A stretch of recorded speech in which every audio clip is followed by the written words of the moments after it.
music might be weird for like the first like 5 seconds on YouTube. That's okay. Alright, let's put the tweet out. Messages out in Discord. I am capturing this Mount Crenel. Yes. Okay, cool.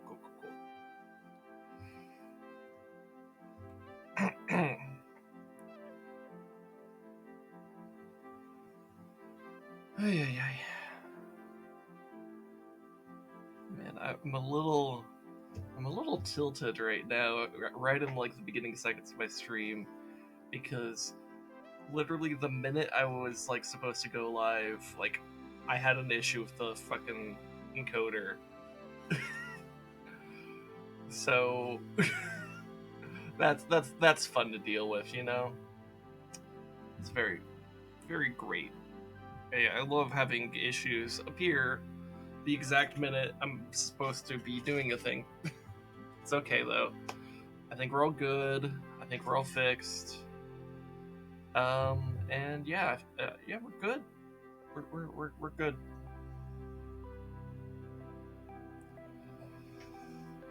But yeah,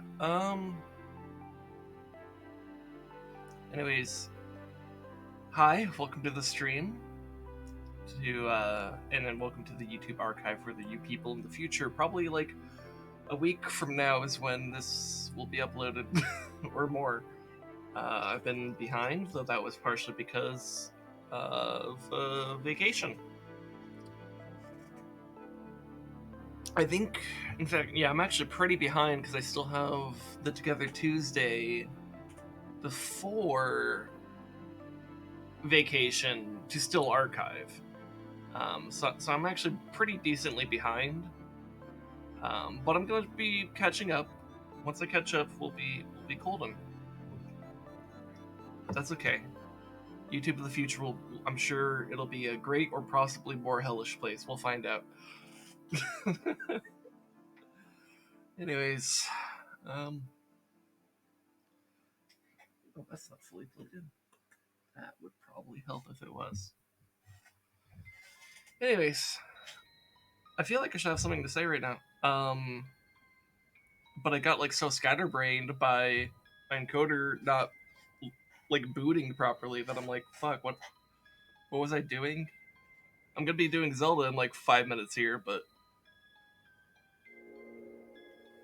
I don't know.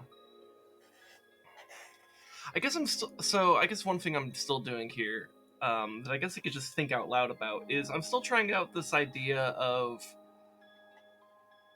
starting the Zelda stream with like a little 5 to 10 minute chatting section, just to see how it goes.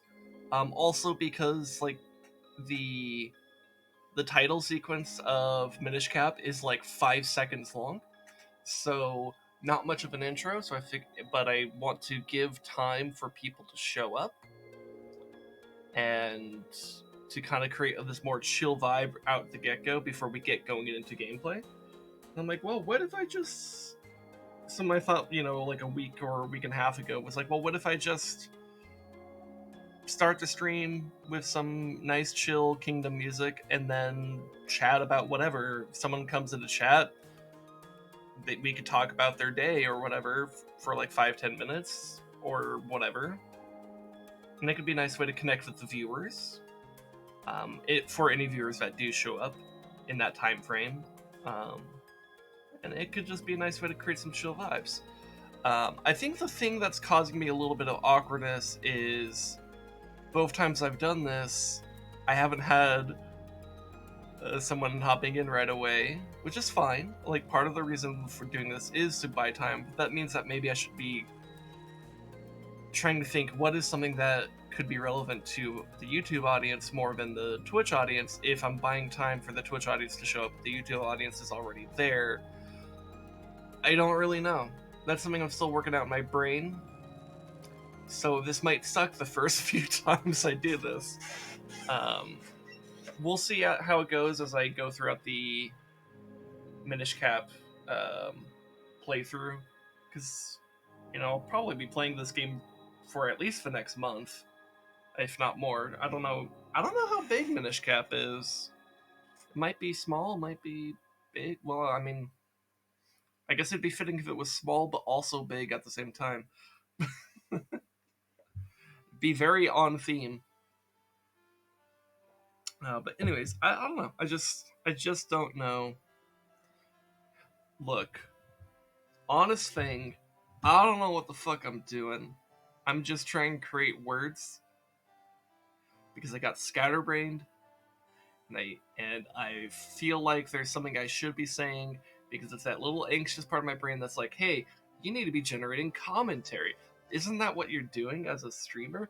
Is making commentary, creating conversation out of nothing? And I'm like, yeah, you're right. That is what I'm supposed to do. So I should just do it. But because I can't fucking think, and because I'm scatterbrained and I'm operating on this more anxious brain, I'm just talking about nothing. And somehow this qualifies as something entertaining. That's I don't know. I don't know. I don't know, man. Um, we've been getting some rain here in southern Arizona, but not a lot. I don't know. I suck at small talk. That's what's happening here. I'm like, I created this like 5 to 10 minute section specifically for small talk and buying time or whatever, and I suck at small talk so bad. Maybe this was a terrible idea. But the thing is, I won't know until someone says something about it. I mean, maybe if I go back when I'm like archiving on this YouTube, I could hear back my own stupid rambling and be like, oh, yeah, that was. What were you thinking, bro? I don't know.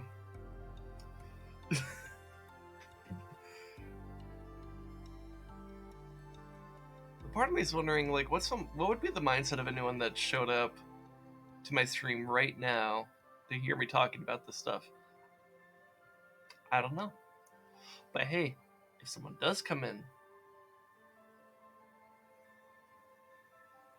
I could say hi. I don't know. You know what? I'm talking in circles now. I'm gonna pause our music. We're gonna launch the fucking emulator. this was silly. This was very silly. All right, let me pull up the emulator over here, and then switch our capture to it. I said switch our capture to it. There we go. Now you guys get the better viewing experience. And I'll go ahead and launch the Minish Cap. Bam.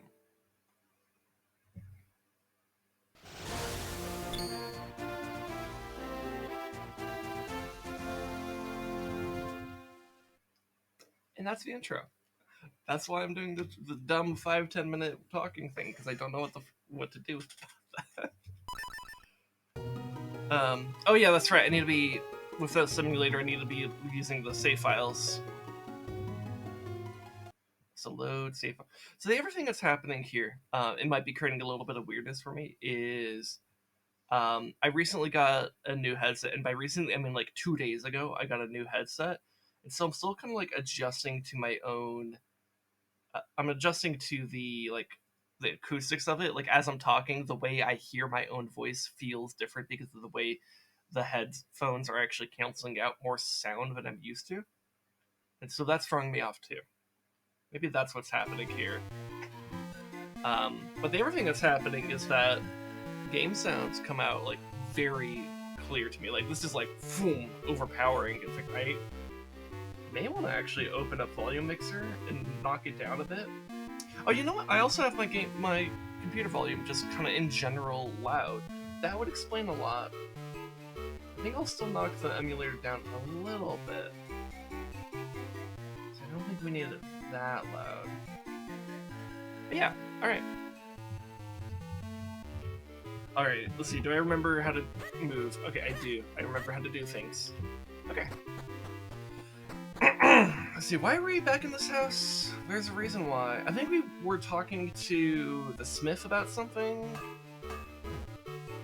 Oh, I did not mean. You can place a bomb in your own house. Today we learned.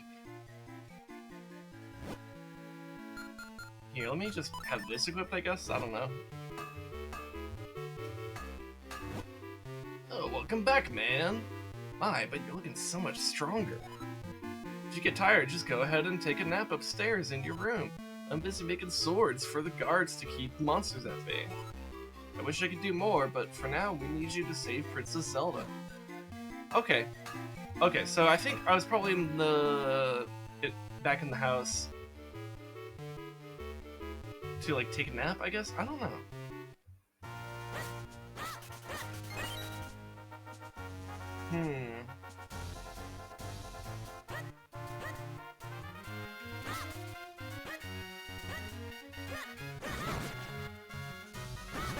See, what was I supposed to do? I feel like I was supposed to go...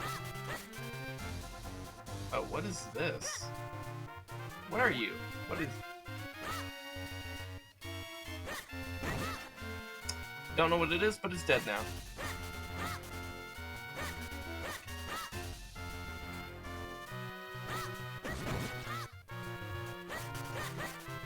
Oh, what's this? Holder of the secret powers, we grant you the power of wind. What? What? It blew up.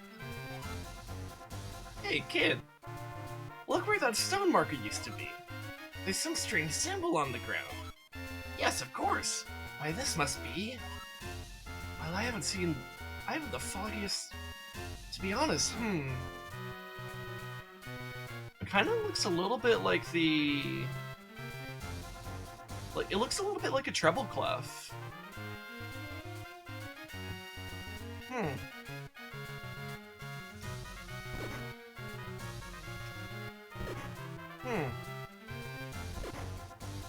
Don't know what to make of this. I'm sure that will be relevant later. Here, let me pull up the map. So, okay, so we need to go to different element places, right? I guess... I can't remember which one we were supposed to go to next, but I'm guessing it's either the one immediately to my left or the one up here. I guess I'll go to the left and see about that.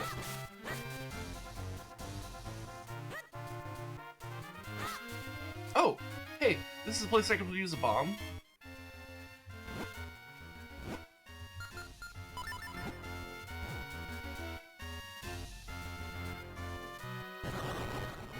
Alright, let's go inside. Oh, it's a fairy fountain. You found a fairy. This reliable ally replenishes your life energy. Okay. Alright, cool. So, a fairy fountain, nothing huge, but it's something.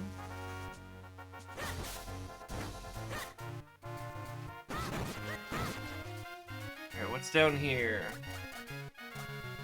Nothing! Okay. That's alright.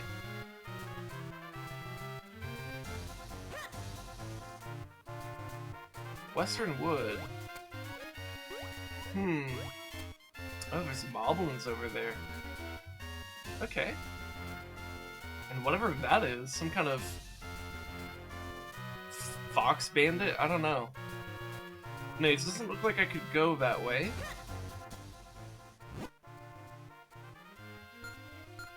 You know, maybe I should try going up northeast.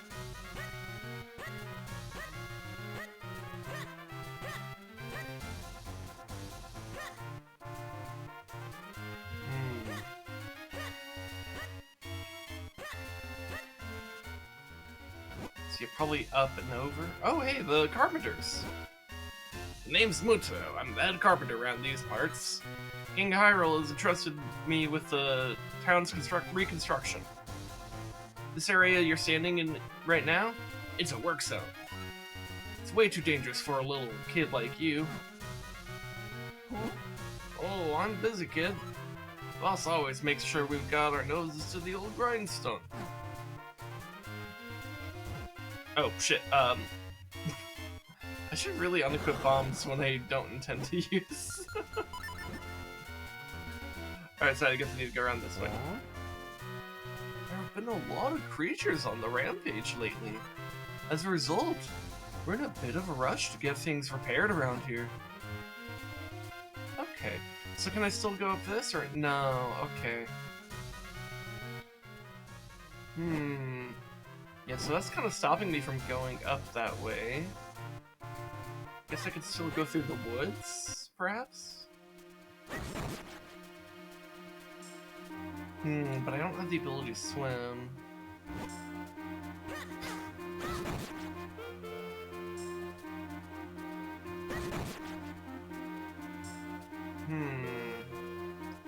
What is this about?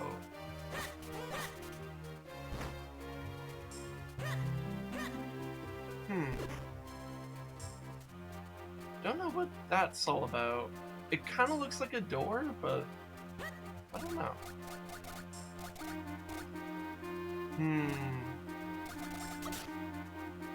Yeah, that really feels like it. I need the ability to swim or something for that.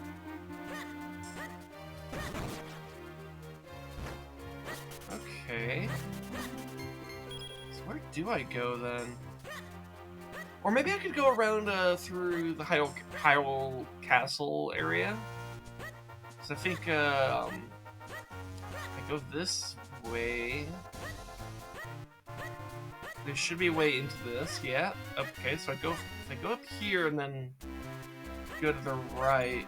Oh, got a cutscene. Come on, see how many Kingstone pieces you can collect. You never know what fusing Kingstones will do, but it's sure to be good. Come on up and get your free Kingstone bag for holding your Kingstone pieces. Don't miss out on this incredible once-in-a-lifetime opportunity. Yes, you're here for your free Kingstone bag, aren't you? That's right. Maybe you didn't hear me, but they're free for all kids right now. Cool. You got a Kingstone bag. You can now carry Kingstone pieces with you. Cool. Press start to view its contents from your quest status screen. Okay. Fitting two Kingstone pieces together is called a Kingstone fusion. If you get two pieces to fit perfectly, great happiness will come your way. Interesting.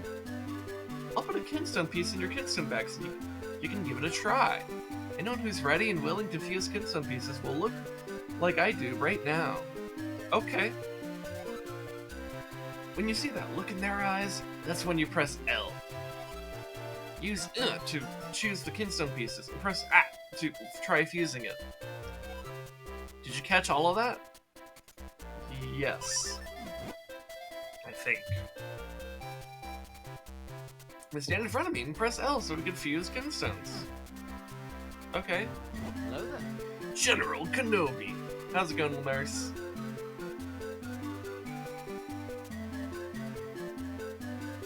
Yes, that's it. Oh my god, he's talking like a Skaven now. Maybe I should... Okay, maybe this is a character I should practice a Skaven voice on. Yes, that's it. Press L. Then you can use the Kingstone screen. God, this is gonna tear my voice apart if I keep doing that, so I'm gonna not. I don't know how to do a Skaven voice properly. All I know is yes. It's going good. My cat was waving his tail in my face, which is very rude. No, that's just what cats do. Yes, scurry. Yeah.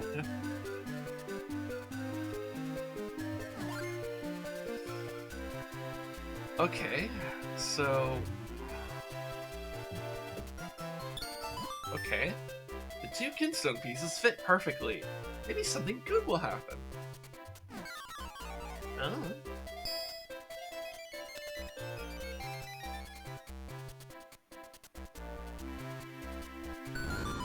Huh.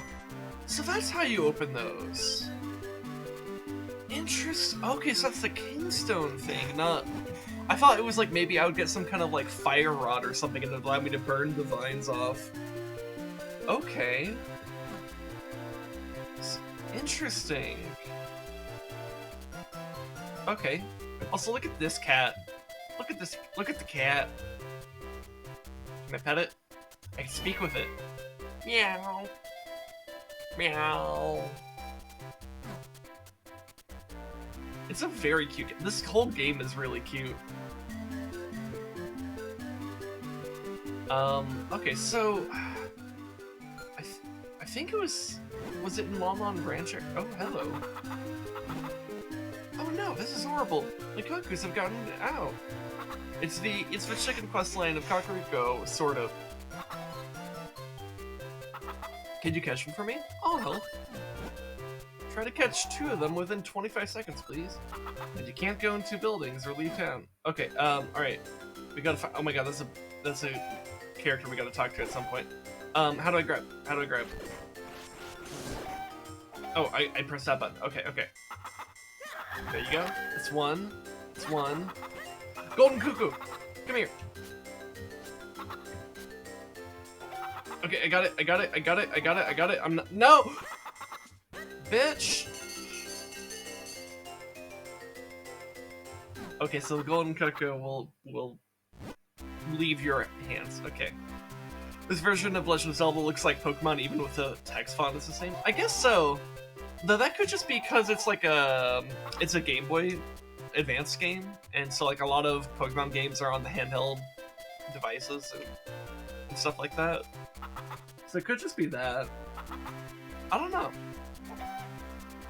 What I could say about the art direction of the game from what I'm just observing, but this is not me having any background info or anything, it's just my personal observations, is that it's taking inspiration from Ocarina of Time, it's taking inspiration from Wind Waker, and it's taking inspiration from Link to the Past and some of the other 2D Zelda games I've played so far.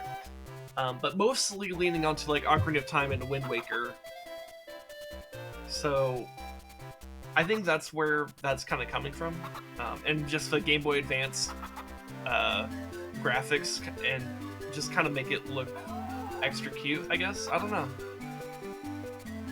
They may have had some of the same artists that worked on like the Pokemon games working on this one. I just don't know. Anyways, let's try. Okay, let me. Are the chickens already out, or are they only gonna be out during the minigame? Oh, there's one up there. Here's. I want to talk to this character. It's a Boo. Buggity, buggity, Boo. Should I scare ya? No. All right, let me try this again.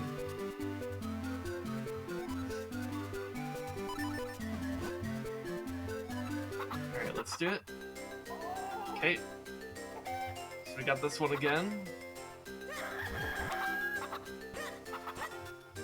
So the Golden Cuckoo seems to want to escape our grasp.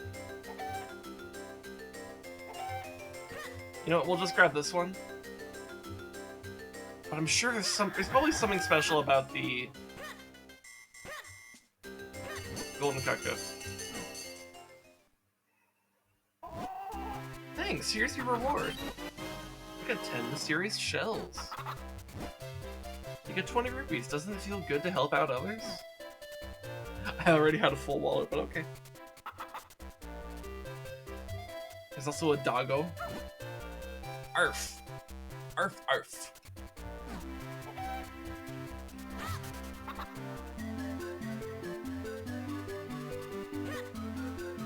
Let's see, who's this guy? The town is quiet enough, but past the gates, there are monsters everywhere. You should visit Stockwell's shop and get outfitted before you go out there. Hey, who's this lady? Now that was a real centennial celebration. That festival was the best ever. Yeah, you know, except for Zelda getting, like, turned to stone and shit. Oh my god, there's a little shiki. I can't climb the rope. I guess I'll go in the house, though. Oh my god, oh god, we got this. Look at this Legolas looking motherfucker with the angry eyebrows and the spears on the wall. I am Swiftblade, finest swordsman in all Hyrule. If you train with me, I guarantee that you will increase your skill dramatically. So, would you like to train here? Hey, you know what? We'll give it a shot.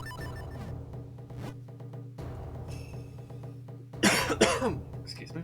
Start with the most basic of all techniques. I shall teach you the spin attack. Hell yeah, let's do it. First, press and hold your sword button. Second, build up enough power. Third, release your destructive might. That's all, young swordsman. Do you understand? Yes. Maybe you need a special item for the golden chicken? Yeah, probably. I was wondering about maybe trying to use the sucky powers on it. But I don't know. Very good, you are a very quick student. But one must feel the technique, not just hear about it. That's why I will now possess your body, so as to demonstrate the technique. I call this the Swiftblade possession technique of training. Watch this. Possession.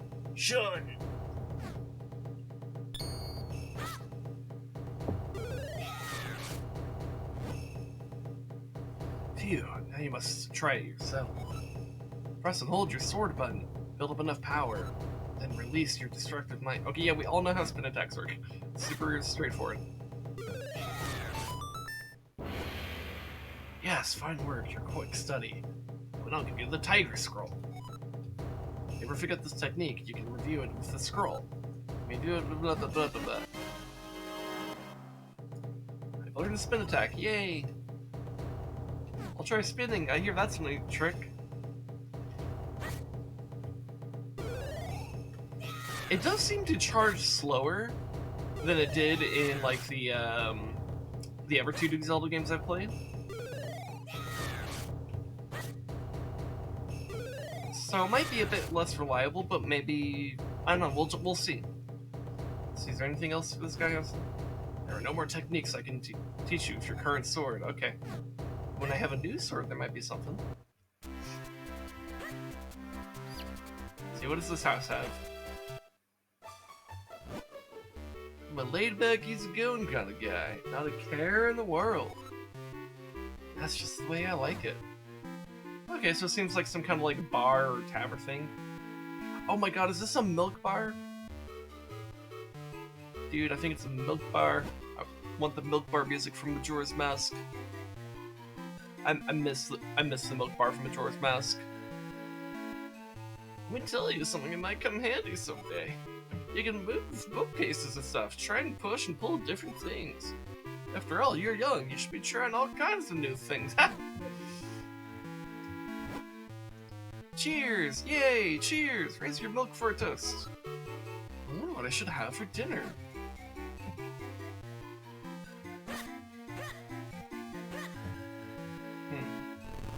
Oh. Ooh. Found a way to push that. Though I feel like I blocked another interest by doing that. Anyways, who's this?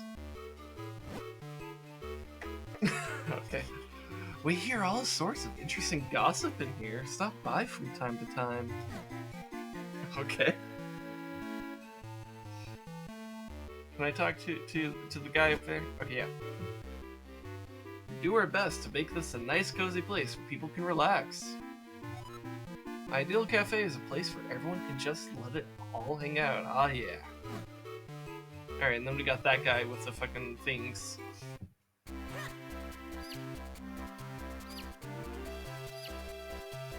Okay, so I need to be Minish size to do that.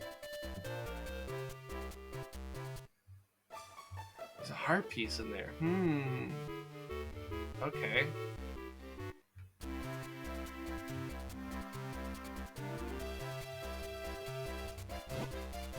Hey, I want to see the Picori too. Can I, huh? Can I? Hey, you want to know what I heard? I heard that only kids can see the Picori. Okay, so we got these guys.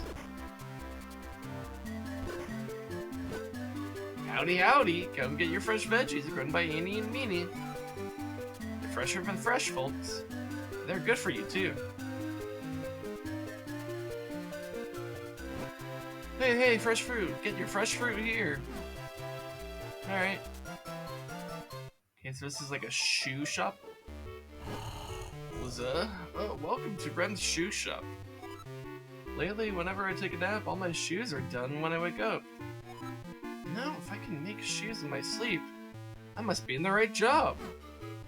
It's the Minish making his shoes, isn't it? Oh, hey, there's a thing I could go Minish size with. Let's do it. We're gonna find some Minish working on the shoes.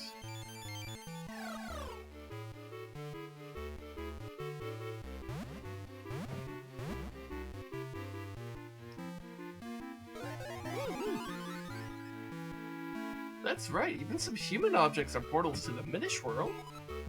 Those Minish may not look like much, but they are quite crafty.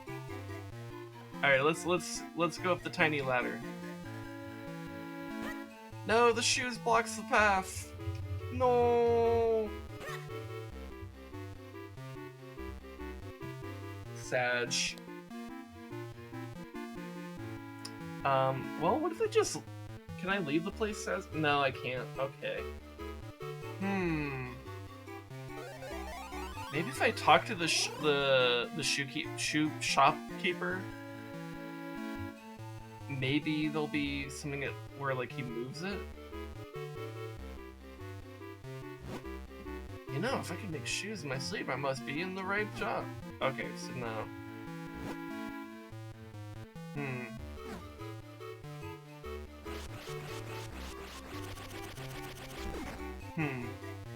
Okay, well, looks like that's not something I could do just yet.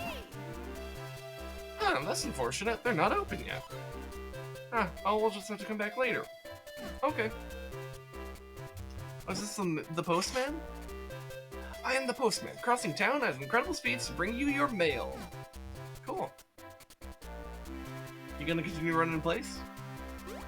Oh, no, there he goes. This stall is kinda dirty. I guess that guy won't be setting up here today. Wait, can I clear the dust for them? Yo. Nothing but fruits and veggies. What should I cook tonight? A salad. Cook an entire salad. That's what you should do. The store's shut. Okay. Oh, can't be open from this side? That's different. Alright, what's this guy? I really want to play a game, but this place isn't open yet. Okay. Well, I guess I just got here too early. Alright, what's in here? Well, it looks like a bakery. Here, what is... Sniff, sniff, sniff. Doesn't that smell spectacular? Perhaps they give out free samples. I say, would you ask for me? Oh my god, he wants to get this bread. Welcome! Please bring whatever you'd like to buy up to the register. Okay? What should I buy, guys? What should I get, Lumeris? Should I get, like, this one? This one? This one? This one? So this looks like a sandwich. Or maybe a couple sandwiches? Is that one or two sandwiches? I actually don't know what... This could also be a cake. This is a pie. This looks like a croissant. And this is a... I'm not entirely sure. This could just be just a normal-ass loaf of bread. Or a colorful doorstop. Yeah, I suppose that could be a colorful doorstop. But yeah, should I get the croissant?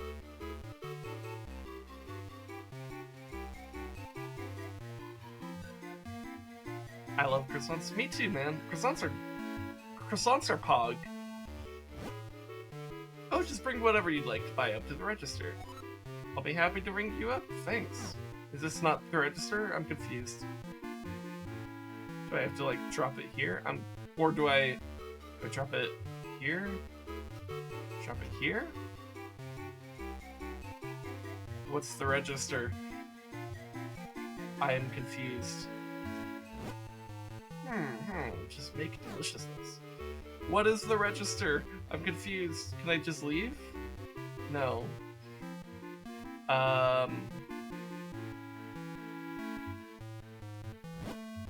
Just bring whatever you'd like to buy up to their... But, like... what's the register? If it's not here...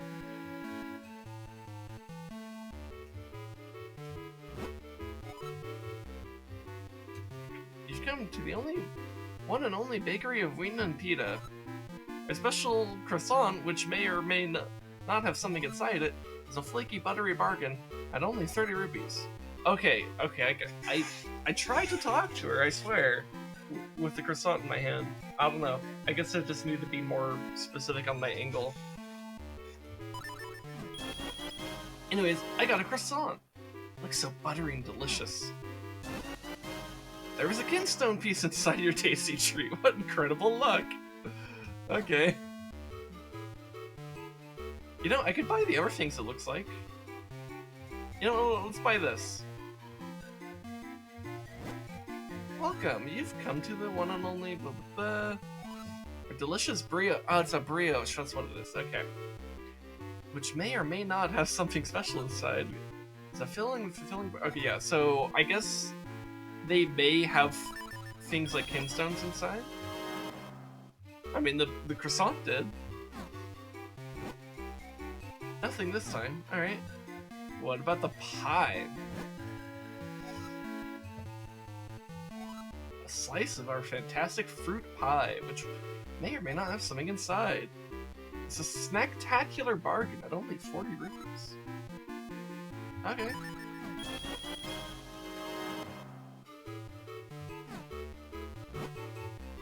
It was a really good pie, but it didn't have anything. Also, I don't have money anymore. Unless this happens to be 10 rupees, I can't buy it.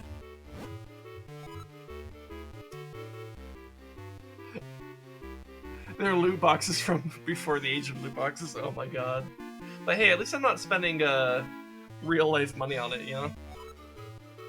This tasty slice of cake, which may or may not have something special inside. It's a moist, cream-filled bargain at only 60 rupees. I can't buy it, so yeah. Alright, well. I spent all our money at fucking bakery. Oh, I just love shopping. Oh, and I mustn't forget to buy some of that surprise-filled bread from Pita. Yeah, I already did that. Oh, what does this sign say? Under construction, all digging is strictly prohibited. Ooh, are we gonna get a shovel? Is that what that texture is all about? Yeah, that sword fighting tournament was so exciting. If only my husband were talented enough to compete.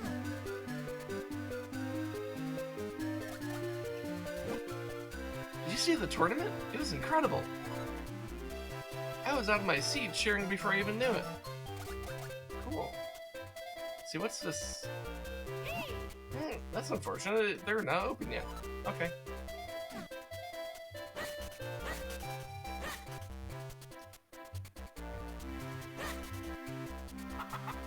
Oh, you know what? We can make money doing this game, can't we? Yeah. Okay, so this time I need to get 3. Oh, I did not mean to do that. Just don't tell them we did that.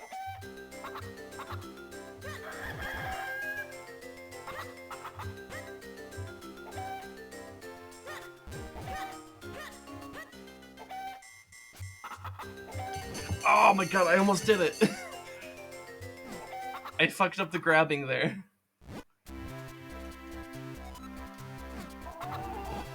Hold on, I think I might be able to do it. Maybe I should start with the golden one. Well, actually, this one's like right here. It's so fast. I say as I fuck it up.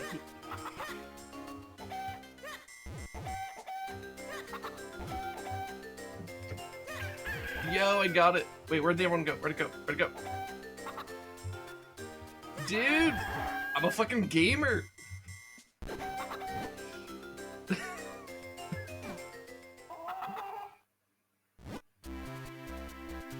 Alright, what do we get? We got 10 mysterious shells. You got 70 rupees, hell yeah!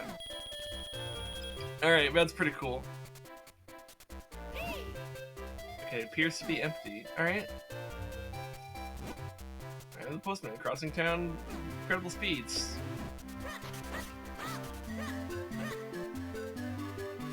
Alright, what's in here? Ah, yes. Welcome, welcome. Please feel free to browse. Alright, so we got some shells, some bombs. What's this? Tell me what this is.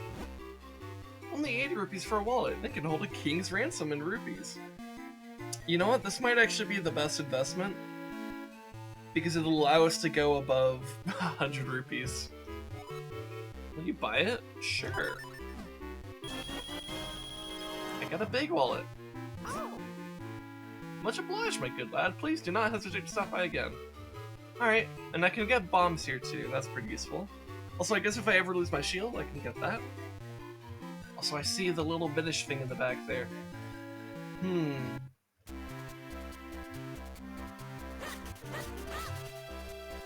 See, can I go in here?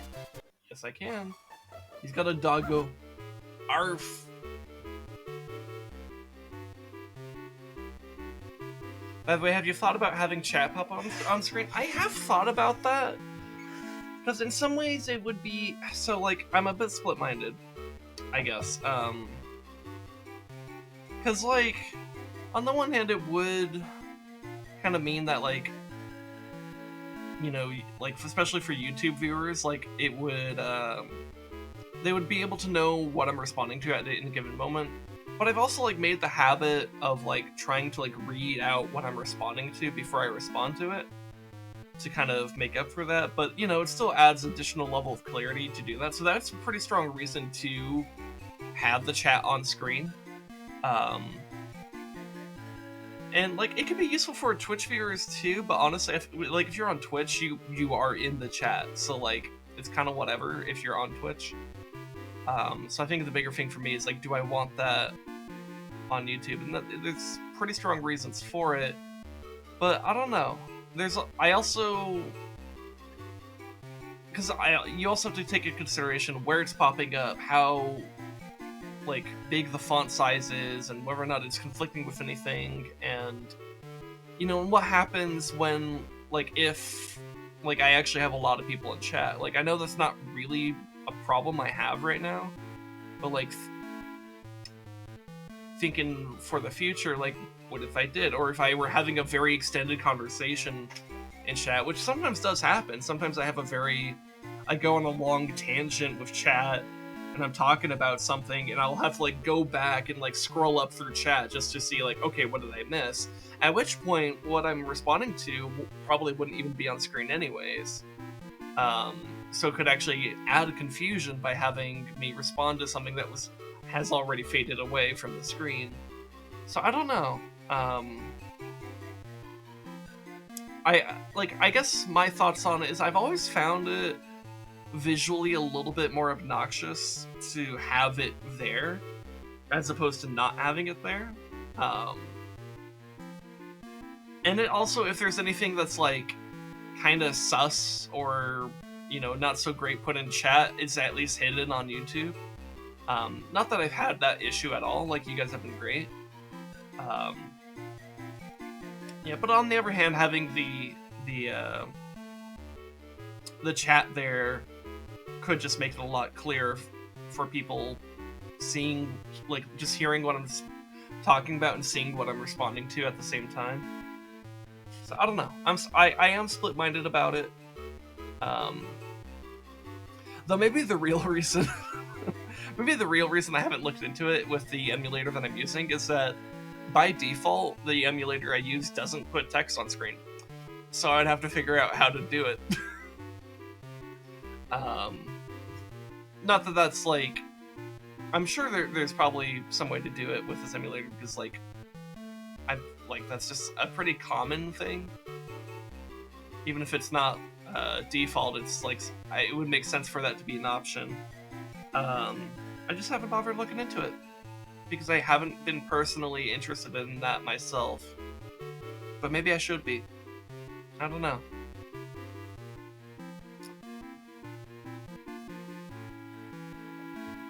I suppose if you have an opinion, like, feel free to let me know.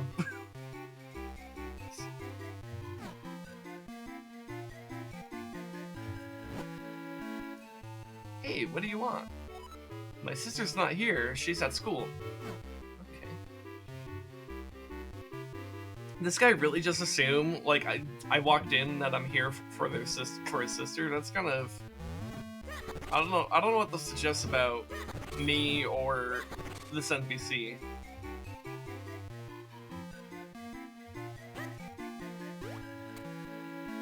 Oh my god, I could just hop into a giant base? Oh my god. Oh my god, am I crying? Or is that just like...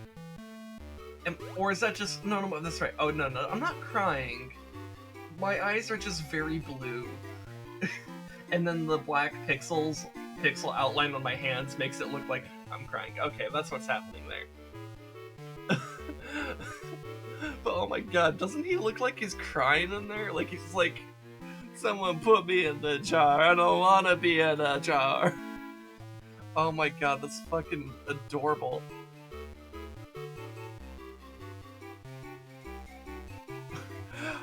That's so funny. Why is this a thing? I wonder if this actually has a purpose. Because, as far as I could tell, it serves no purpose. I could just hop into the jar for no reason.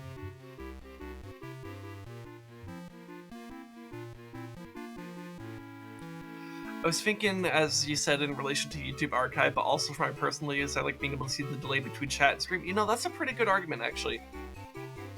That's actually something I didn't think about. Because you're right, yeah, if you type something, and then you see it pop up on stream, you know how long your delay is. That's a good point. And then that could also reduce confusion if, like, you type something and you're waiting for a response and it comes a little bit late. If you have a more intense delay, it'll be pretty obvious. That's actually a pretty good argument. Oh my god, look at the kitty cat. Meow. Meow.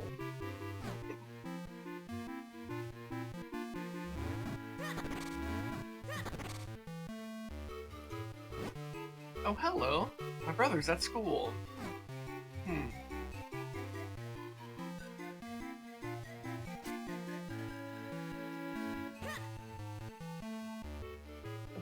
Cats are scared of cucumbers, did you know? I actually didn't. I never, when I had cats, I never bothered seeing how they've reacted to cucumber. I know they hate citrus, but I didn't know about cucumbers.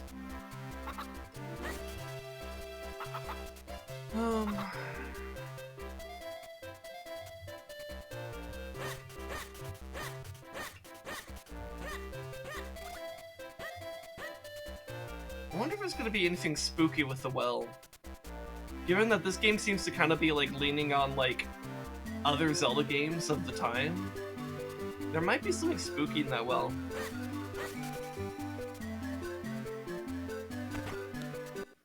Oh, this is the store. That's right. Wait, there was a boomerang in there. What? I mean, I definitely can't afford this, but I want to see how much it costs.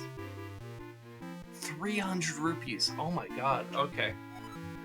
So we'll have to come back here probably after a dungeon, but okay.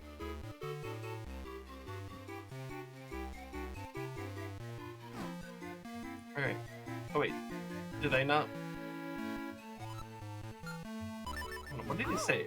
Oh, my friend, you're far too clever. By half. I won't get you having. I can't read. Anyways.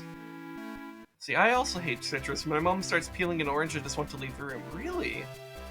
I don't actually hate citrus to eat, but the aroma is particularly irritating to me. Really? That's interesting, because I like citrus a lot. Like oh hey, a pinstone. Huh. Cool. Like I really like oranges quite a bit. And my wife really loves like lemon. She loves like lemon flavored things and stuff like that. And like when I was like first dating her, like one of the things I would make on like for like Valentine's Day or for anniversaries or whatever was like I would just make like lemon bars, and she loved that shit. I haven't made lemon bars in a while though. Maybe I should consider doing that again.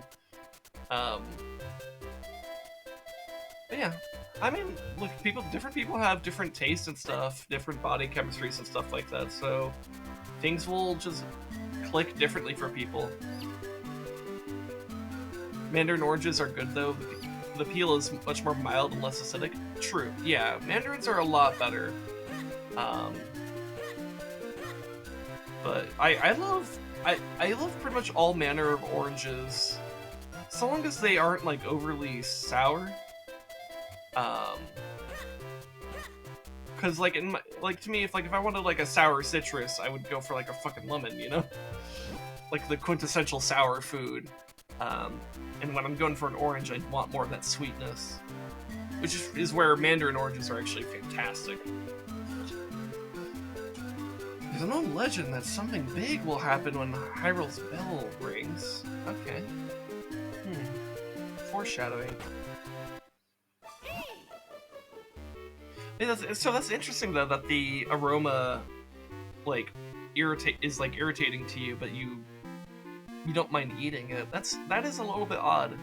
I wonder why that is.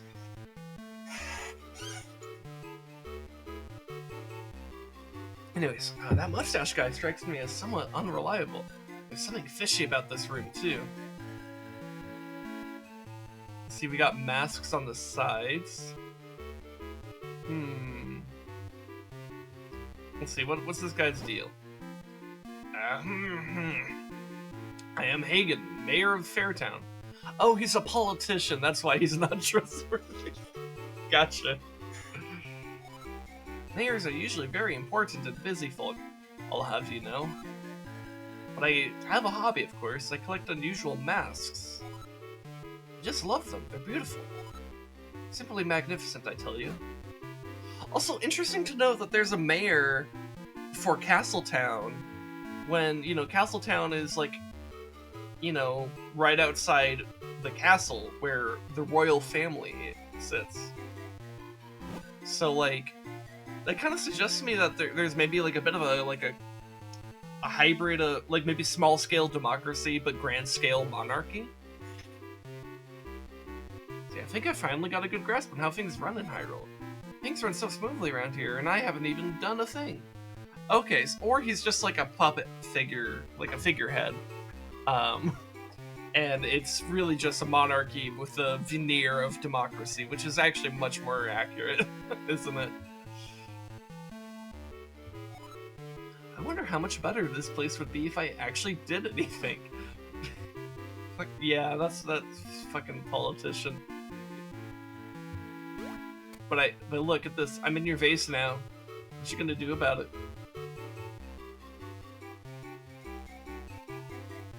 Man, I keep on seeing all these little things for like being small in Castletown, but I have not found anything that actually leads me to like allows me to be small around.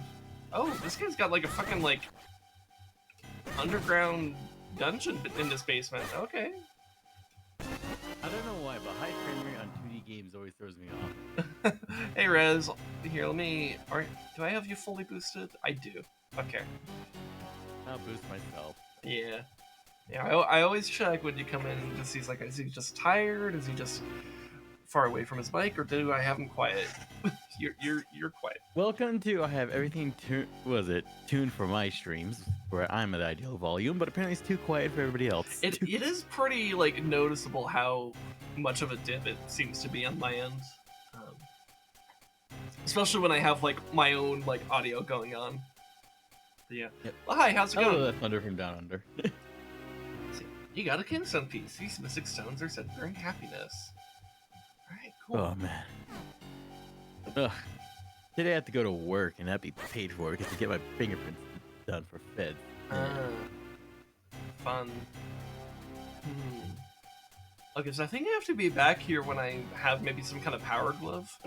Because this is a pretty big block. I'm not powerful enough for that.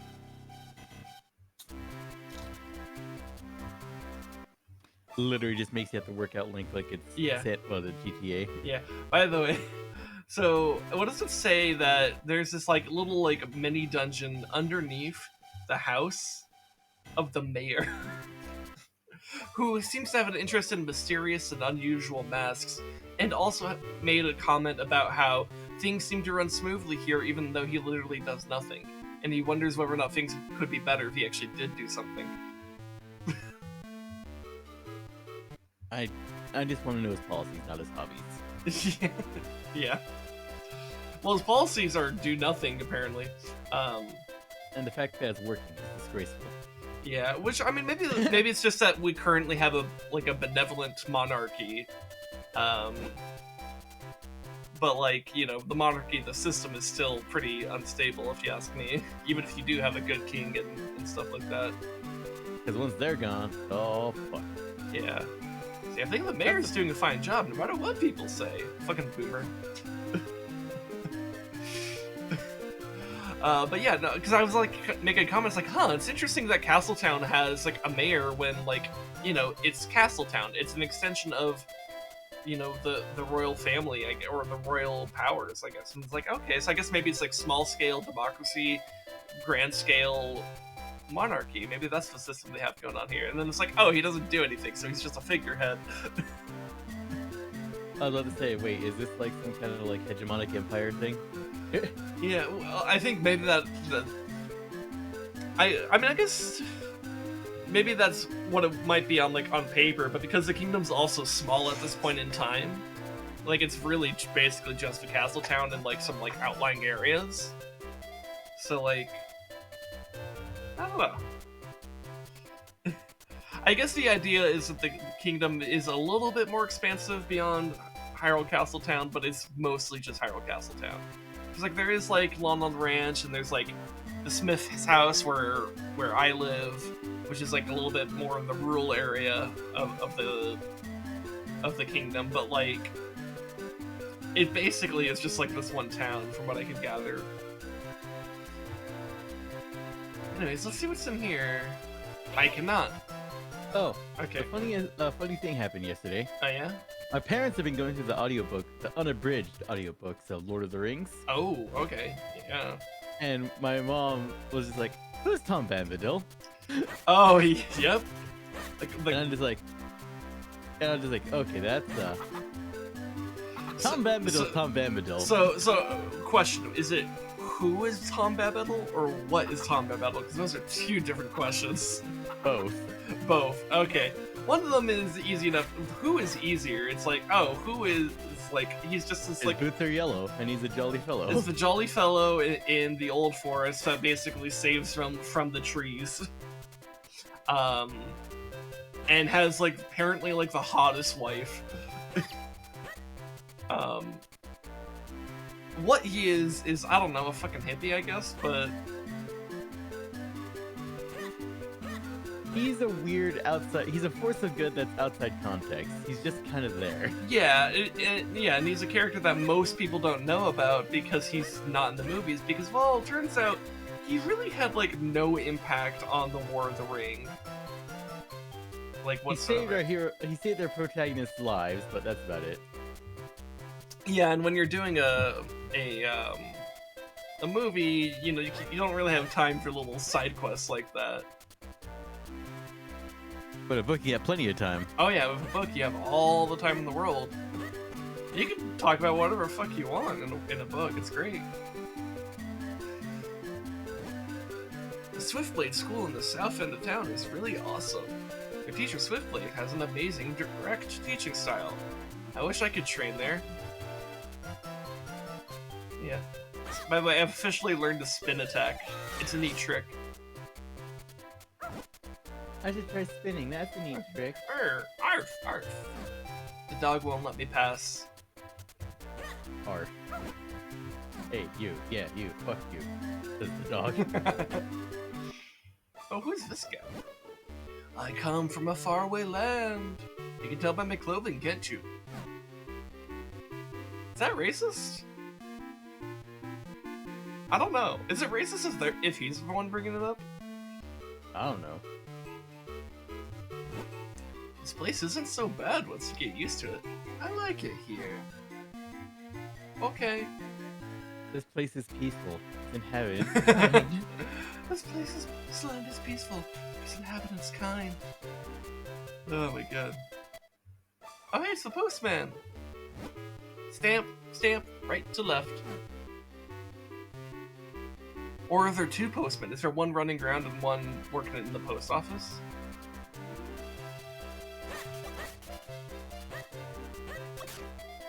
But yeah, Tom Battle's he's a weird character, but like I totally understand why Peter Jackson was like, yeah, we just can't really include him. It just doesn't really, he doesn't matter in the War of the Ring. He just doesn't. He just is. Yeah. I can't. On the universal level of the Tolkienverse, he just kind of is. Yeah. No, it's weird. I came to check out a book, but they're not open yet. Ah. Well, age brings patience, Sonny. I can tell you that. I don't know. I feel like old people either become really, really patient or become like the most impatient people on the planet. You know what type of people me and Ocelot deal with? Yeah, I'm sure you could like have lots of stories just with your experience working at a casino. You know, a place that old people like to go to spend money. Yep, and I worked at both the bar and with payouts. Yeah. Oh, it looks like they're having fun in there. I wish I could play with them.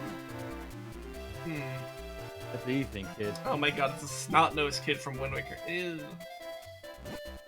Well, if it isn't Maaann, it is good to see you again. School is in session right now. Man! Holds up a plucked chicken. So I'm afraid I can't let you in. Wait, school is in session. Wait, was I expelled from the school? Is that my backstory? Are you a delinquent? Maybe. Maybe that's why I was the Smith's apprentice. It's also He's the only one that put up with your bullshit. He's also my grandfather, so I guess it's also nepotism. But yeah, I guess in the definition of the word, it is nepotism. it is technically nepotism. It is. So. Anyways, I guess I'll see if can I go this way. Sorry, but I can't let you Tradition, pass. There are nepotism, monsters out there. Potato. But I have sword. God, I can actually attack pretty fast. This guy won't let me out, though.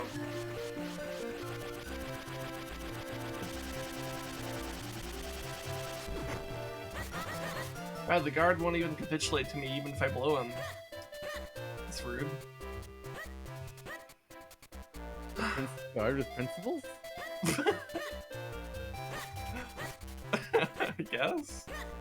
That's weird. It's weird to see loyalty in soldiers. Anyways. Imagine being loyal. Could it be me? Do I need to go further up, perhaps?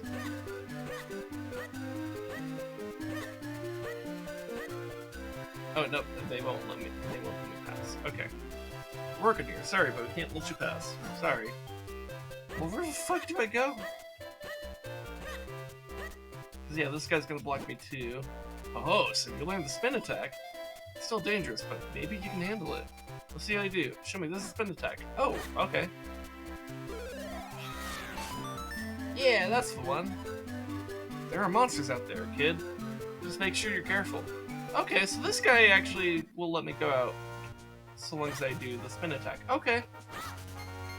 Cool.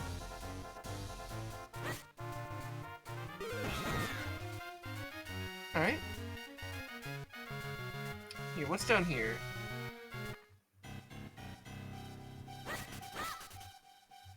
Also, man, the, like, freaking, like, cave slash like random dungeon music is so intense in this game.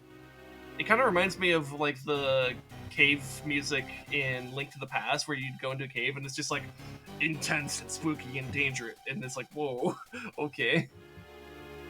Also, I can't move that block. So I can exist in the hole.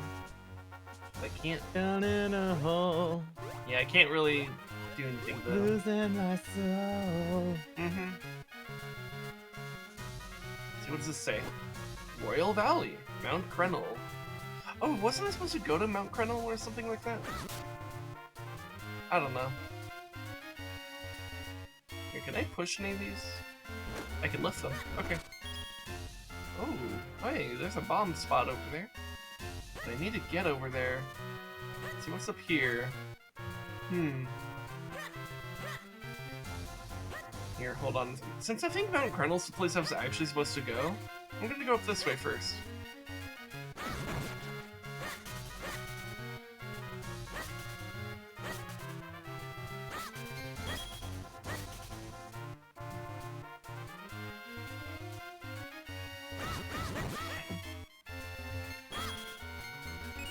Anyway, so I've been having to go into work. How's your day going? Just it's a day. I barely woke up. I'll see what happens. Fair enough.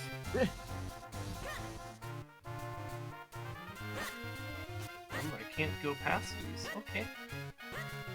Alright.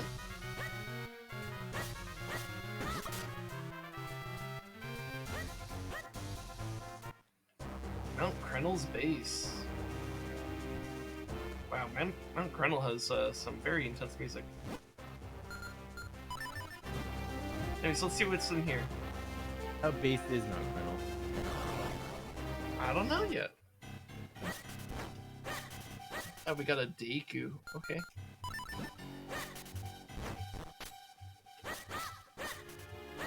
Just excuse me while I get rid of all the bushes.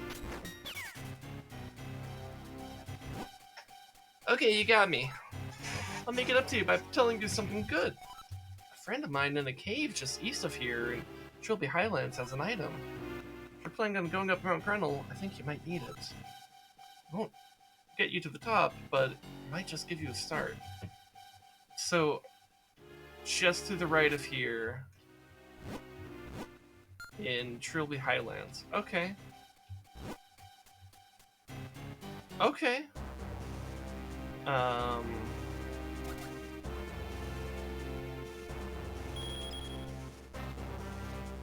Here, I'll see what I could do here before I go back, but...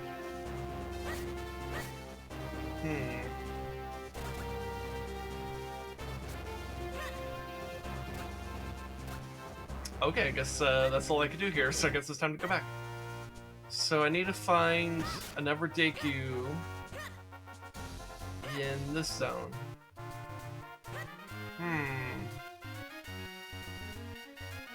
But I can't really explore much of this zone. Unless there's like something hidden underneath all these rocks. Which is possible.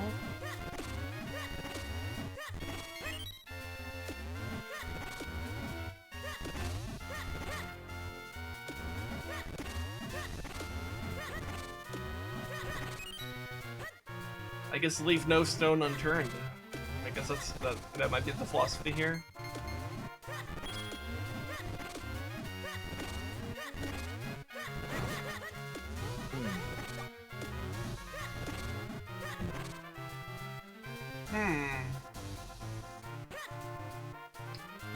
Not sure where to go.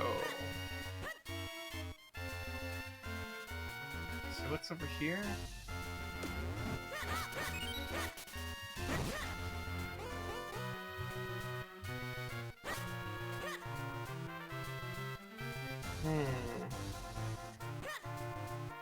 Kind of feels like... I don't know what the point of these little holes is yet.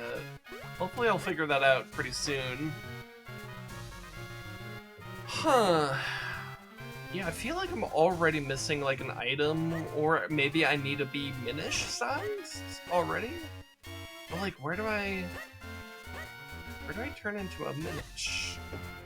You know what? Maybe I could go at the other sides of Hyrule Town by showing off the spin attack. It's like over here. I'll try showing off, that's true. Sorry, but I can't let you pass. There are monsters up there. So this guy just won't let me pass. Okay. What about the guy up top? I mean, probably not if the guy on the right won't.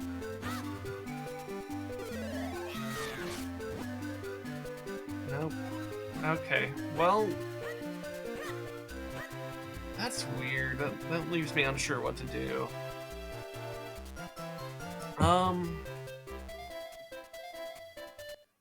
So was there a way for me to go this way?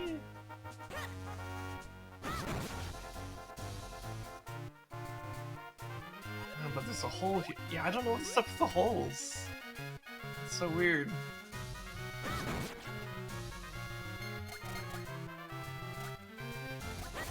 Oh man, I really feel like I'm missing something crucial.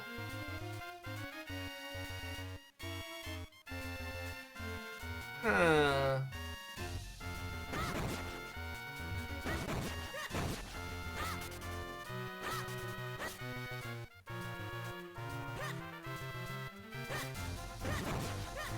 Let's see, what's on this side of the bridge? Oh, this is sparkling. Can I roll into it?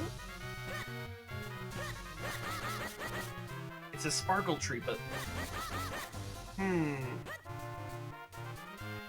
No, I'm seeing a lot of things around for, like, being small size. But I need... But nobody is small. Yeah, I don't have the... Because I can't turn small at will. I have to find, like a little hole area.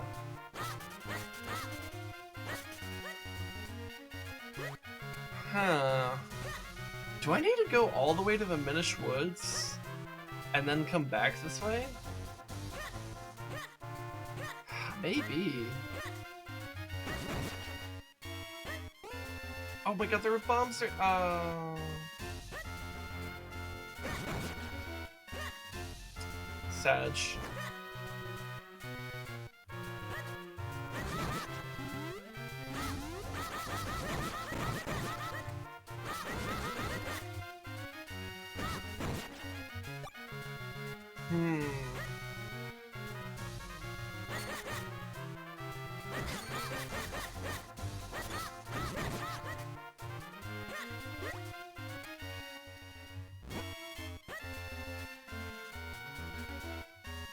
I think this can lead me to the Minish Woods. Yep.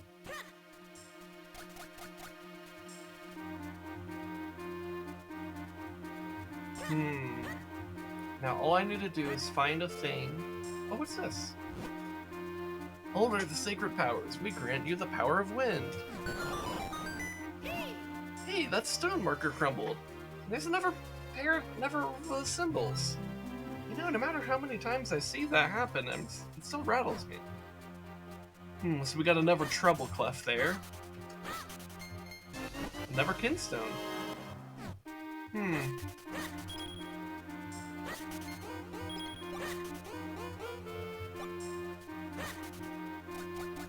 Okay, so here's a little stump to shrink down in. So I might legitimately need to travel from here all the way across Hyrule.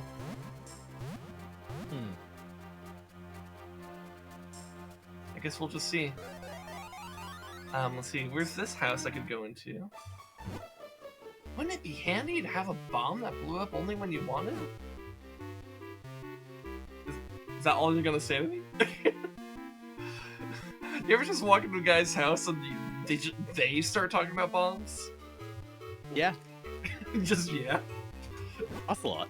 Yeah. Oh my god, is this, is it, oh my god, I almost said liquid ocelot. Obtuse ocelot. Man, it'd be an extra crazy thing if liquid ocelot were in here. Liquid! Snake!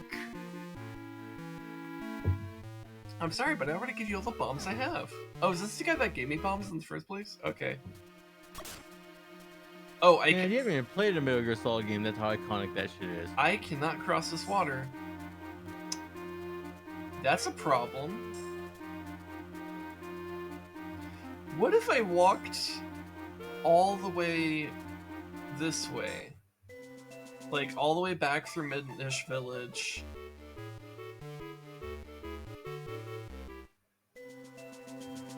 And through, like, the original entrance.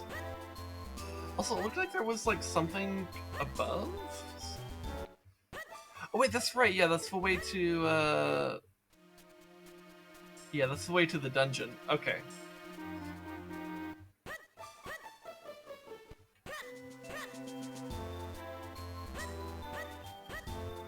So let me try just going back through the woods the original way.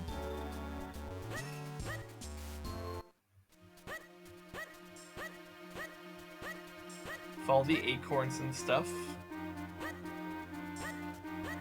How many Minish casualties come from drowning because some merchant just really needed to take a piss on the side of the road in the middle of the journey?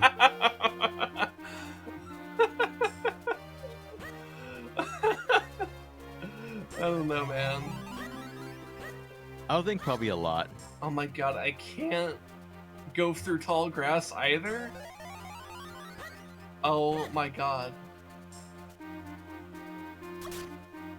That's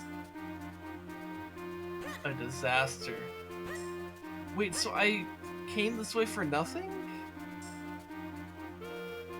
Son of a bitch.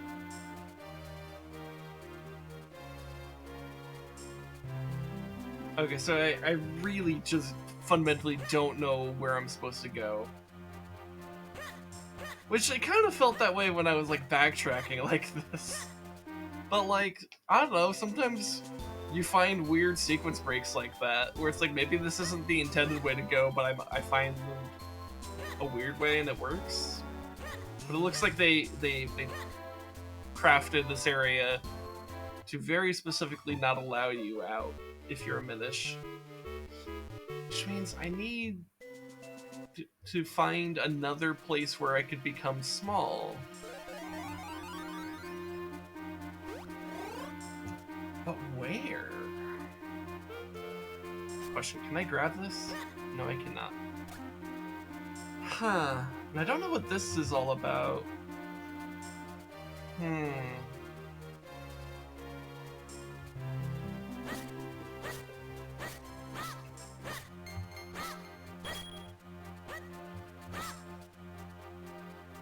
God, that's sad. So I can't...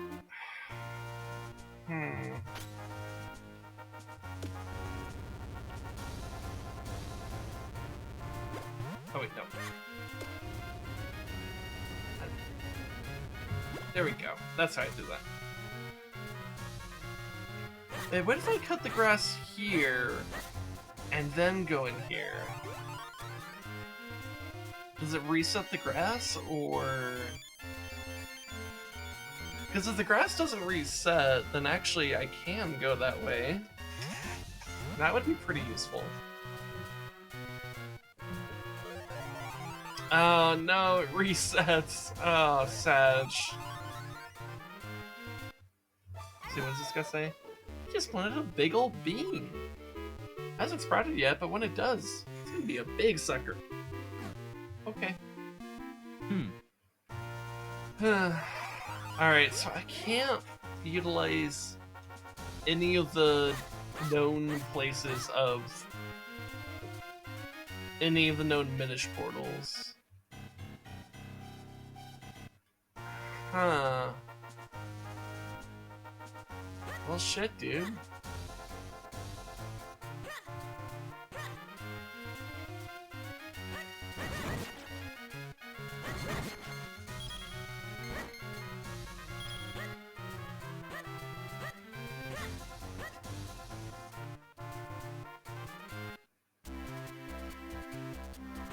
Okay, so what am I missing about this place? You know, I talked to the Kinstone dude. Because I have some Kinstones now, and maybe there's something that the Kinstones could give me. Because I very suddenly went from no kinstones to a lot of kinstones, and yeah. Oh, that's right, I need to press this button, don't I? You want to fuse kinstones? Sure, I bet we can do this. Oh, but he doesn't have a kinstone that matches mine. Oh, no. Okay. Interesting. Okay. So I can't do the kinstones with him. Or at least not the kinstones that he has. God, is there like some... I feel like there's gotta be like some like... area I could shrink down into in Hyrule Castle Town. There's so many places that like I could see little like Minish things, but I can't shrink down myself. Oh my god, what am I missing?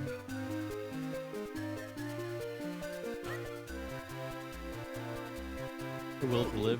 The will to live. Accurate. So in this room I know I can shrink down. But the problem I had is that like I go up here and the shoe is blocking the path and I can't do anything about it. Which, you know, okay, that's sad, but like, oh, but I could go out the door, right? But no, I can't actually.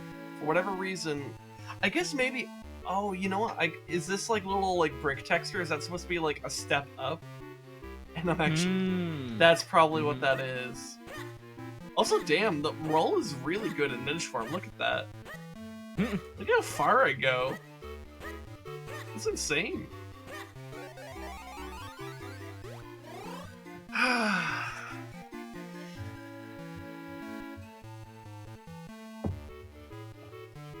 But yeah, I don't know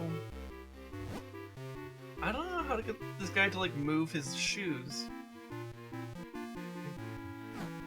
And he clearly has like Minish like working there on his shoes and he just doesn't know about it. But like that one fucking shoe is in the way. I'm like, how do I get that shoe to move? I don't know. Because there might be something there. But regardless, that doesn't look like a way I can progress. Let's see, there's a way for me to enter here. But I can't do anything. I'm trying to think, like, was there something I accidentally skipped around here? Pretty sure I did all the things I could do. Like, this is the shop. And if I could get behind the counter, I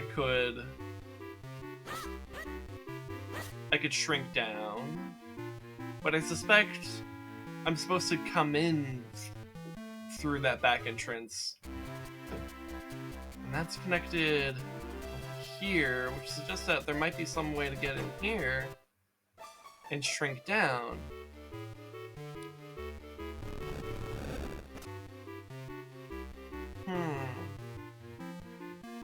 But it looks like I would have to like shrink down, climb up here, and then climb up top. And while I can go in this vase, it doesn't shrink me. So...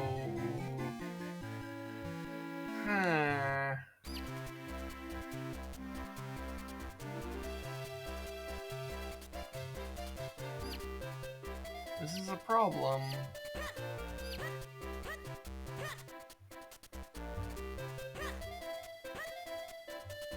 What does this lady say? I just love shopping. And I mustn't forget to buy some surprise-filled bread from Pita. Yeah, we already have some of the surprise bread.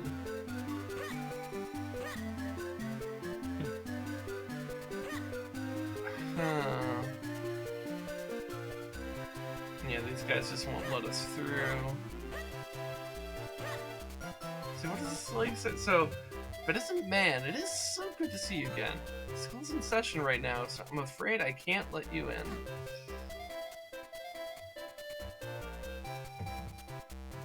which is weird because I'm supposedly a child, but again, maybe I got expelled. I don't know.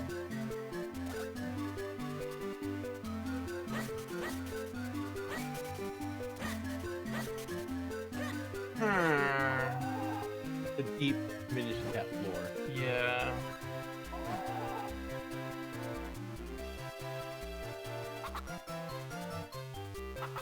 Part of me wonders if maybe I'm supposed to like somehow get into the chicken area. Maybe if I keep doing this. I mean, I got the golden cuckoo last time, so 4 of them. Okay. So this is 1.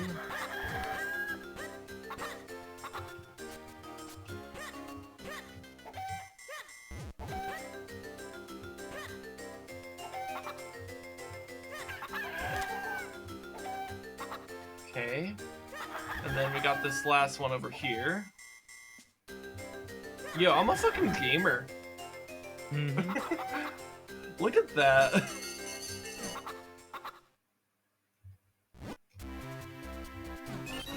I got 20 mysterious shells. And 80 rupees. Cool. It doesn't give me access to anything. Thank you, thank you. I'd like to thank the Academy, and I'd like to thank all the viewers of 54 Shades of Chicken for filling me with their rage for all the chickens so that I could just be a gamer and grab all of them, which was one of the things I struggled with in that video. Here's a kinstone.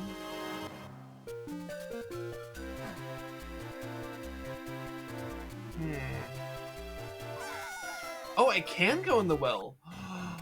Oh. Hello.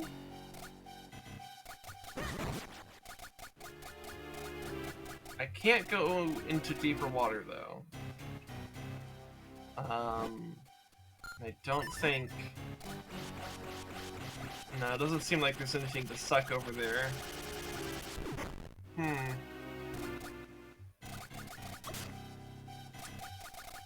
Well, I can't do anything in the well. Well. Well, I can't do anything in the well. What the fuck do I do? Oh no. It might not be a bad idea to buy bombs though, so maybe I should do that.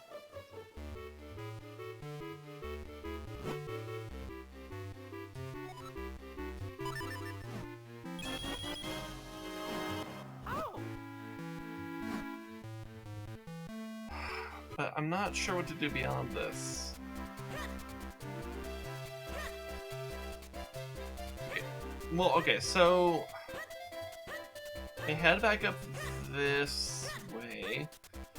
We know we can go this way because the guy, like, we got the spin attack and he was like, oh hey, you get to know the spin attack, you know how to do stuff. So supposedly there is something that we could maybe do. Hey, can I suck the dirt away? Or rock or whatever that is? And it's looking like the answer is no. So, alternative question, can I leave a bomb here and will it blow that up? No.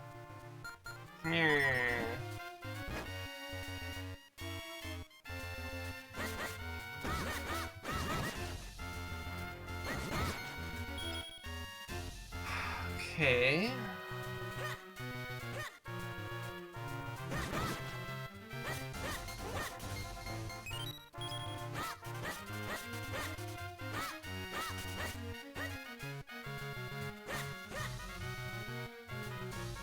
I really feel like I'm just like fundamentally like not understanding something that's super important.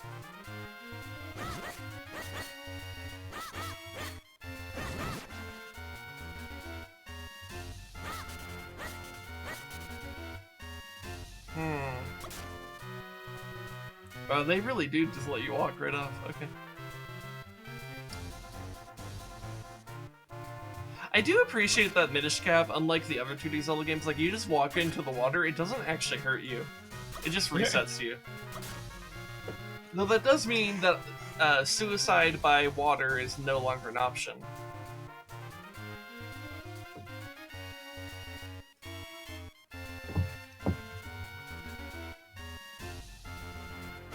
Which is really fun. Like, I know you guys can't see this on stream, but it's really funny that I say that and I have the Chris Ray Gun help picture on in the background as my screensaver.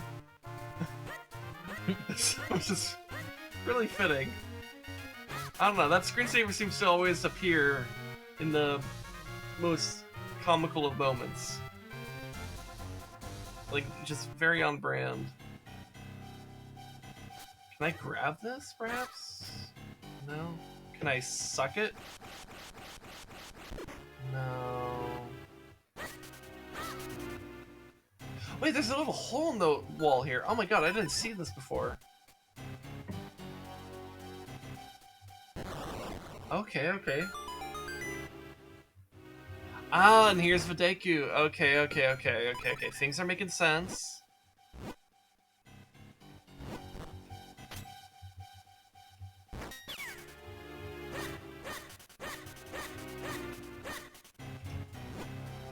Okay, you got me. Let me make it up to you. You can have this most deluxe of all bottles for only 20 rupees. So what do you say, huh? Sure. But I got an empty bottle. Used to store all sorts of things.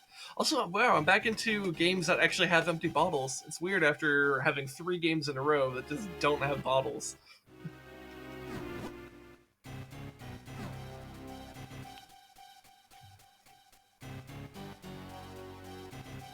Alright, so I can use the bottle for something.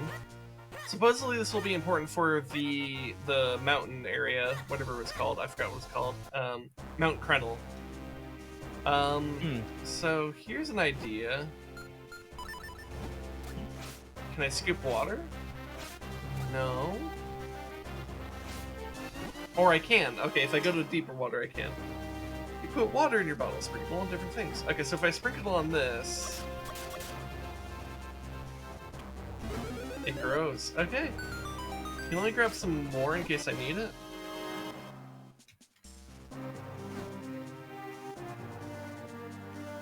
Alright, we're making progress, boys. Oh, what the fuck is that? Oh, I think these are the Tektites or whatever they're called.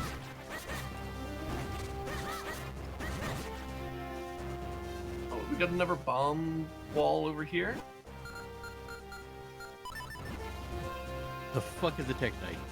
It's those weird water bug things, I think. They're kind of like water bugs. Alright, so we got fairy fountain. Yeah, a fairy fountain with some money in it. I could probably grab one of those fairies in a bottle, but I'm gonna keep the water. Did that just stab me? What is this that it just stabbed me? Hello?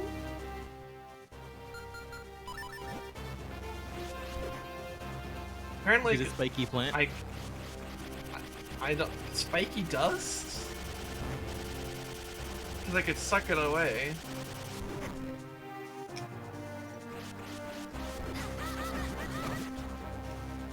It's really weird. Huh.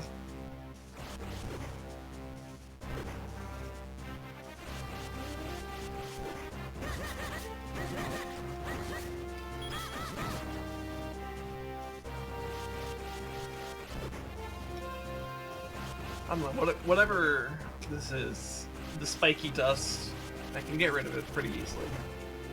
So it's not really a problem. Beware crumbling walls, blasting strictly prohibited. Alright, that means we're going to be using bombs around here for sure. It's illegal, therefore we must do it. Stop! You have violated the law. Oh, we got another Deku Scrub, okay.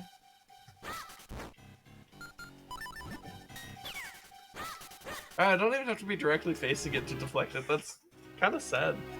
Okay, you got me, I'll make it up to you by selling you bombs. 10 of them for 30 rupees. Not right. I'm kind of fine. I think I can only hold up to 10 anyways, so... Ow.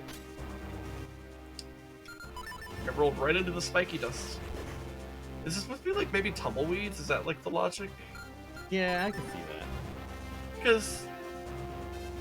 Yeah.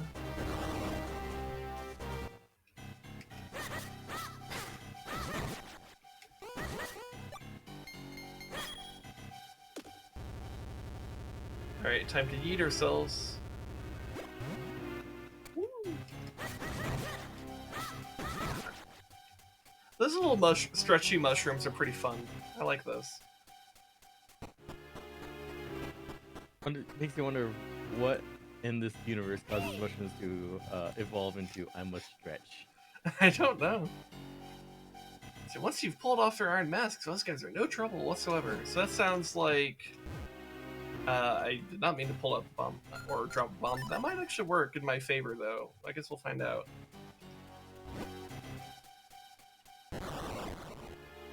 Okay, it didn't hit Iron. That's fine. But I'm guessing I could just suck the... Oh my god, he killed his friend. Wow. The dedication. A man of dedication. Yeah. Will.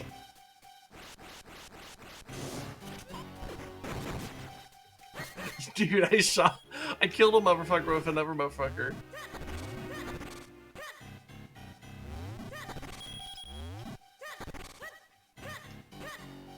It's very Silas of me.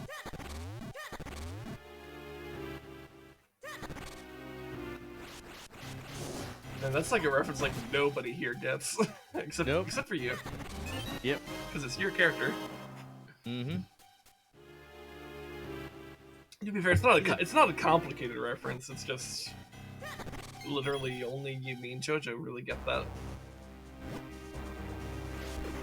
Such a retroactively interesting character. It's such a it's such a retrogressive what? He's such a retroactively interesting character. Yeah. Literally the most normal of fucking dudes. What the fuck? I think it's because it's the way that in that party he was able to take a lot of take charge of like situations and stuff.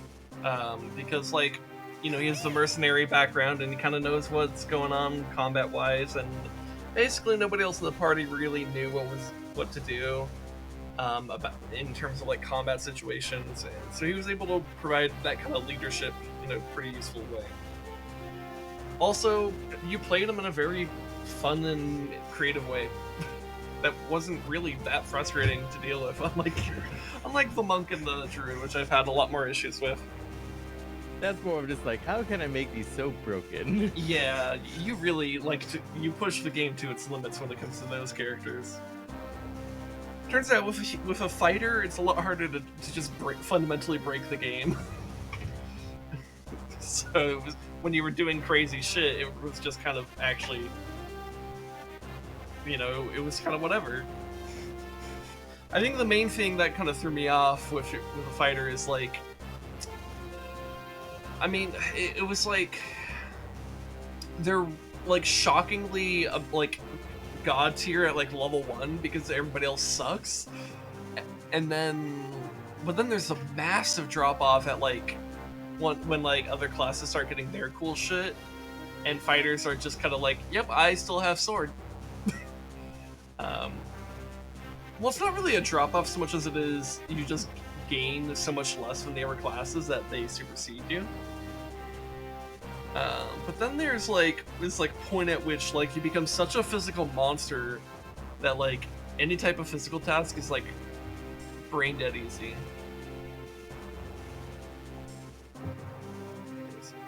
Of course, how silly of me. Hey, my boy, jump into that whirlwind over there for me. I wonder if it's a great idea or a terrible one. Let's do it.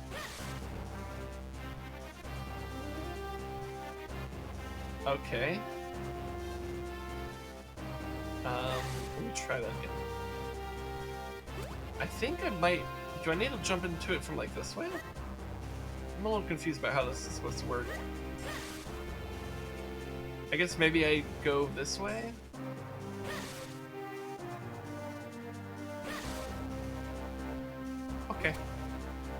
It's a little bit weird. It'll probably be less weird as I go on and get more used to how it works.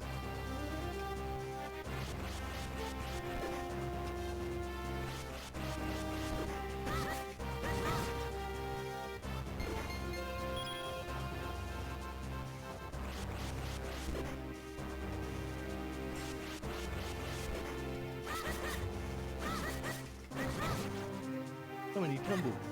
Mm-hmm.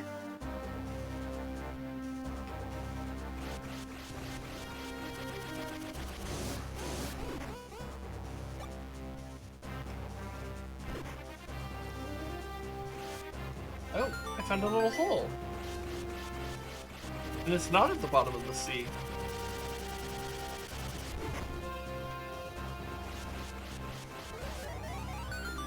Ooh, we could become small. Okay. Here, let's do what we can while we're big, though. Because clearly that's going to be required for me to be small. Oh, I can't go in there and pick that up. Oh, okay. Alright, let me go back down real quick. Maybe there's still stuff over here I could do? Nope. Okay. Ah, God, all the stuff's back. Alright, you know, I'm just gonna ignore it if it's not really in my way.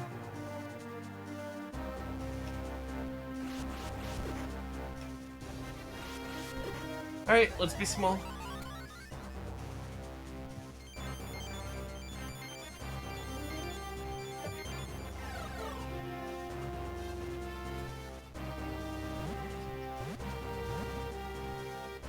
Apparently those gems are bouncy. Interesting. So this perfectly normal looking stone was another portal to the Minish world.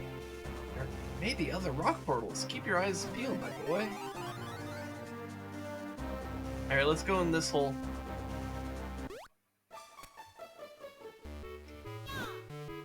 Water is life for Crenel beans. The blue beans grow when you pour water on them. The green beans like Mount Crenel mineral water. Mount Crenel mineral water can be found only in spring here in Mount Crenel. Oh, really? Crenel. Yeah. Well, really, the spring is closer to the base of Mount Crenel. Okay. And what's in the chest? I got a kinstone. Or a kinstone piece, I should say.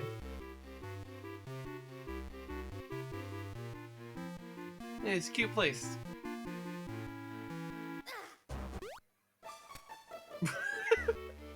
Hold on, can we just talk about what just happened? I would say it's clip worthy, but I think it happened so fast, I'm not even sure a clip could properly convey it. So I'm gonna explain it. I walked out of this place, and so I'm like holding the up button, right? And so it loads me into the next world where I'm still holding the up button, and where I immediately run into one of the tumbleweeds, which bounces me back into the hole. Oof. Oh my god. Okay, so I need to be a little bit more careful about my movement here. Let's go to the right here.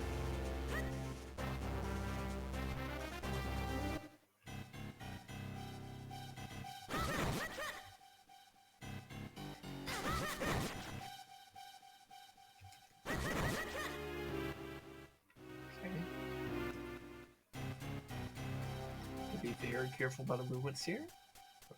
We're all good. Spikes! Got spikes on the floor. I got a kinstone piece. This one's blue. See, nothing over here. Nothing on the other side. Nothing on the other side. Okay. Ow. I stepped on Spike. Dog stepped on a bee. My dog stepped on a bee? Dude, it's so funny to me. So funny, but also kind of messed up to me that, like, that's gonna be the thing that 5 years from now, people will still reference from the Amber Heard Johnny Depp trial, but, like, Nothing else will really matter from that.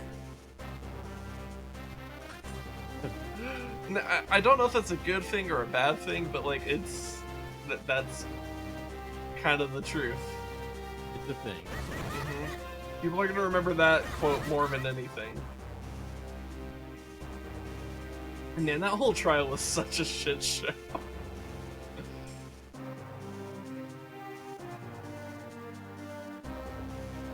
Oh my god, I could carry the whole bean. It's as big as me.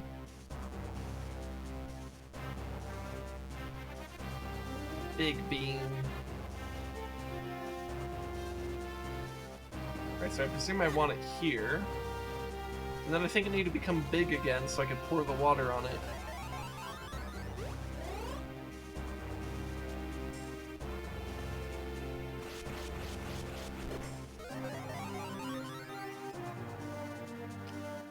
Alright, so let's get that water, which I don't know if this is the water I need. No, it's not. Okay, so I need specific water.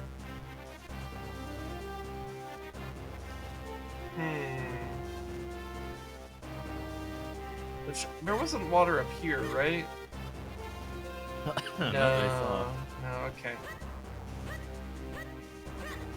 Ow. I guess I'll hop back down.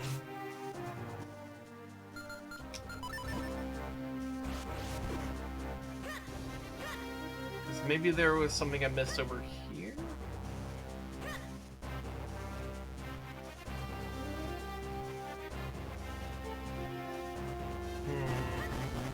Oh, yeah, it must be this green water. Oh, how would I get in there?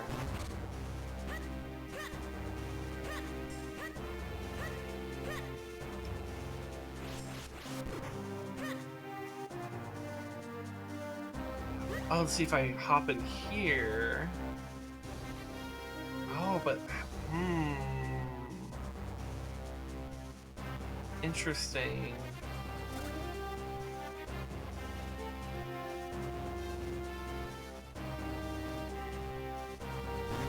Okay.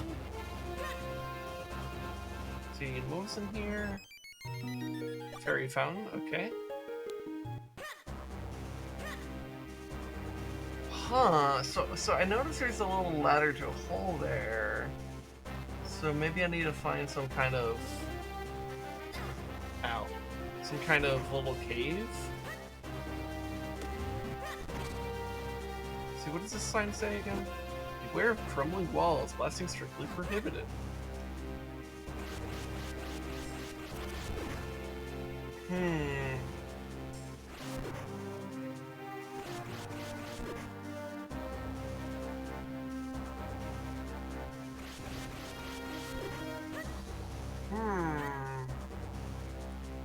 Let me try going back in here.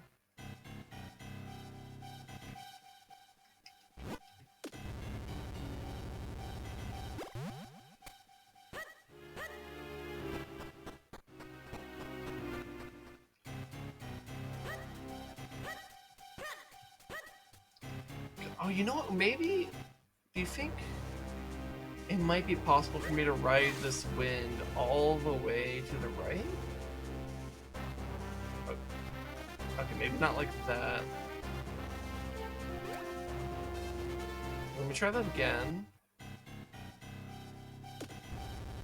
Though I suspect I probably won't be able to base off that one. Because I was already lower than that tree, but the tree could be taller than I think it is.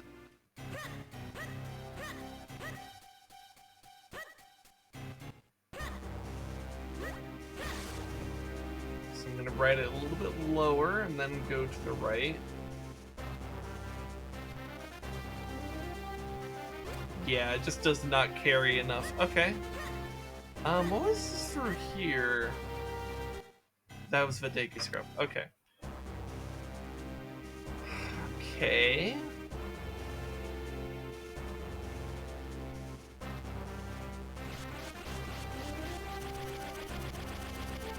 See, Hey, did I ever clear all the tumbleweed or whatever this is supposed to be? The spiky dust. Spuss.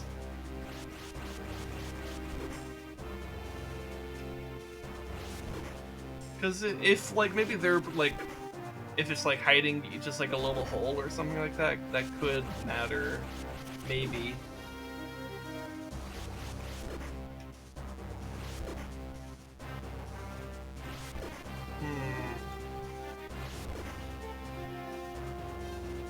I don't think this...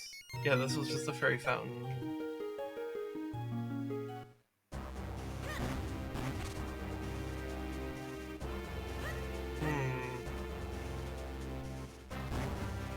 Dangerous, no climbing.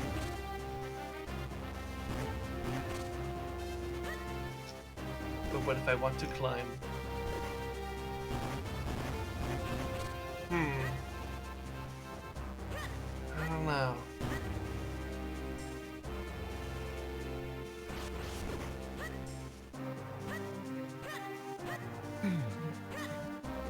Okay, let me make my way back across this way.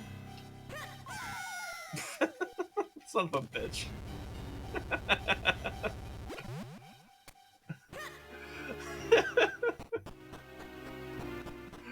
Oh, that's funny. Just immediate. It's like, oh, let me go this way. Dies. It's very silly of me.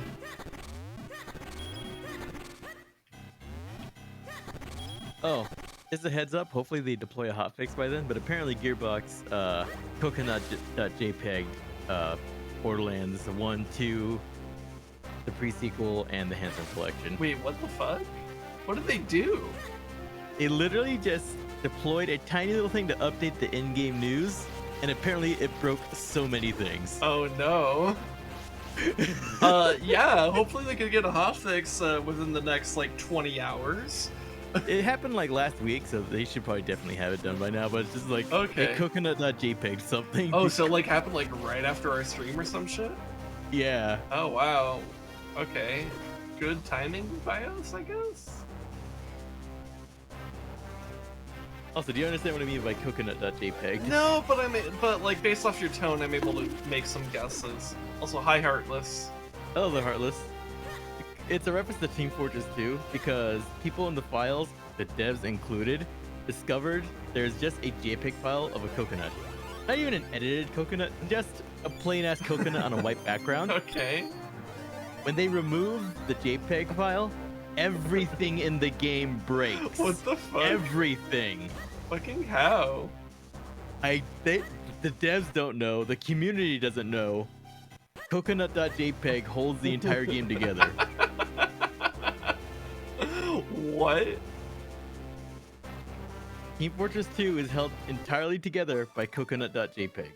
That's fucking crazy. And not even the devs know why the fuck it's like that. Oh my god. And it's been more than a decade, so it's not exactly easy to ask what the OG devs did. I mean, I'm sure they could probably find the OG devs. And But do they remember? Yeah, that's the real shit. It's like, do they remember why they had the coconut in the first place? Why is everything linked to coconut?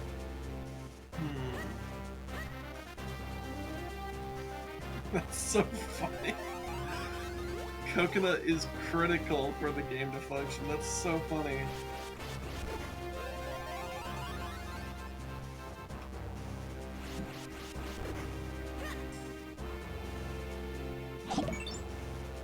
Oh, also I guess to any shared audience members, because I tend to do that, tomorrow after Together Tuesday, depending on how many of my components come in, I may or may not end up not streaming my usual Tuesday Enduro stream.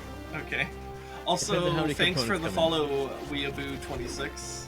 I'm fucking surrounded by weebs. I know, right? I'm somehow surrounded by weebs. Weebs and VTubers.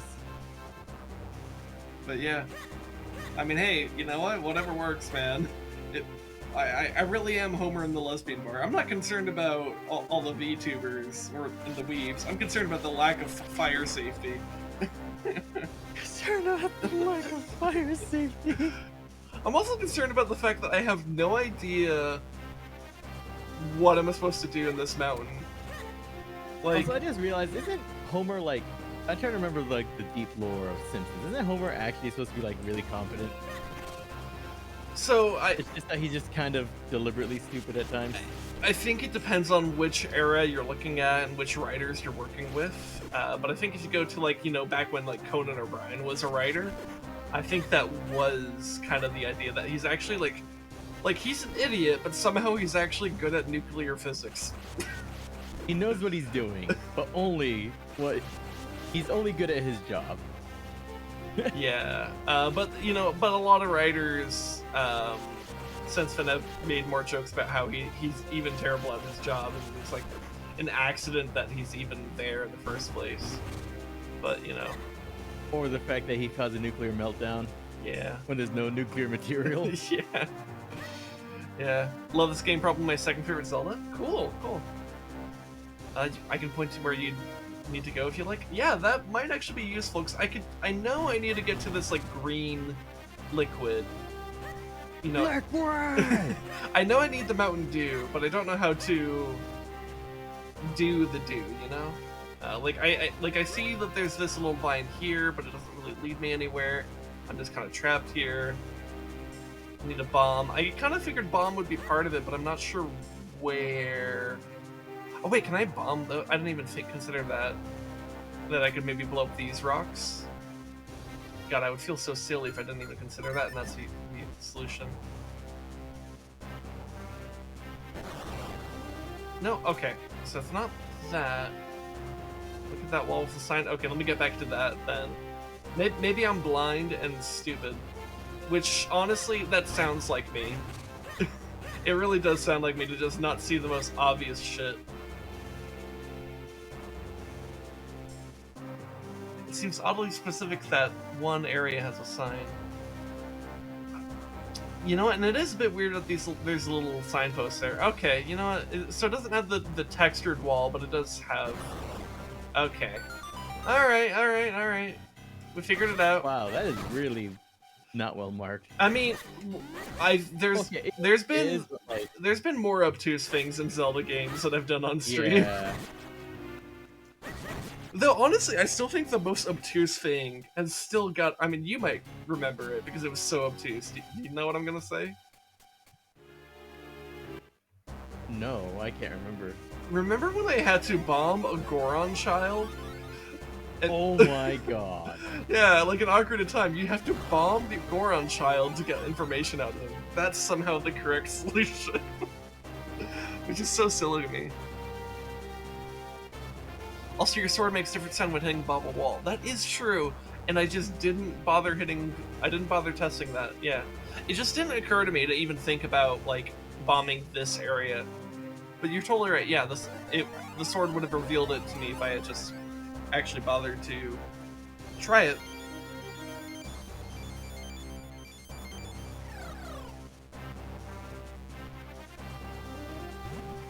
But yeah. Sometimes it's really easy to forget to do like there's like a simple like Zelda like troubleshooting protocol, and it's like just like place bombs in suspicious places, look for places where that might be suspicious for bombs, attack walls with your sword for suspicious sounds, stuff like that. You know, and I just didn't go through that protocol, and I should have.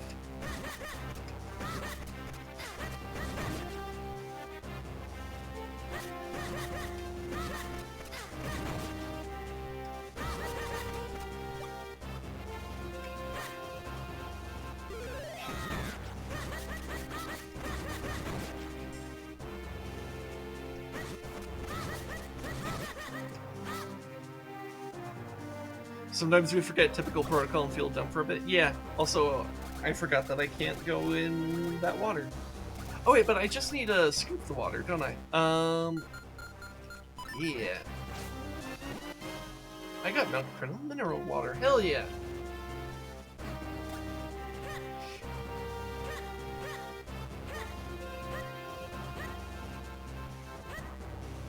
Run?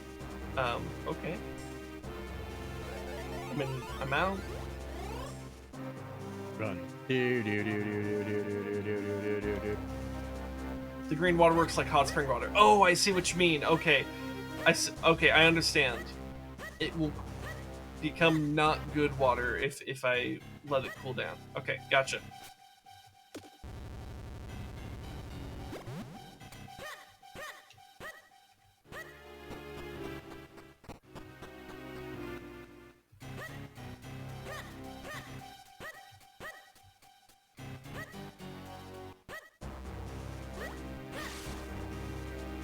Okay, go this way, hit this wind thing, and then we're good.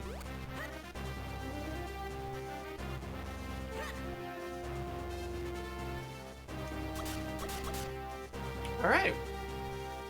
We're good. Hell yeah. I wonder how that must feel for Ezzo. I'm sure it's a really weird experience, but I mean, I don't know what it's like to be a Cap that's also like a bird, because he's got like a beak, but he doesn't have wings. I don't know, man. What is Ezlo, anyways? No cap. No Cap. Princess Zelda, if I'm being dead ass with you. Man, that's, you know what Ezlo is? That's Cap. Okay. Sin, Yeah. question. Who would be the single most hilarious character to retroactively make speak like a stereotypical Zoomer?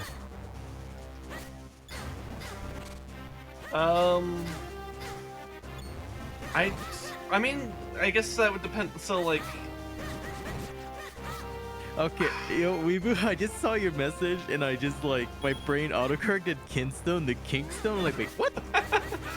we're not checking out our kinks here. No, that's this is the wrong platform for that. Yep. Cue all the clips of us talking about mommy milkers. All of them. Actually, I think there's mostly just the one, but it is now one of my most viewed clips of all time. So, thanks to Tokeshige's community. So can I check your Kinstone back for a bit? Sure. Yeah. Let's see. It's this. So I got these. I got like a little Yes, Kinkstone, the best kind. yeah. Yeah. By the way, speaking of all this thirst and, you know, collecting of water, I'm actually out of, you know, real life water. So, I'm gonna go get some more water. So I'll put the break screen on. I'll be back real quick. You guys can talk while I'm gone. Guess we'll try.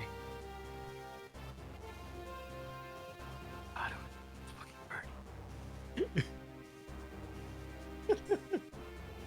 I'm in.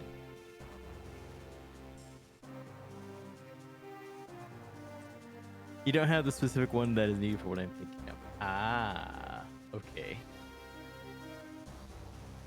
Yeah, I know nothing about Minish Cap whatsoever, so I didn't really play too much Zelda.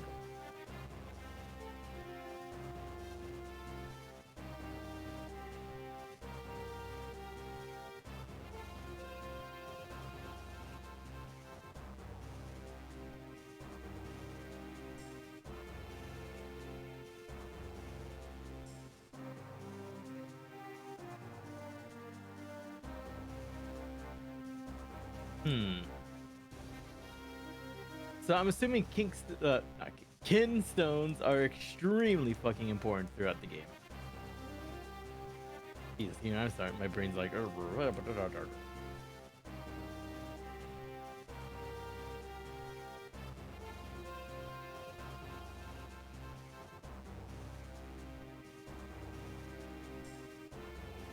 Was actually just playing the game till my 3DS died.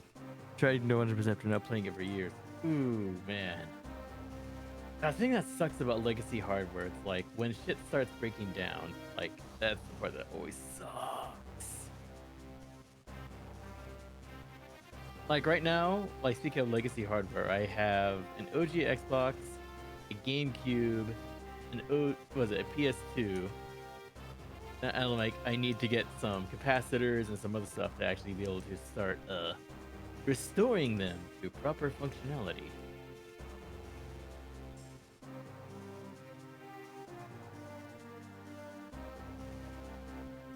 Oh, that died. That type of died. Okay, I see.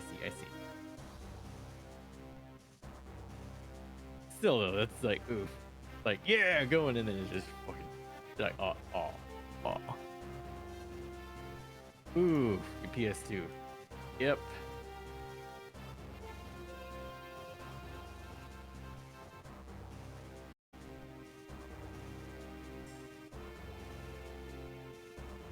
What fuck am I on?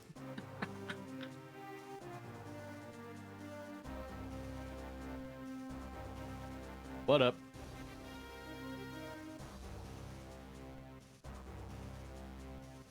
Oh man. Oh, if I start saying random things, I'm using VoIP in a game I'm playing. I'm just kind of existing with Sin at the same time.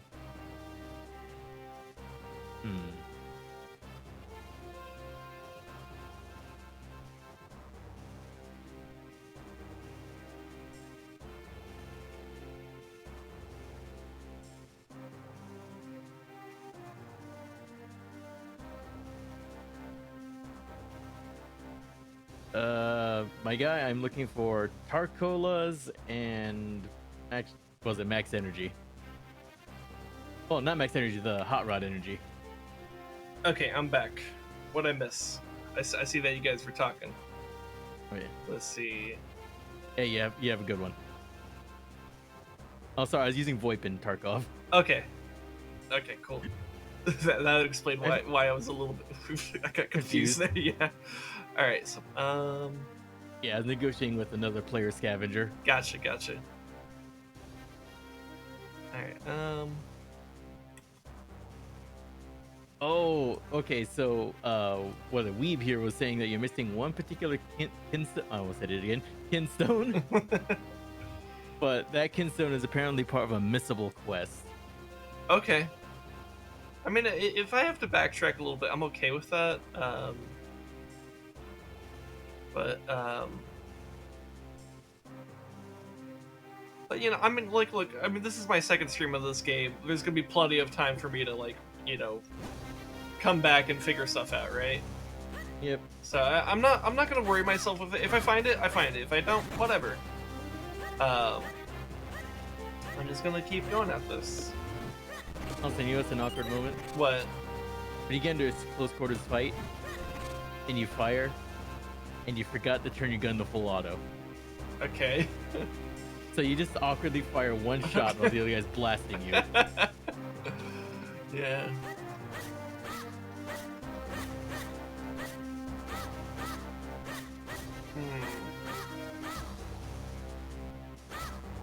Strange.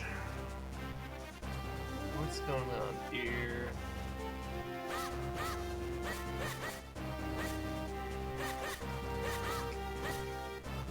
Here, did I walk by something over here?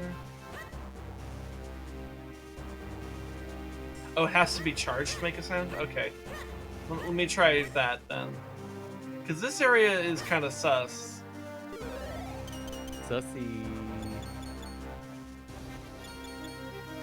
Okay, so that's... This center area is the spot. That sounds weird. Okay, cool.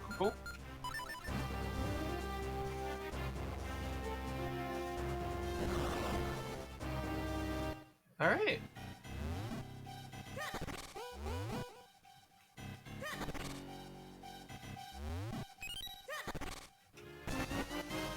Got a blue kinstone. Also, fuck, I just stubbed my toe on my own computer. How'd I manage that?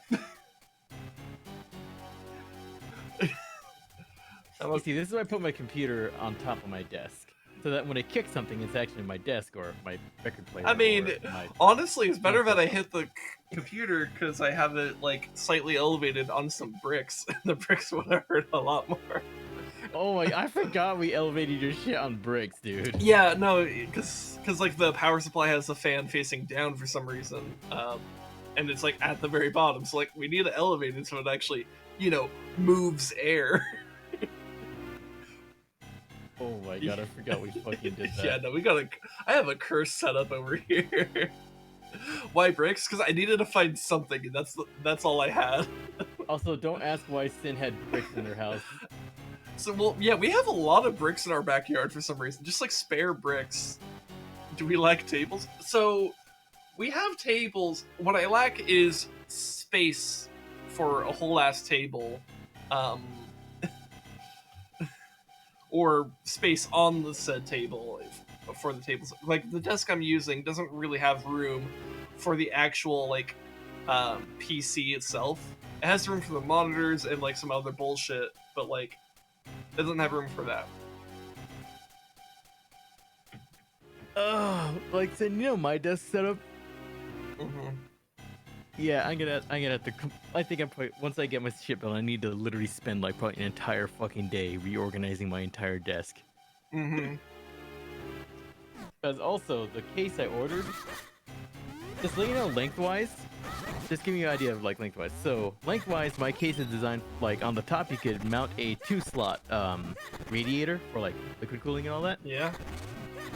The case I bought is designed to take 4-slot radiators. Oh, we got white choo-choos. Oh my god, they turned into a spike. Choo-choo. They're like pufferfish. Choo-choo. Choo-choo. Mm-hmm. But this case I bought is designed to, what was it, at max accept borderline server boards. Okay.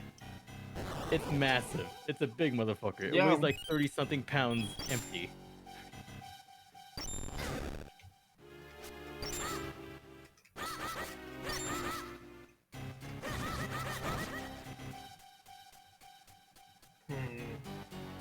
I feel like I already fucked it. Can I move this more? No. Can I pull it back? No. Okay, so let me reset this room.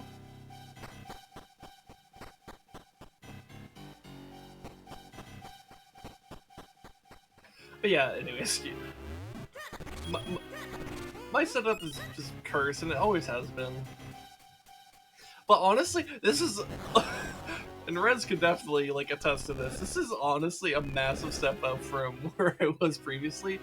The amount of curse that exists with my PC is significantly down. Oh yeah, no, your old shit was insane. My old, yeah. Well, and here's the thing: it wasn't even that we were like doing anything bad or wrong. It was just a cursed PC that was doomed to failure.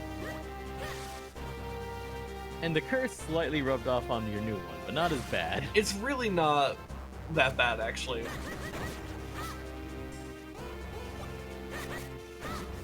Like the more significant curse, like since I've had since then, is the curse of the Grey Cat Cafe collab, where like that one just took months and months and months of like repeated attempts, and then there's something coming up over and over again, until we finally had a few that actually worked.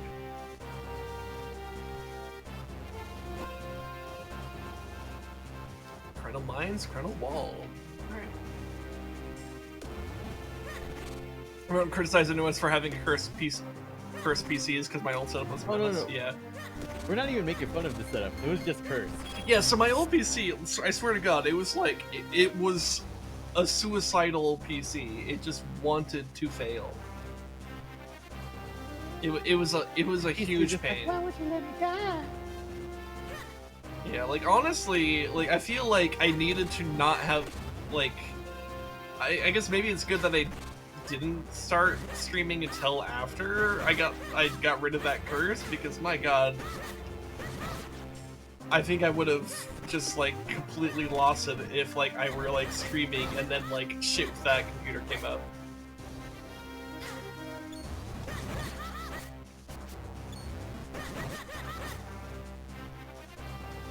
I don't know, man. It was just tech issues are a bitch when they happen.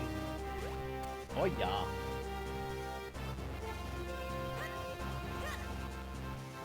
And it's even worse when it's like I didn't do the obvious thing wrong, so there's just like some other weird shit happening.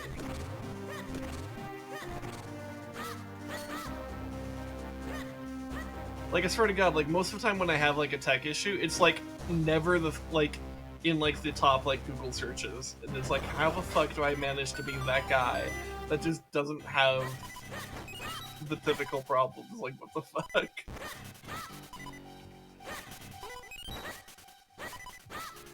Anyways, let me pull out the shield.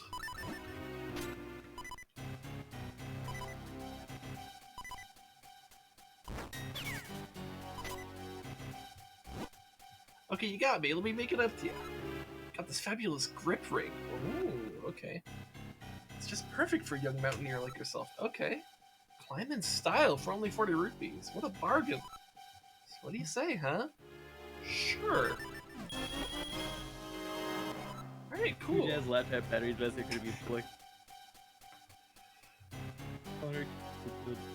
USB keyboard. Oh my god, your freaking laptop was on like life support, my guy. Wait, so so he said it was a huge ass laptop, but the battery was so bad it couldn't be plugged out or shut off instantly. Monitor was botched, so I had to use my TV as a monitor.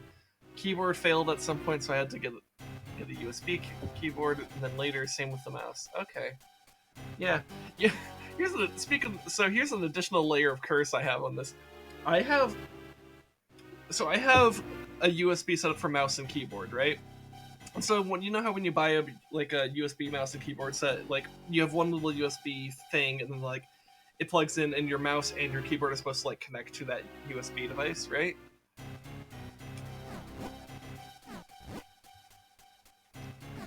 So what I have, it's like cursed on top of that, where it's like I have two of those. So I have, but what's happening here is that I'm using the keyboard from one and the mouse from another, because in one set the keyboard doesn't work anymore, and in the other set the mouse doesn't work anymore. So I'm using two of those like wireless sets, but because they both like half broke, but in a way that complements each other. So I have two USB slots dedicated to each of these devices, and and it's not too bad actually, but it's just kind of silly to think about it. It's like I literally, like, the thing for my mouse, the keyboard correlated with that just does not work. The thing for my keyboard, the mouse correlated with that just does not work. It's silly. I'm sure one day I will probably like go to like a Best Buy or something and just get like real shit. But for now, what I have works. So what I did recently upgrade, and by recently I mean like 2 days ago, is okay, cool. The grip ring is just equipped. It looks like awesome. Yeah, now I can climb these. Cool. Like 2 days ago, I bought a new headset because, well, and it wasn't even because my previous headset wasn't like functioning in the sense that sound wasn't coming through properly. It was fine on as far as the sound is concerned, but the problem was on the sides, like where like you know that little arch that that's supposed to go over the top of your head, and where it connects to the earmuffs, that little connecting section, you know, that area. That area had gotten like physically fucked up over time, to the point where like I was like using like electrical tape to like try to keep it together, because like the wiring and stuff was all fine, but the actual physical structure was breaking apart. So, but like eventually I like this past week it just got to a breaking point for me where I was like, I can't fucking stand this anymore. And so I went to a Best Buy, specifically looking for headsets that look like just they might not break right there, that they just look ever so slightly more structurally sound. And I found these headsets. This was like the cheapest one they had there. It was like well, it's not the cheapest. They definitely had cheaper, but this one looked high enough quality while still being on the cheaper end of things, because they have stuff that's like in the triple digits in terms of like money you could spend. But I spent like 40-50 bucks on this one. I think it was like 45. You talk about the structural integrity, and I'm just remembering the fact that some guy got saved by his Razer gaming headset because he got hit in the head with a stray bullet. Oh my god. Luckily, the Razer headset actually deflected it. Jesus Christ. He lived in a bad neighborhood. Yeah, that's pretty wild. What the fuck? Yeah, literally just pinged off the fucking metal chassis of his Razer headset. Yeah. His Razer headset was toast. Oh yeah, yeah. Also, I'm guessing I'm gonna need like some kind of ability to create like a. I might need like the ability to create a block or something like that. I don't know. I need something for that area. But yeah, that's wild. But yeah, so I got this new headset, and like, sound quality is decent, and I'm hoping that in 6 months I won't have to do some makeshift repairs on it, and that it'll be totally fine and awesome, because that's the purpose for which I bought it. Yeah, but I had, like, no joke, been dealing with the other headset having structural failure for like a year. And I finally got sick of it this week, or this past week.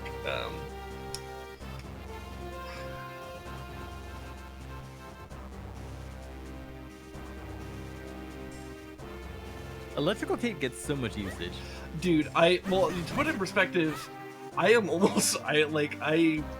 part of why I made that decision is I was looking at the amount of electrical tape I had left, and I was thinking, this headset is going to use up the rest of my electrical tape if I don't get a new headset. Because it is getting thin. And the thing about like rolls of tape is that when they're getting thin, you're going to roll out way faster than you think, you know? Oh yeah. Yeah. Crenel wall, watch out for falling rocks. So yeah.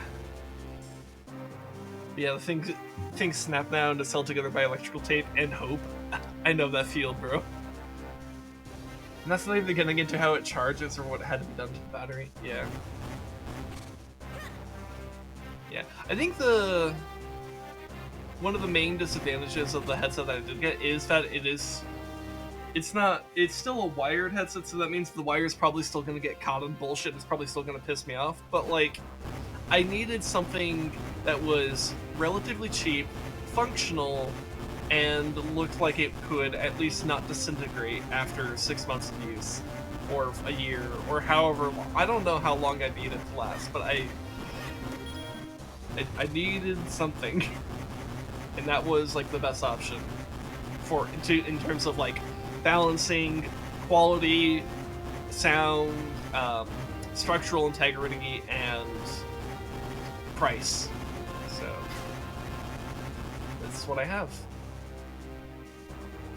Though I'm not gonna lie, I was kind of tempted to buy some of the headsets that they had, like, 'cause you know how you go to like Target or Best Buy or that, and like you go to like the area with the headphones, they have like some that you can just try out and test how they are.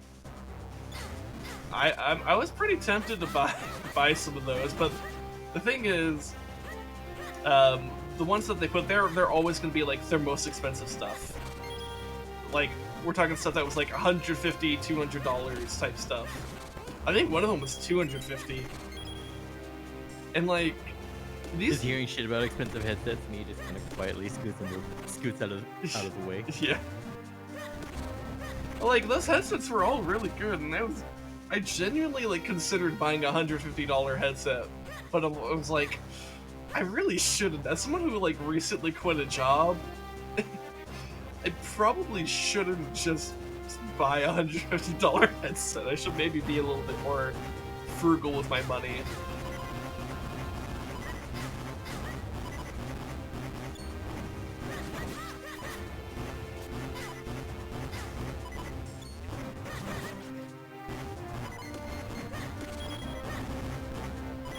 And I am almost dead from those like 2 random creatures. That's rough. Who's this guy? I'm the Crenel Hermit. I left the world to pursue a life of quiet reflection. You seem to be but a child, yet you climb this forbidding mountain alone. I must reward your courage with a little information. Have you not seen strange patterned walls as you climb this mountain? Bombs! Bombs are the answer. Ah, the wise old hermit of this mountain. What is your wisdom? Bombs. Bombs are wonderful. You should use bombs. I love it. He's right, you know. He's right, yeah. So context, first thing was the charging port, tried to plug out the charger from the port that at night, and then the charger plugged out but yanked metal bits. Oh shit, okay. Yanked out the metal bit in the port with it. Okay, I see. Okay, so your uncle cut up a charger cable and then wired it to the battery and salvaged it, but then the battery was botched. He then proceeded to wire and tape a phone battery to it, and now I have a headset with a misaligned mouse, electrical tape all over that lasts for 3 days on a single charge and has amazing sound quality.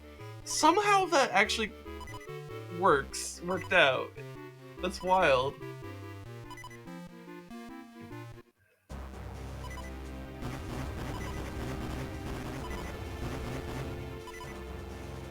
I'm glad you and your uncle were able to figure that out, I guess. This hole is suspicious. I'm gonna put a bomb in it.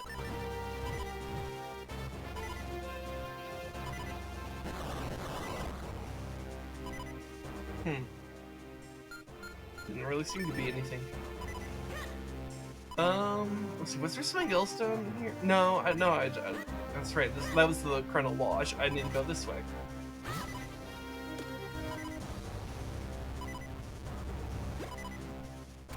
I did not launch myself far enough. Bro, I fucking died. I think that's my first game over. First game over is me just yeeting myself off a cliff. How fitting.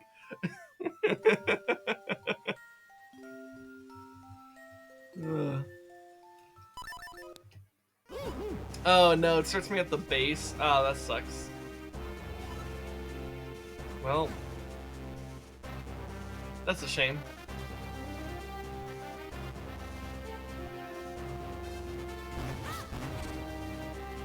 Here, I should be able to climb this up though. Dude, it is kind of wild to think about how a lot of the kind of like more techie work that like is done, like it's really easy to have this perception that it's like some like really high intellectual stuff, but like a lot of it is really just like you fuck with shit until it works, and then yeah, and that's kind of where you're at. God, this area is weird to me. There really is nothing in here.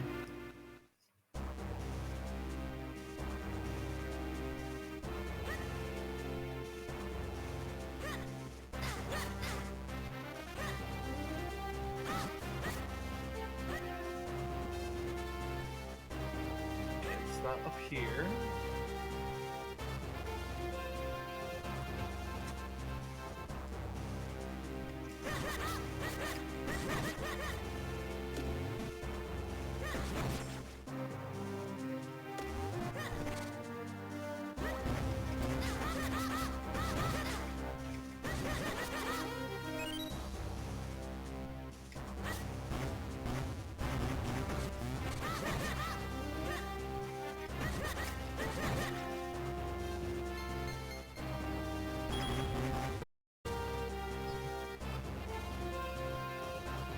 See, having known my uncle long enough, I don't know much, but I understand how he works to know that literally just fucks around and then finds out that sometimes works. Yeah, a lot of stuff really is just fuck around, find out.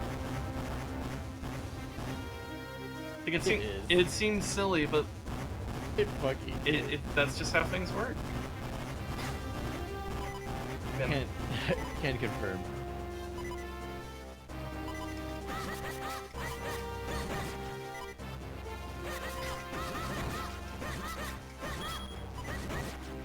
And if I could get any amount of hearts from any of these enemies, that'd be fucking great.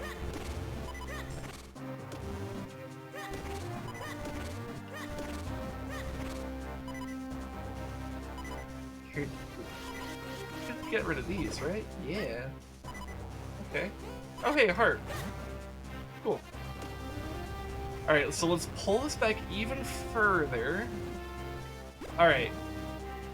There we go. Ooh, it's all like raining now.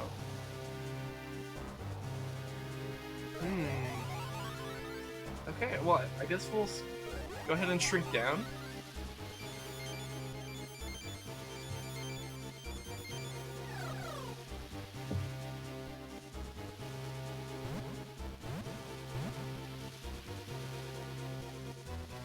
Have you played Link to the Past? Yes, I have. In fact, I have a whole playthrough archived on my YouTube channel that you can go check out.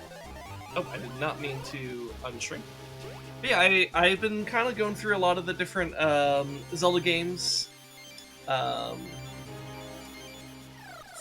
a lot of the different Zelda games from the Zelda franchise. That's good wording on my part. So yeah, about a year ago, or a little bit less, like 11 months ago. Because a year ago I was in the middle of Wind Waker, and then I did Link to the Past, Link's Awakening, and the Oracle games, which I finished up like a few weeks ago. Or like almost a month ago now, actually, because I also went on vacation. So I was gone for a bit. And so now I'm doing this game. So yeah. So if you listen, do you recognize it? Yeah, it does remind me of Link to the Past, actually. I was going to comment on that. But I'm trying to remember which zone in Link to the Past this reminds me of. It could just be the Death Mountain zone, and that's just what's triggering my brain, but I feel like there might be a different zone. It does... the opening? Yeah, I guess so. Oh yeah, you're right, it totally is. Yeah. Yeah, it's not an exact, it doesn't follow, so it has the same motif as the opening to Link to the Past, but it's not actually following all the same chord progressions, but it's absolutely using the same musical motif.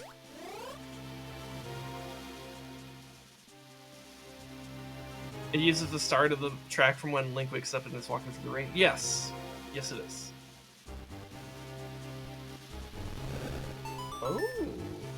Oh, so I'm supposed to roll it from one side and then I could go through. Oh, that makes sense. Okay, these little rocks make more sense now. I don't know what this one's for, but okay. Oh wait, no, I'm supposed to do something with that. Here, I think I should go in here because this resets the world a little bit. Alright, so I need to push it this way, so this way. But yeah, this is something I've been finding very enjoyable about this game, is how much it specifically leans on Ocarina of Time, Wind Waker, and Link to the Past for its like kind of aesthetical direction. I really like that about this game. So it really feels like the Zelda game to feel like all the other Zelda games. And Majora's Mask, I guess so. I mean, that's mostly covered by referencing, by having a lot of stuff be referential to Ocarina of Time. I haven't seen anything specifically oriented around Majora's Mask yet, but I also only just started the game a week ago, so maybe I'll see more Majora's Mask related stuff later. And who knows, maybe I'll see some stuff related to Twilight Princess. That'd be pretty dope. Though I suspect that they won't, because I don't know, I get the sense that they're not going to. Which is fine, they don't have to. They're under no obligation to do so.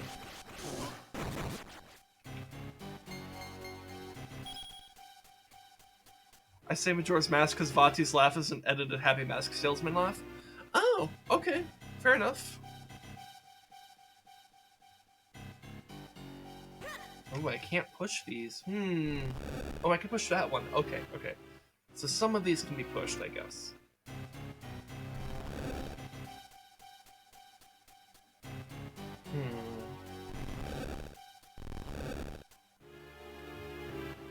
Okay, I can't push that.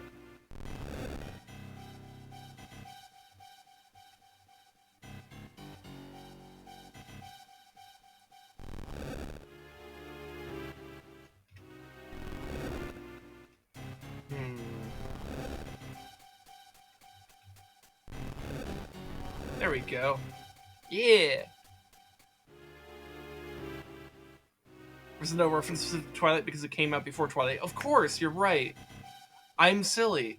I forgot. This is like a 2005 game, isn't it?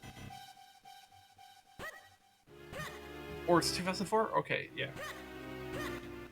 You're right, though. So this would have been like very shortly after Wind Waker. And then, yeah, okay. Yeah, you're right. You're right. Oh my god, these enemies are obnoxious. They manage to deal so much damage so fast. Partially because it's actually really hard to just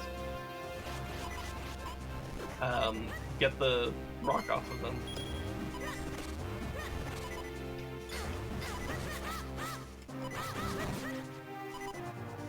And they so scarcely drop anything too, which is frustrating.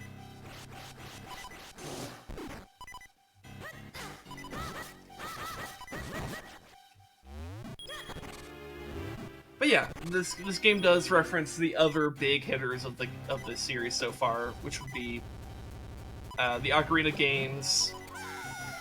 Son of a bitch. The Ocarina games. That doesn't sound like a Zelda game. The Legend of Zelda, son of a bitch.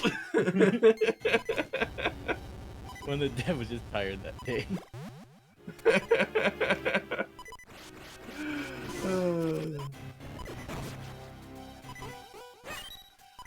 Wind Waker and Link to the Past, which I really like that.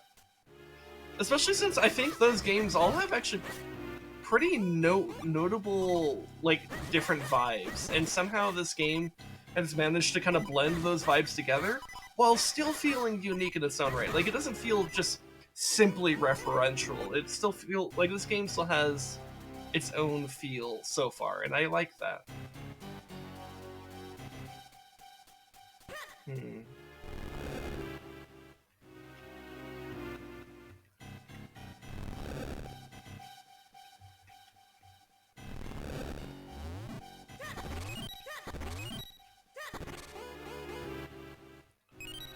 This is also one of the few games where the moments make an appearance. The only other game I could think of that has moments would be Skyward Swords. And this is 7 years before that. Yeah, that might be true. So, how do I get over there? Can I pull that? Nope.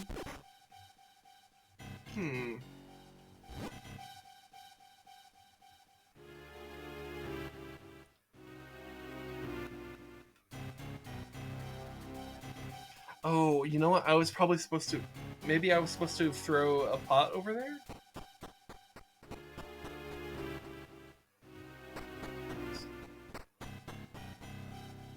When in doubt, bomb? Yeah, I could try that too. But let me see if I'm right about this pot thing. Okay.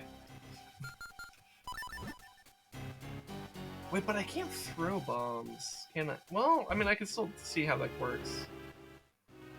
Or actually, maybe I can throw bombs.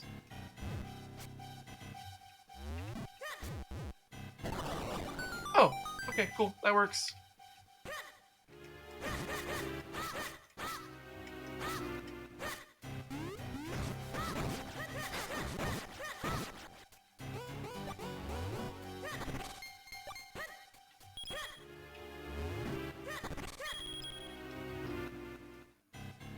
Alright.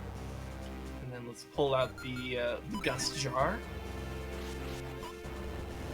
Oh, I could grab the rocks! I didn't know I could grab the rocks. Okay.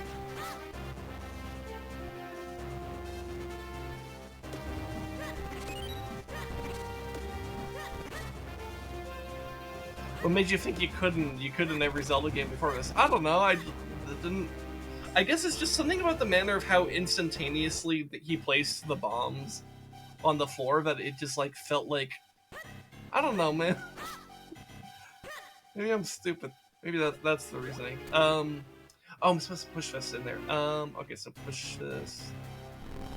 I don't know. Sometimes like brain is dumb and should know the thing but doesn't know the thing. it's silly.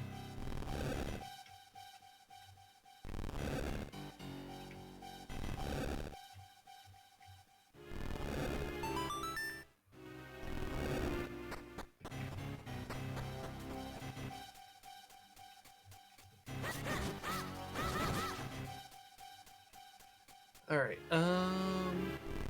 Push this up.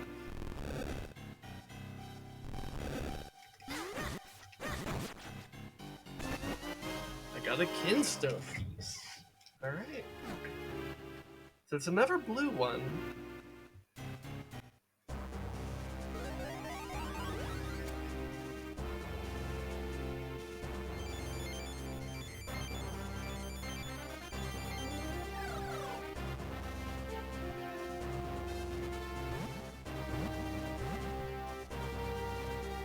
So man, it's taken me a long time to... pretty deep into the stream already, and we're only this far. Hopefully the dungeon's pretty close. And actually, you know what I'm thinking about? I almost wonder if that thing I saw on the left, before I got into this area, I wonder if that could have been the dungeon there. I guess I'll find out. Because I am getting eager to do a dungeon. Where you could see more of my, you know, dumb brain not knowing how to do puzzles, even though puzzles are what I really like about Zelda games. Or at least one of the aspects. There's a lot of things I like about Zelda games. I just think they're neat.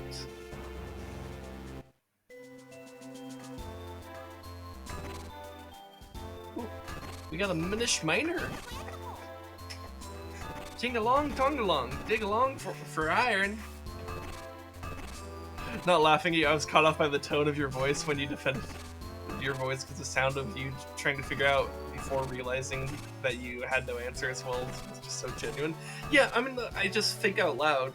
That's kind of my approach to streaming these games, though. It's just I'll just kind of vocalize that, and I usually figure things out, but sometimes I just get like completely stuck in myself. So yeah, it happens. Ting along, tong along. Dig down, dig around, dig the ground for iron. Cool. This mine belongs to Malari and us, the 7 apprentices. Did you ting along, tong along all the way to get the sword repaired? The boss is down on the lowest level. Okay.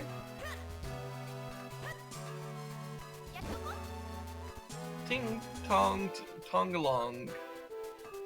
Deep down, dig down. Dig joy in the ground.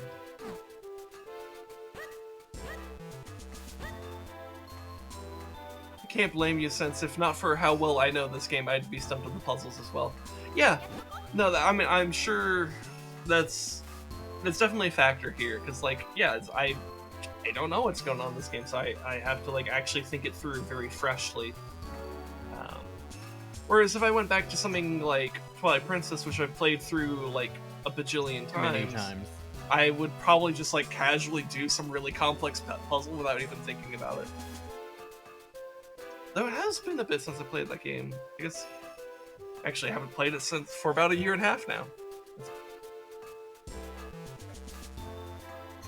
But who knows? Maybe that could be the next one I do. I don't know. I haven't decided. I guess it kind of depends on whether or not I decide Four Swords is worth it, which I might, because it's like, since this is going to be the first game with Vati, it might be worth doing the Four Sword games. Though those are like kind of, sort of multiplayer, but also single player. so I guess I'll have to figure out how all that works, but that's something for future me to worry about. If you head outside from here, you can go see the mine the humans dug. But the boss doesn't let anyone go there without permission. Only Zelda I could say I would be able to play competently is Ocarina of Majora and Link to Past, since I'm familiar with those. Yeah.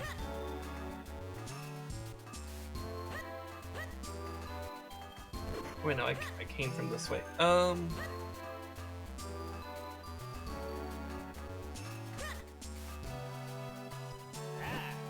Green clothes and not hat. Sir, might you be a young man? I'm Malari, Master Smith. I hear you want me to reforge the sacred sword and help break a curse. I'll be needing the old sword, which holds the power of the elements first. Show me that broken Picori blade. I love all this adventure, but with the rescuing of the princesses and such, I'd be happy to reforge this thing into a brand new sacred blade for you. Alright. He's a big Minish, yeah. Man, that's a big mini dude. It's a big tiny man. It's a big small dude. It's a little guy. Yeah. It'll take me a while to rework your sword. In the meantime, you should track down the missing elements. One of them should be in the mine the humans dug. It's not far from here. Alright, cool. Alright, let's get started. Dude, the instantaneous nature of those hammers appearing. They're fucking ready. Keep them in the prison pocket. They'll be a while, man. Let's leave them to it and find that element. Also, man, they're just hammering away on it without, like, applying any heat to it. They just want to hammer it. I don't think... Look, I'm not a blacksmith, but I don't think that's how forging actually works. Okay, let's see what's through these doors. Little forge room. Cool. Cute. Doesn't really look like something to interact with.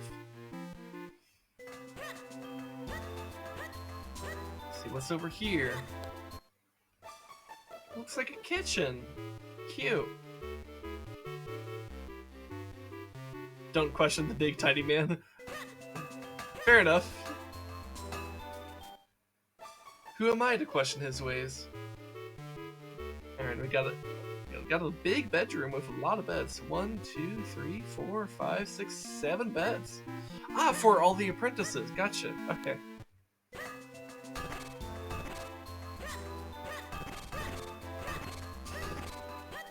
I guess I go out this way? Oh, wait, no, but I need to... Wasn't I need to go talk to the... Did I talk to the guy on the left? I don't know if I did. Because there's a door that way. And that would make more sense, because that was just the way I originally came. What, you're going to the mine? If you talk to the boss, I won't stop you, but be careful. Okay, there we go. Okay. So that little area is a town. Gotcha. A little Minish... Alright, town thingy. Alright, so I guess we gotta be big, so we're going to a human mine. Also, there's one of these things here. We're gonna get another treble clef. Holder of the sacred powers, we grant you the power of wind. Hey, that stone marker crumbled. And there's another one of those symbols. You know, no matter how many times I see that happen, it still rattles me. It's the weird treble clef. Looks a bit like a horn, actually, now that I'm looking at it. Or a seashell. I don't know, it could be a lot of things. It's a dick. It's a dick. God damn it, Rez. Alright, Cave of Flames.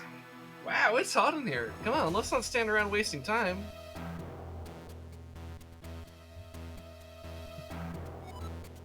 Find that. Oh, wind. Hi, where my boat at? Yeah. Yeah, find that element so we can get out of here.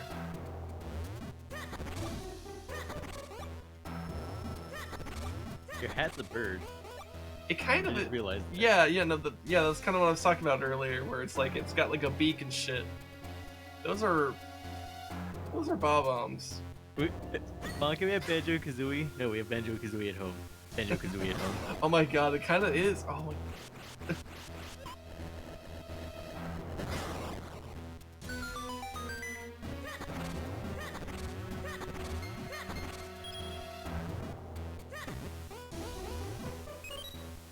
Meanwhile, I want to play Mario. No, we have Mario at home. Mario at home. These fucking 2D Zelda games that I've been playing for a while. The immediate response is a dick. That's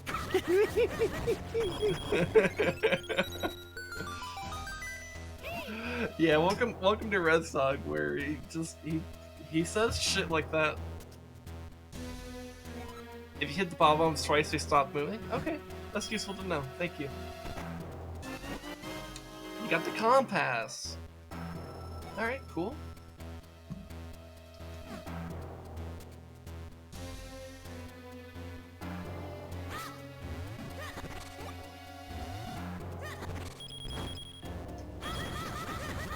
No, don't eat me.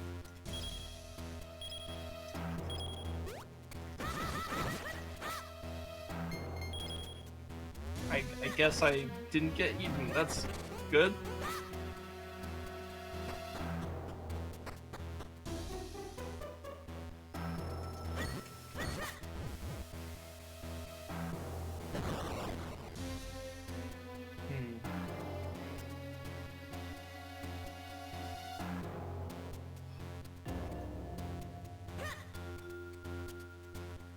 Also, I'm sure you could tell, but the game uses a lot of sound effects from the Oracle games, which makes sense considering Capcom worked on this one. Yeah, well, it seems to use the sound effects from a fair amount of stuff. So, like, some of it does seem to kind of be leaning into, yeah, for the same types of sound assets as Link's Awakening and the Oracle games.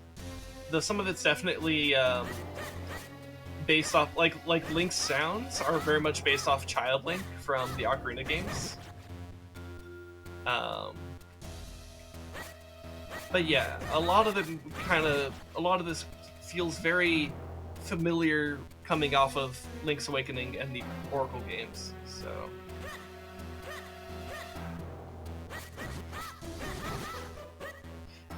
And of course, a lot of the compositional work is, is kind of leaning into Link to the Past, and stuff like that.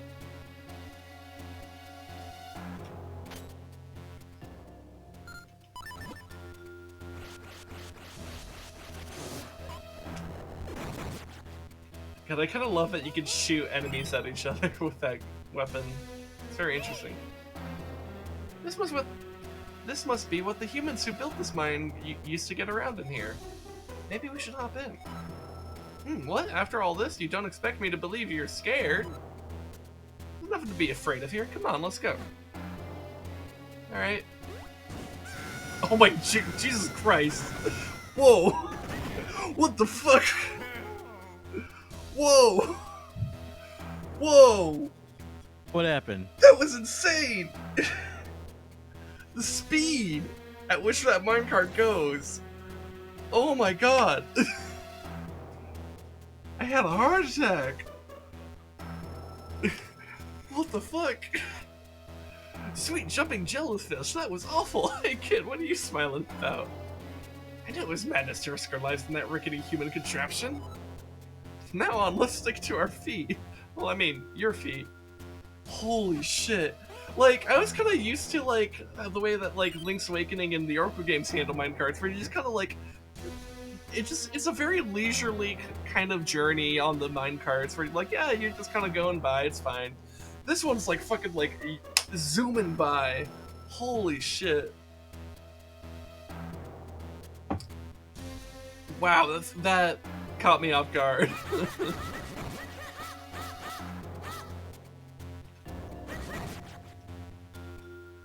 God, that was fucking crazy. Oh my god. See, the castle theme in particular is ripped straight from Link to the Past. Yeah, almost every single castle theme since Link to the Past specifically references Link to the Past. I think that was something that was really cool about Hyrule Castle and Twilight Princess, is that when you're in the lower levels, you get the Link to the Past Hyrule Castle theme, but as you get higher and higher ups and get closer to Ganondorf, you get more and more of Ganon's theme kind of blending in with and eventually dominating over the Link to the Past Hyrule Castle theme. It's really cool. But yeah, rolling around to the speed of sound, got places to go, gotta follow my rainbow. Yeah, it really does feel like that. Going Sonic fast.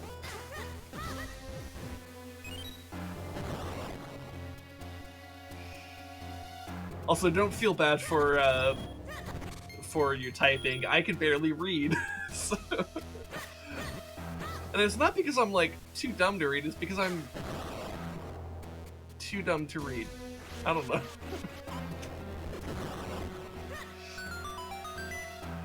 I don't know, it's so weird. It's like a weird phenomena that like kind of started happening when I started like trying to read dialogue on stream. Is that I noticed that I'm actually surprisingly good at having aneurysms while trying to read. Because that's how it fucking feels sometimes. Where it's like I try to read like some like dialogue that a Zelda character says, and it's just like I just butcher it somehow. It'll be like the easiest shit, and I'll fuck it up.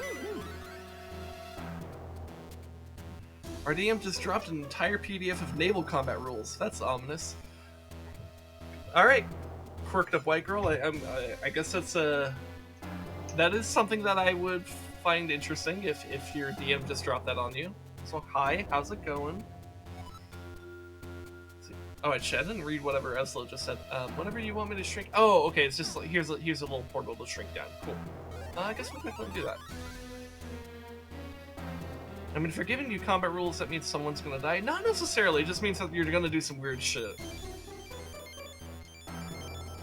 I don't think we even have cannons. Yeah, if you're going for a more like traditional fantasy setting, again, it really depends on what your DM's doing. Probably instead of cannons, you might have something more. You might use like ballista, or you'll be doing boarding action. So good luck, I guess. Trireme game, rise up. Yeah. Dude, triremes are fucking dope. Trireme. It's in the One Piece world. Okay, so how did they not have cannon? Yeah, I don't know.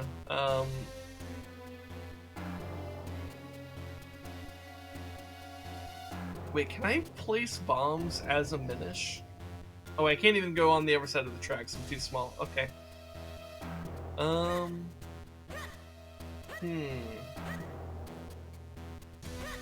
Let's see, what's up this way? Okay, that's considered a pit of death. Okay.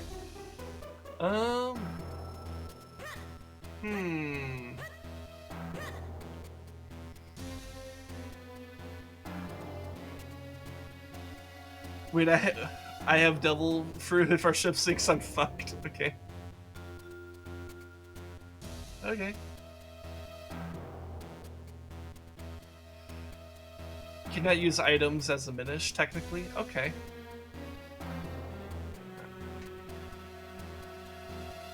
Wow, I can't even grab the heart piece. That's silly. Huh. Oh, there's a hole down here. Somehow I didn't see this one. Okay. Is there anything over here? Nah. Okay. Maybe one of the two fishmen could save me? Maybe. Can I open big chests? Nah. I'm too small for the big... I'm a small man with a big chest. Take that as you will.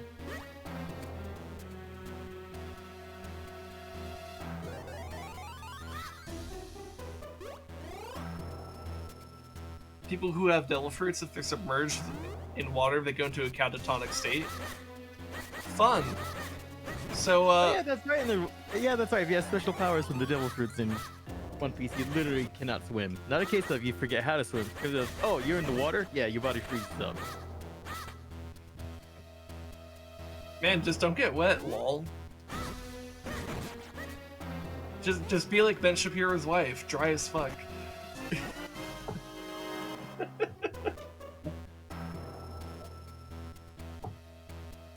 Who's your favorite Link?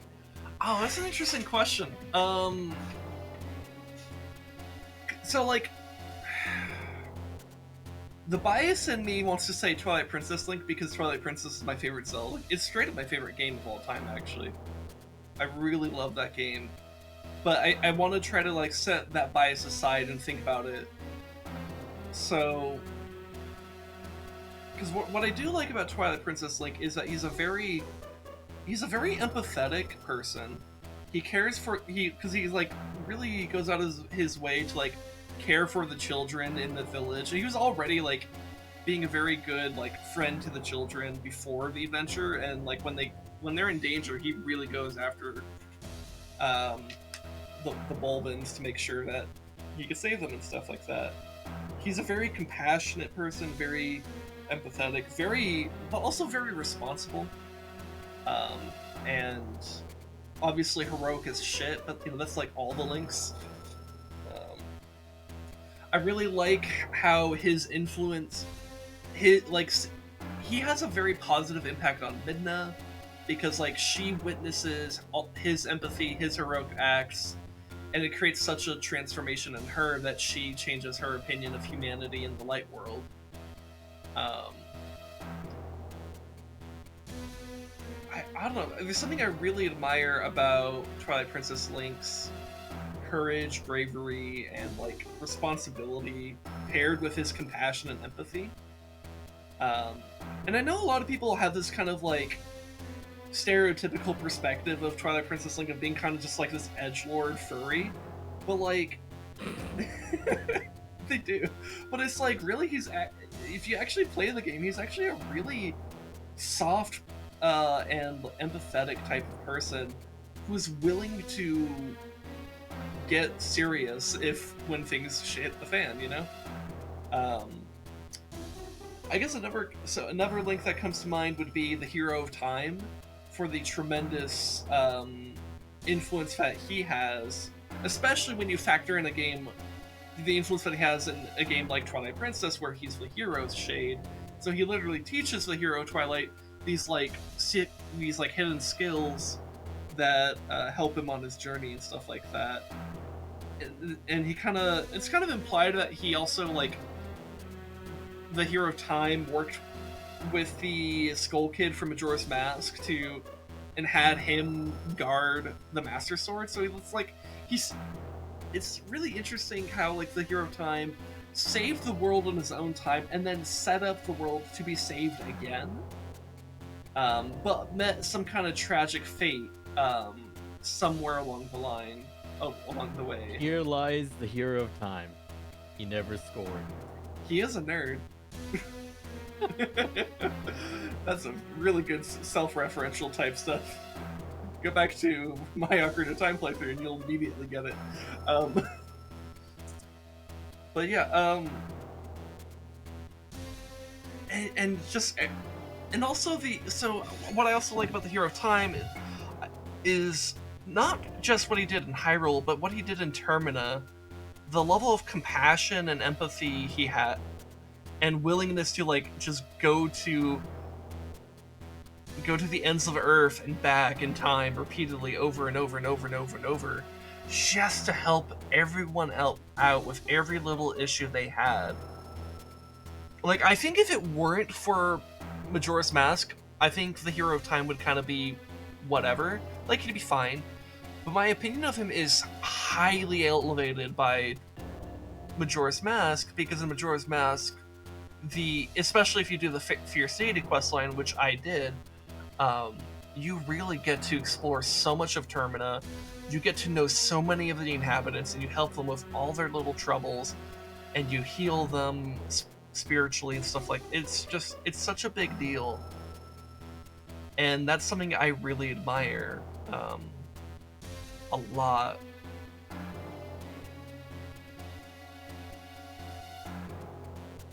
I think for me it's between either Twilight and Time.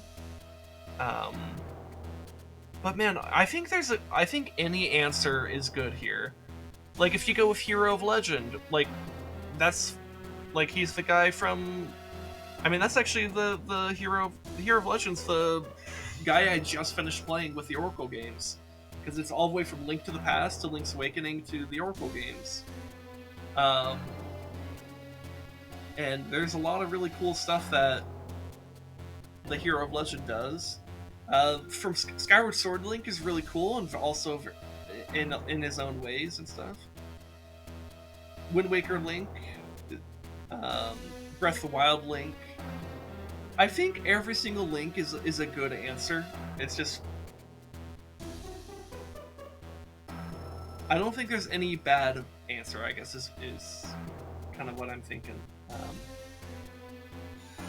Anyways, I was ranting for a bit, and then let me see some of your responses here. So, Twilight Link is a good pick, even though he doesn't speak. You can see his motivations. Well, he does speak. It's just like, because like, there's this idea that the different Links in all the Zelda games can't speak, that they're like mute, but it's not really true. Like in Twilight Princess, for example, there's like a couple moments where it's like he clearly is explaining a lot of complex things. Like when you go back to Orden Village to get the iron boots from the mayor there,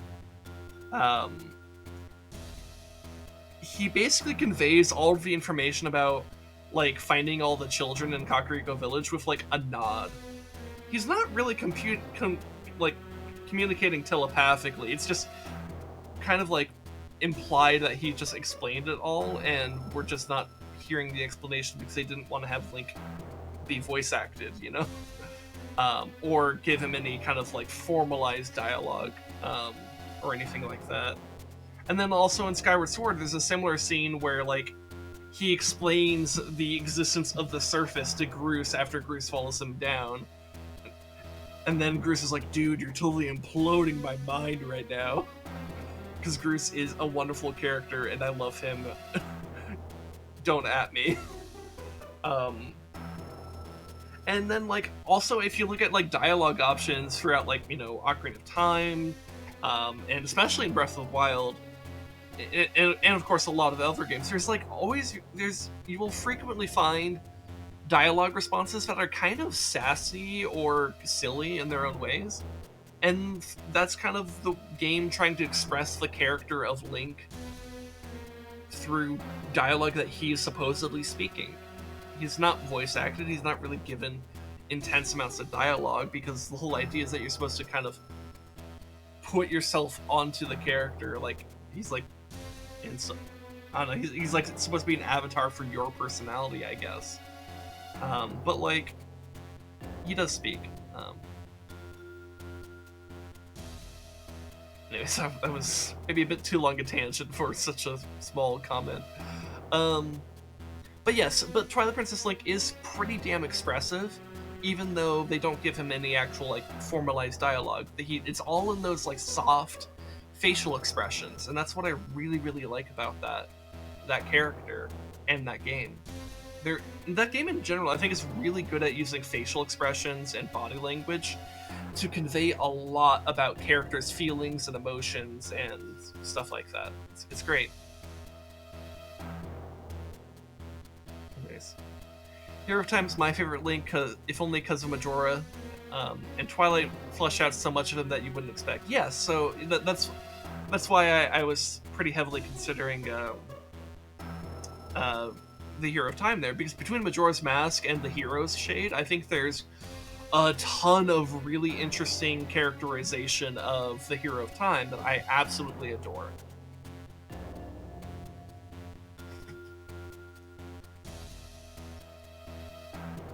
Yeah, he never outright speaks, so as a player, you can't grasp how Link feels about expression or dialogue options. Yeah, fair enough. Yeah. Anyways, let's actually continue the dungeon here. So, lighter rooms or ones you visited. Okay, we know how maps work. Alright, so I noticed there's this little lava area. Oh god, okay, we got a Kunstone.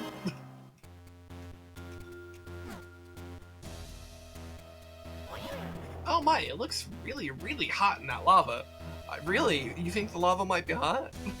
Trust me, falling into that would be a bad idea. I'm sure you agree. Yeah. hot take. Is lava hot? It really is the hottest of takes, isn't it? Okay.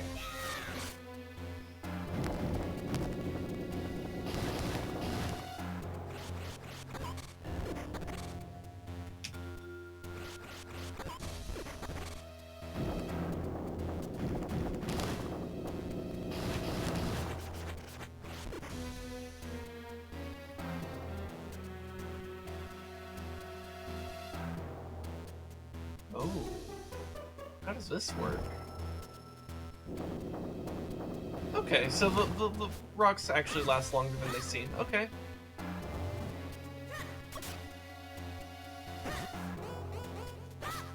Oh, I probably shouldn't have launched that guy. Oh, actually, no, it's fine. I only need the one, it looks like.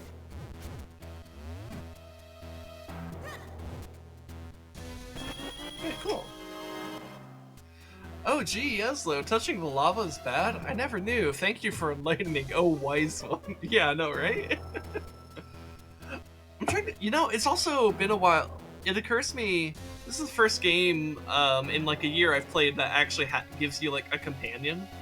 Because because Link to the Past, Link's Awakening, and the Oracle games don't really give you like a formalized companion. So it's been a while since I've actually played a game with a companion, and so I'm like trying to think like, oh, what do I think about Eslo as a companion? And so far, I don't know. He has an interesting personality where he's like kind of sassy, though he's also a bit handholdy.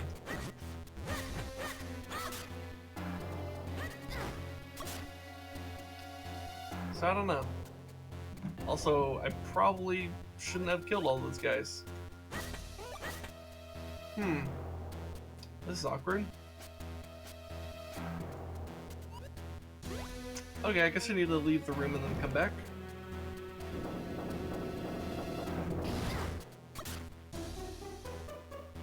Okay,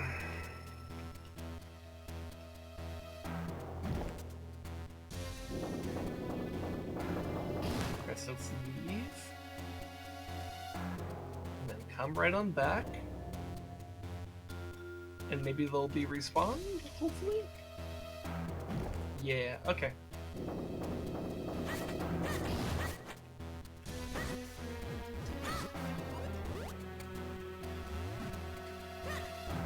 Alright. There we go.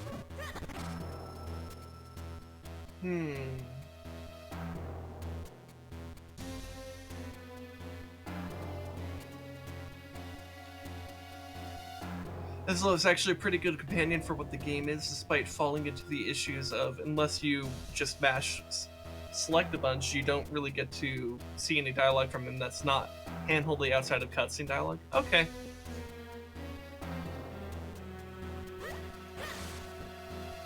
Yeah, I guess this is back in the era where they didn't quite know. Oh, I can't go over that. Ooh, okay. I guess I'll just go over here. This is kind of back in the time where they were still trying to figure out how to do companions. Though in Twilight Princess, they really did nail it. Which makes it really disappointing that in Skyward Sword, Fi is, the way she is. You can tell by the way it is. Oh. Interesting. So I can't actually access that chest.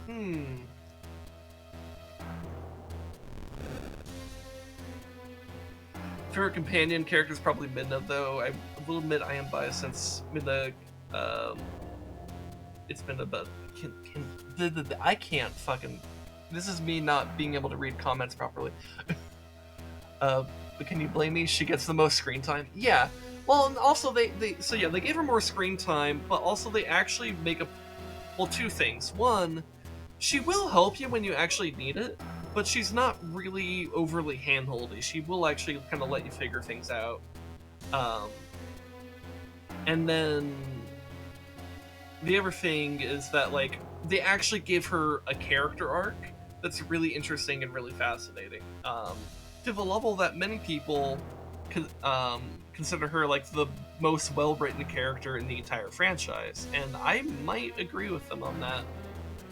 I don't know. I'd really have to think through all the characters in all the games to really be sure of that, but she is really well characterized. Also, I'm back here. Do I want to be back here? I don't know if I want to be back here. I feel like I accidentally backtracked? I don't know. I'm a little confused. It also helps that Midna has more at stake in the issue than just helping Link. Yeah, that's true.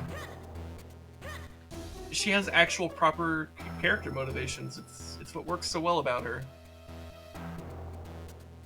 Yeah, because Midna only helps Link at first because it can help her, and that was originally until over time you see the relationship story build up. Yeah, exactly. Yeah, that was that whole like spiel I had about like the compassion of Twilight Link really having an intense effect on her. Also, can I go? No, I can't go in there. Okay, so I do have to. And compared to a lot of characters, Midna has an ungodly amount of Rule 34. Yeah, I suppose that's also true. Basically, until Urbosa came along, she was like the dominant woman of, you know, the Rule 34 community on Zelda. Her and Twilight Princess Zelda, actually. Yep. Yes, we've an ungodly amount. Because, you know what, they exude some strong femdom energy, and you know what, I'm here for it.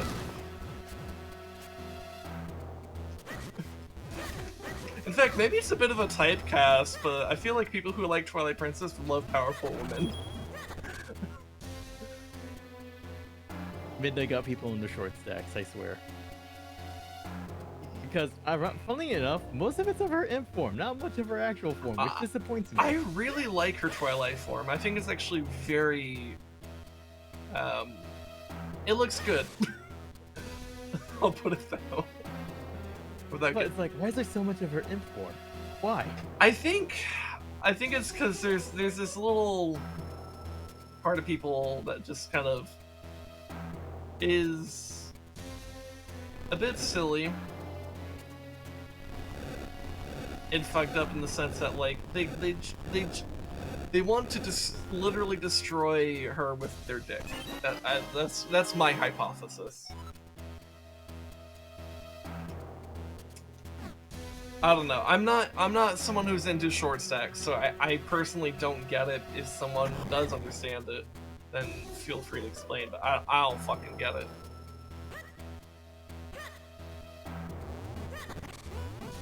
Anyways, where did I need a key?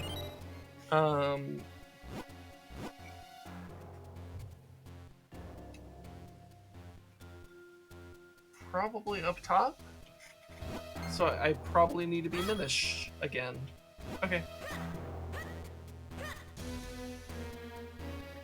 Either that or option B, they like the idea of a short dom. You know what? Fair point.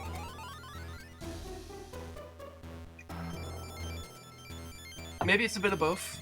A bit of column A, a bit of column B. If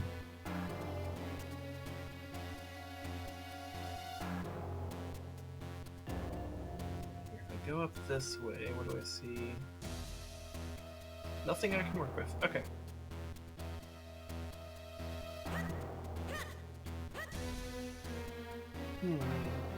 Wait, is that a small hole?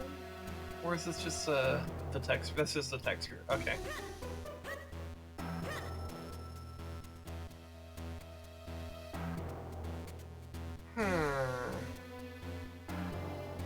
Or maybe I'm supposed to go back in the minecart.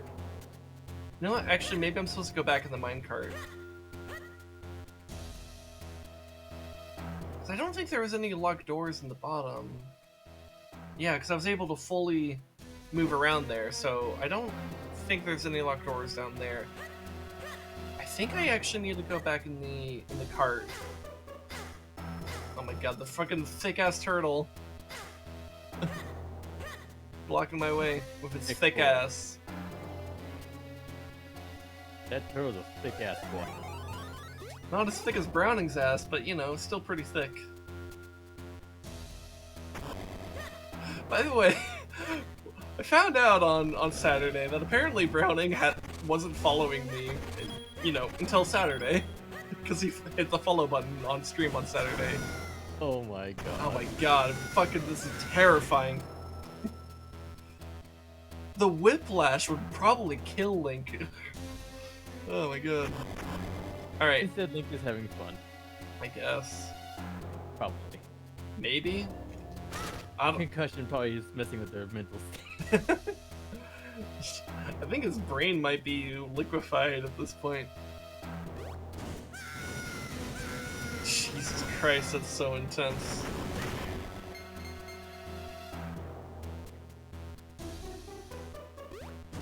Oh wait, I did not mean to do that. Jesus Christ. You'll be fine. Like, survive worse. Oh my god. Oh, I need shield.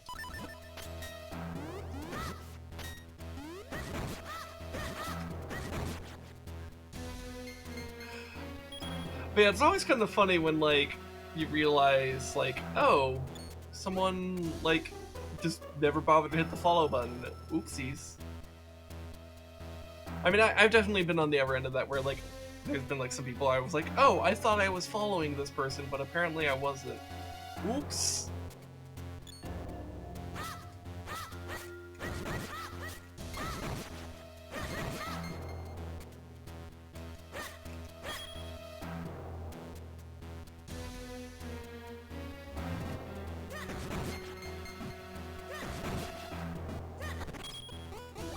But that's kind of why, like, if I'm like actually like, okay, this person's cool, I always try to make a point of like hitting the follow button, because that way it's there.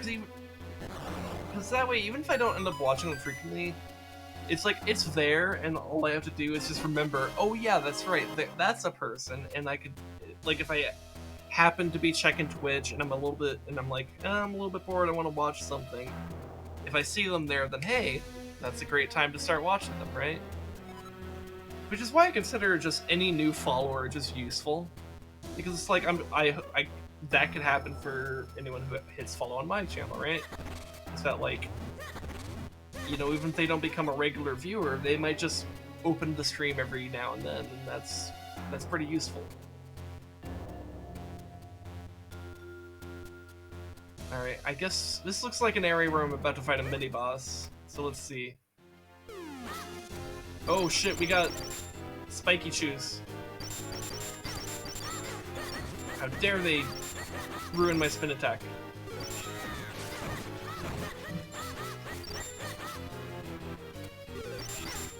Oh god. You know, maybe just bomb? Oh, bomb kind of works.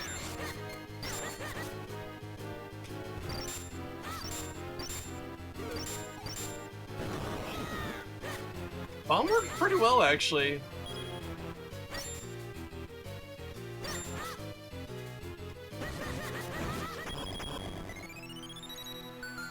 Alright, let's see what we got here. You got the Cane of Passy, or Packy. Passy? Passy or Packy? I think Passy.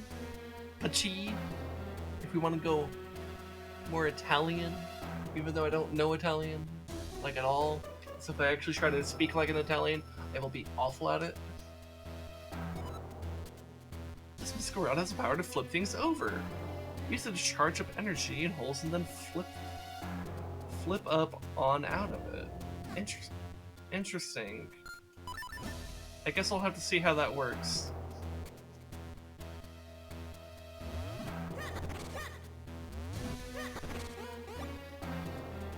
Oh, okay, I think I see. Okay, that makes sense. That made enough sense right there. Hey kid, why don't you take that can of Passy and fire it out that hole?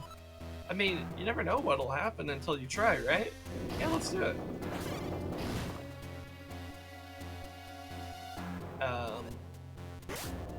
Oh, it makes it like a super jump. Okay. Oh, it's kind of like the from Oracle of Seasons, the spring flowers. Oh, and we got a blue teleporter. Okay.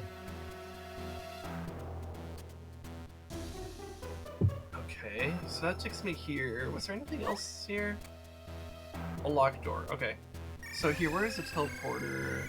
Should take me to the front, right? Yep. Let's see. Profile picture will always amuse me. For context, the text of my profile picture reads, "Come into my house, suck my dick, and call me gay? How dare you?" It's a pretty good profile picture from the sounds of it.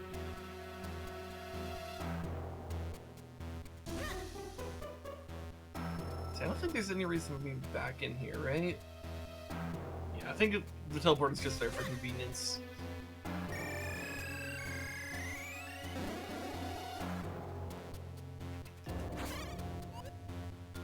Alright, so let's go this way.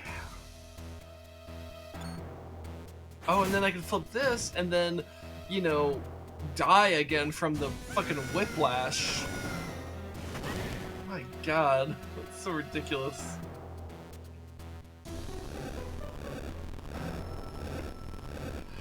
It's such a, it's such a shift from how they did it in the Oracle games, where it's just like, oh yeah, you'll just leisurely move along, whereas this game's like, you'll fucking die, that's what will happen. Jesus Christ. Anyways, I got another key.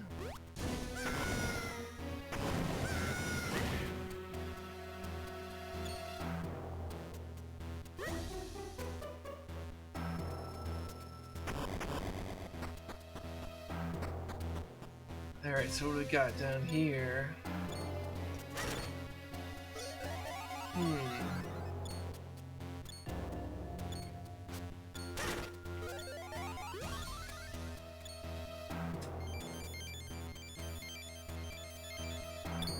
Teleport is there in case you got equipment dungeon, since this is on the GBA, and reloading saves puts you where you entered an area from. Yeah. You know, that's probably why they had that in the Link's Awakening and Oracle games, huh? Because those were also Game Boy games. That makes a lot of sense. Honestly, it's actually a really neat mechanic, just in terms of like temple navigation or dungeon navigation. It makes it, I think it's just, I don't know, it's nice. So what is this anyways? I don't know what that is. It's something that honestly I think could be very useful in like the 3D Zelda games. I think it would be interesting. Ow, ow, ow. How did I manage to go exactly the wrong way for all of that?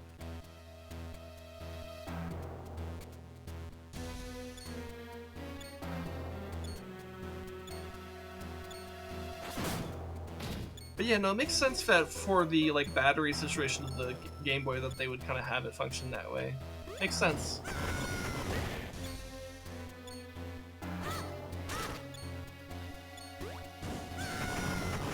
God damn it. These fucking railways have no chill. It's insane.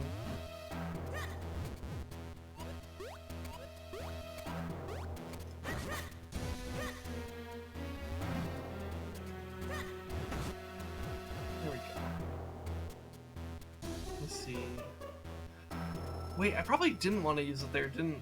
Huh. Actually, you know what? This might be fine. Maybe. Oh, you know what? Maybe... What? I mean, actually, yeah, I think we'll be okay.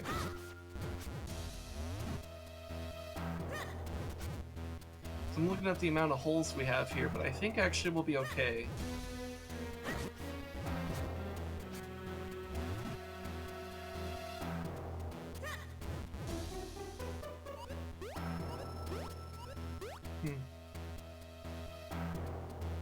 Helps that these dungeons are actually really short. They just feel long due to the puzzles. And no, the puzzle is botched. Okay. Fair enough.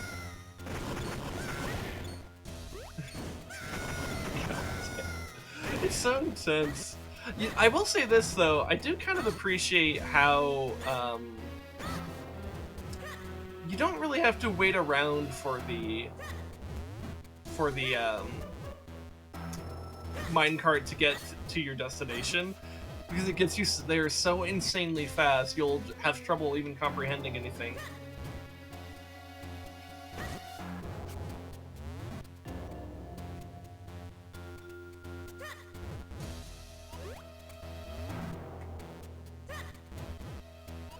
Oh my god. Actually, can I throw it over the rock? No. Okay. Can I just, like, place it?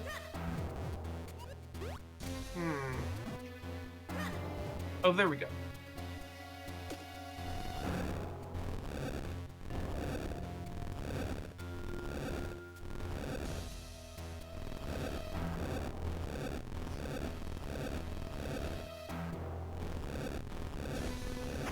Alright. There we go. But yeah, it is kind of... I have very much noticed this, especially in the 2D Zelda games, is that, like, the dungeons do tend to be pretty small, and if you actually know how to solve all the puzzles and stuff, and know how to not die to enemies in the process, it's actually it can be remarkably quick.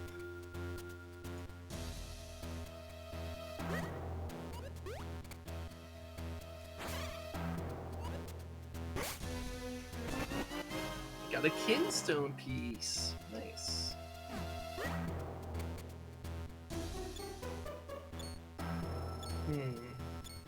Oh, you know what? I see how I'm supposed to get up there. I jump off here. Never kinstone piece. Hell yeah.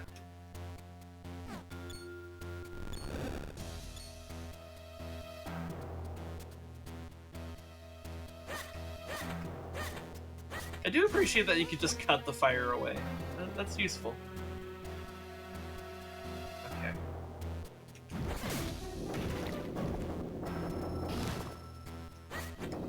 Alright, so that's the boss door. Oh, cool. We got the red teleporter. Useful. Okay.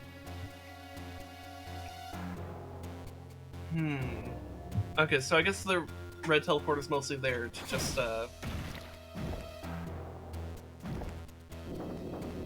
to have ready for, like,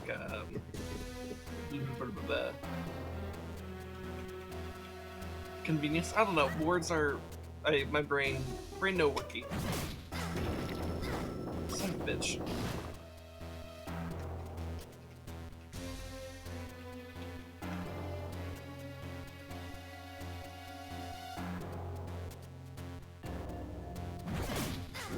Wait. I should have left it. Why did my brain do that?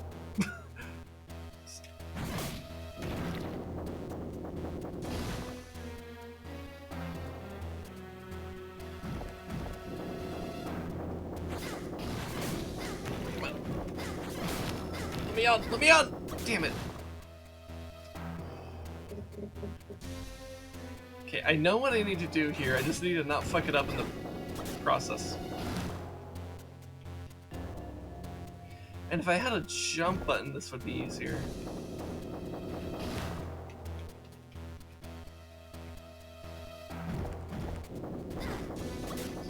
God damn it.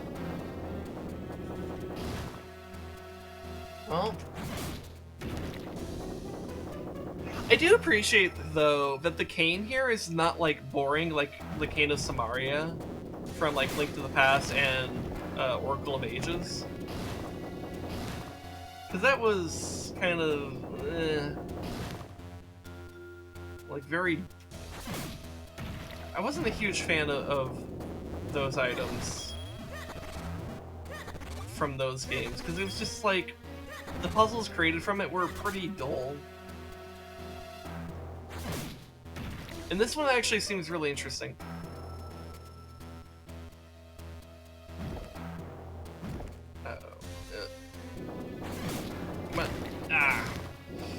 Love how you've taken more damage from the platforms than anything else here so far. Yeah. I mean, it's already a staple on my channel that I'm bad at the platforming in these games. Case in point.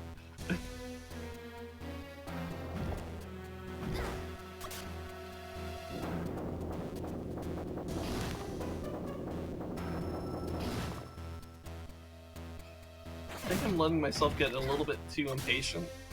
I say as I get too impatient.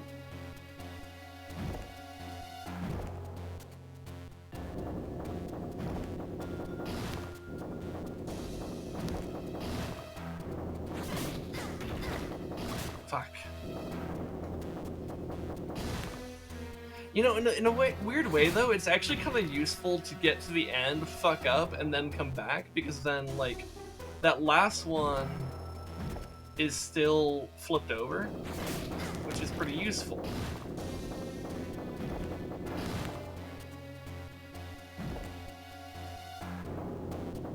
Because then I don't have to flip it. Of course, I did take a lot of damage in the process. Let's see, what's over here? Ooh.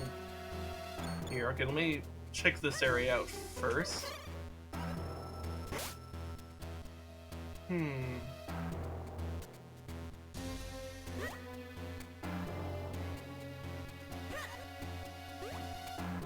Basically nothing over here, okay.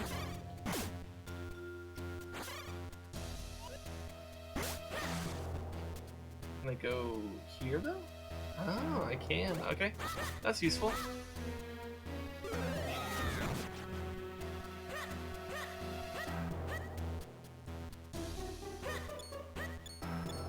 Oh, okay. This is something.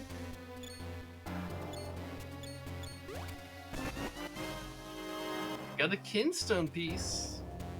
Alright.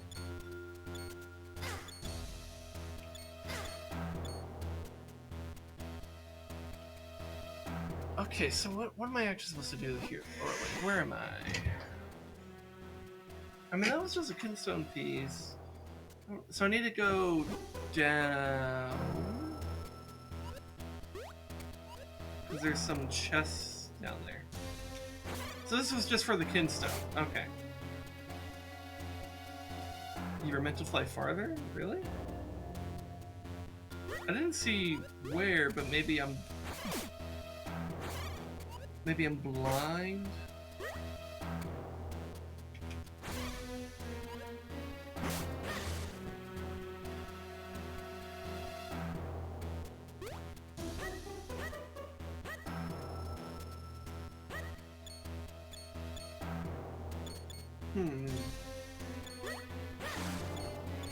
Oh, I see. Okay.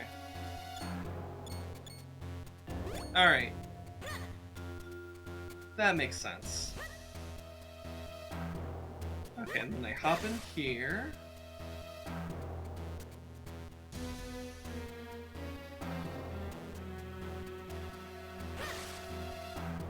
Okay, make our way to the chest here. I got 100 rupees. Alright, well, now I'm full on rupees. So money doesn't matter anymore. Which is basically normal for me in Zelda games, it seems like. I guess just here? Hop into this one, go to the left.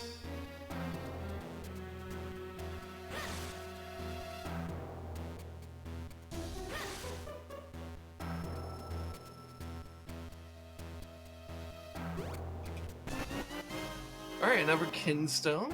Okay, okay.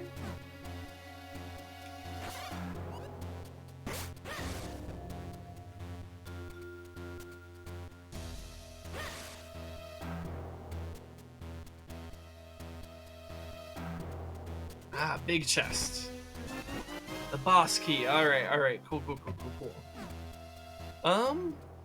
That sounds like I could do the boss. Cool. Is there anything else I might have missed along the way? Doesn't look like it. It looks like I got every single chest. Alright, cool. That's awesome. Okay, so now I need to go to the boss room, which is down, I guess. Was that up to my left or up to... I think it was up to my left, wasn't it? So I think I want to go back this way.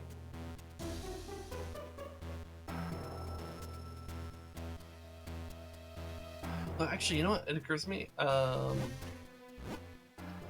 might be able to get some hearts from this over here.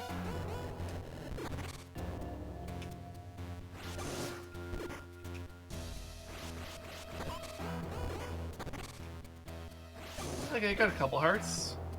That's something. Actually, I stepped on that prematurely. Alright, glad I got off that.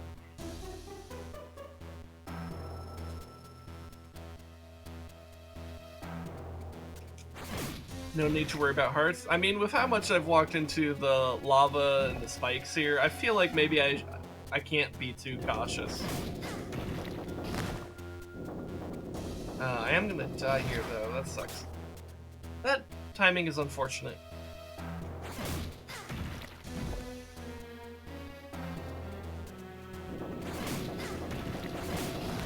Fuck. That was not what I wanted.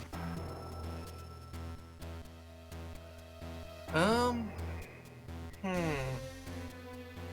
feel like the timing is like permanently messed up there. That's weird.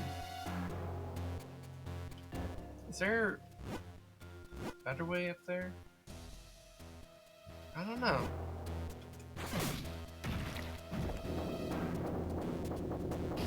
This just takes me here. Which that... yeah, that will take me up to the right. I don't think this is actually the way I want to go.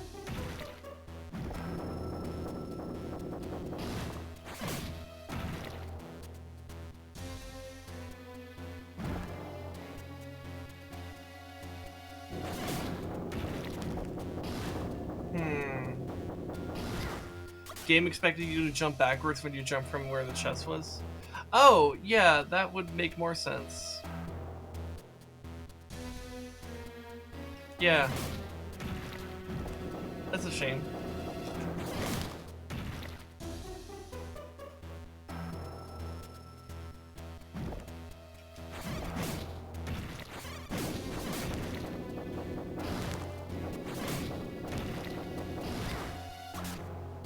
Also, I didn't realize this. I didn't need to like use the cane in melee range. I didn't realize it actually shot a projectile. Which is actually pretty useful to know.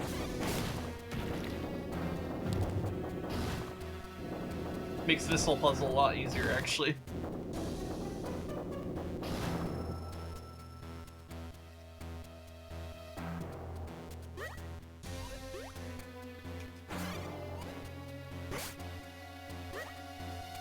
It'll be fine. I just gotta, you know, take all the wind back.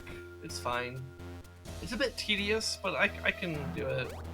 Like, yeah, sometimes Nintendo games don't, like, account for, like, making a decision they didn't expect, and they don't realize how, like, if you don't make the decision they expected, it could actually kind of be a problem. But it's fine. It's just a more tedious workaround, that's all.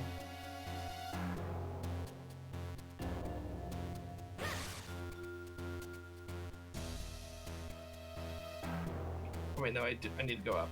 That's right.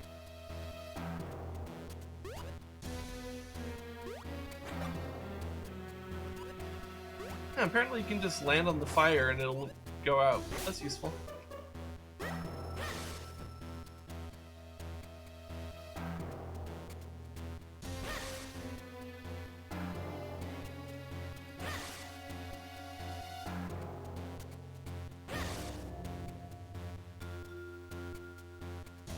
Okay, so we need to jump off to the left. Does the projectile fall? Or, oh wait, no, I can jump up here. Okay, never mind, not a problem.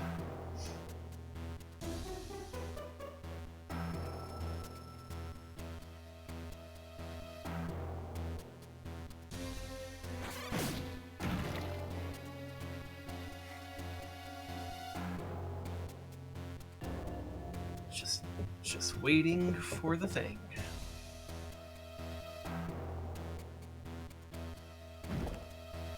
Alright, and you know what? We're outside the boss door now. We haven't made a save state the entire stream. I should probably do that. So I'm going to go ahead and make a save state right outside the boss door. So we'll go ahead and use our our bullshit save for this. And let's go ahead and open this boss door.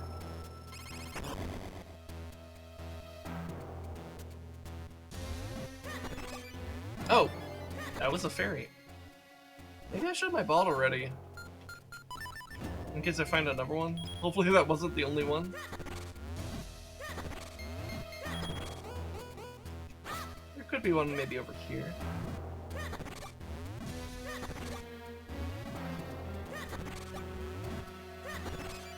Oh, come here.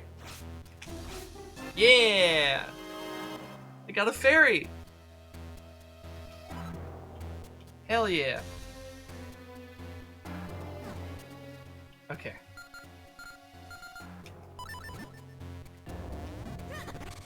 Alright, cool. Well, let's go ahead and hop on down. Come on down to through the pits of flames and fiery bullshit. Oh, what is that? It looks like... Wow, yeah, okay, that actually straight up does look like Pokemon. The boss is a Pokemon! Okay. Oh, shit! I have to walk on the neck.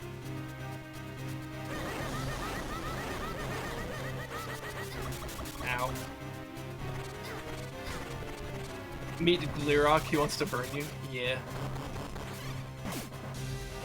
I assume while it's glowing I can't do the thing, so I have to wait for it to cool. And then I can do that.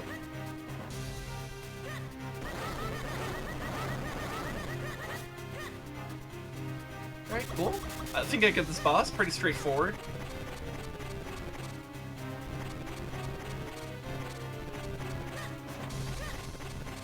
Oh, the pool's expanding. Oh, god, what do I do about that? Oh, okay. Okay, cool. That was easy. Easy enough.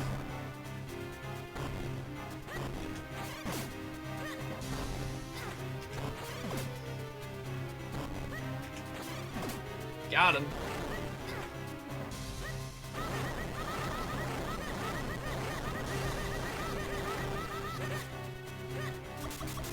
Alright, so maybe one more round? Because I feel like I'm getting pretty good damage off. All bosses in this game are super easy to 3-cycle? Yeah, okay, then definitely I should get it on the 4th cycle. Because I feel like the only cycle I messed up was the first one. Because I didn't, you know, really know what I was supposed to do. Oh, apparently I move faster while on fire. Okay.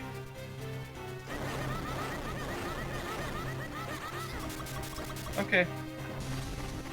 Well, I guess I won't be the 4th one because I got on fire. So instead it'll be the 5th one, I guess.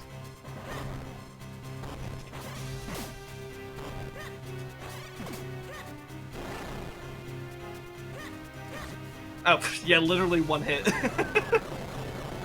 Yeah. You know, pretty easy boss, but pretty fun. Like, it made it, well, the mechanics of that fight were very clear, but it wasn't like, and while it was easy, it wasn't like brain dead easy. It's like, you know, there's stuff happening, there's rocks falling, there's fire everywhere. But like, you know, it's just a good, solid fight. I like that. I got the fire element. Flames bring light to darkness and warmth to all. Fire element is the embodiment of that power. Cool. Yay, and I got a heart container. Your life energy has increased and been replenished. Yay!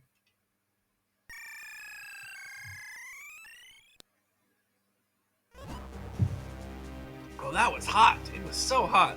I thought my fibers would catch fire. Ah, but it's over now. I suppose we could go back and speak to Milari. Yeah, let's go ahead and do that real quick.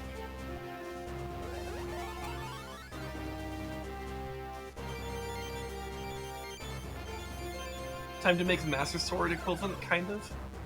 Oh, yeah, that's right, because we're gonna we're basically reforging the Picori sword, which is a lot like the Master Sword. I'm actually kind of curious, like thinking about it from a lore perspective,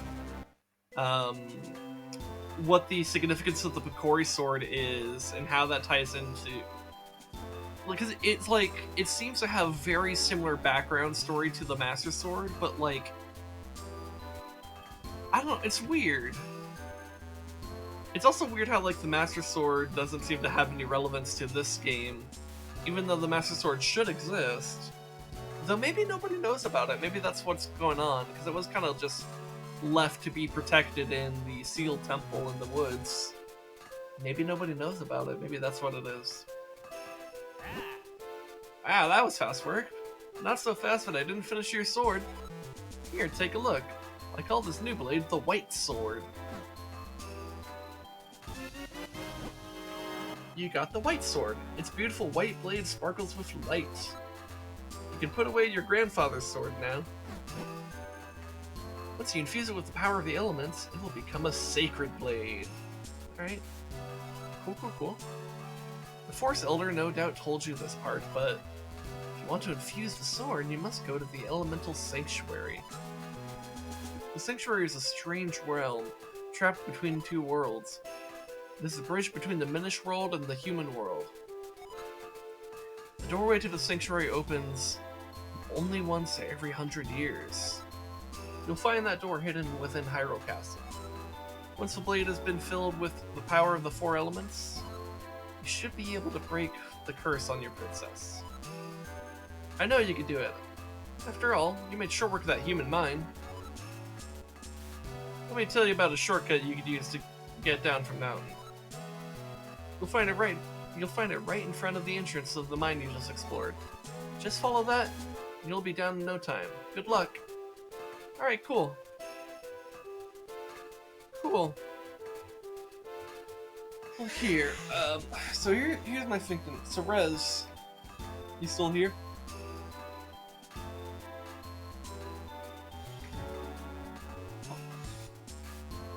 Rezdog, you still in here?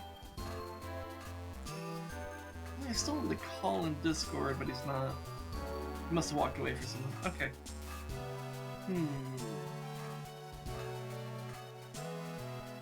So I was thinking, I still got like an hour left of the stream to do.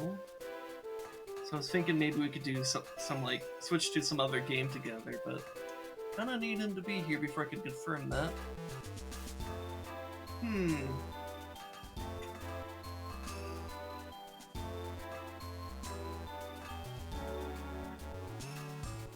Let's see. According to Nintendo's weird official timeline, the Minish stuff takes place after Skyward Sword, but before the Ocarina shenanigans with the timeline split. Yeah, no, that's my understanding of it too, which I think that makes enough sense. But yeah, it does call into question, like, you know, if the Master Sword exists, what, like, does nobody know about it? And I guess maybe that's just the answer, that maybe nobody really knows about the Master Sword at this point in time. I don't know. My guess is that after Skyward Sword, the Master Sword was forgotten until Ocarina, due to being sealed off, like you said. Yeah, probably. Because you know what? Because, like, the Sealed Temple becomes the Temple of Time, and they don't have the Temple of Time yet, so maybe what it is that, like... So, like, they left the Master Sword there, but, like... you know, in the generations that would come and actually establish the Kingdom of Hyrule, the knowledge of the Master Sword was kind of forgotten. Because they probably didn't set up the kingdom right outside the Sealed Temple, they probably moved to a different place where Hyrule was established. And then, you know, centuries and millennia go by, they forget about the tale of the Master Sword. And then so they have this whole legend about the Picori sword instead, because, like, you know, they needed the Picori sword for something at some point. And then, I guess eventually at some point, I guess the Kingdom of Hyrule expanded enough to, I guess, have, like, the 7 sages that would eventually, like, construct, like, the Temple of Time over the sealed grounds, and thus have the Master Sword there, I guess, or something like that. I don't know. I'm really not sure. It's a little bit unclear.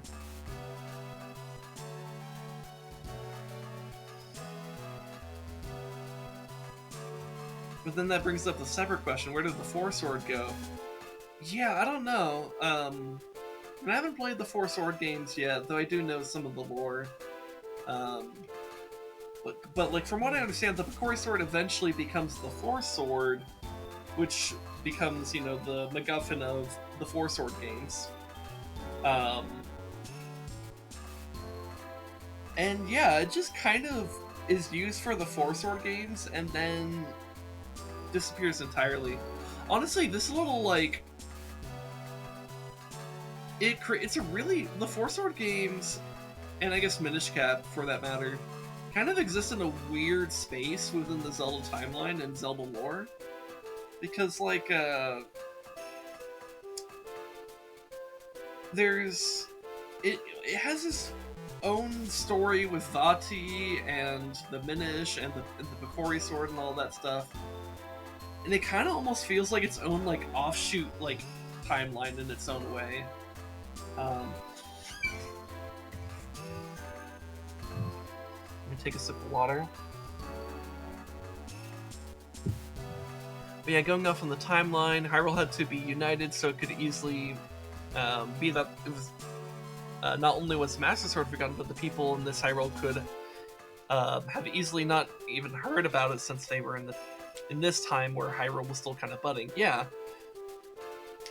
because Hyrule at this time is pretty small. It really is just like the one town and like a ranch and a few other like just.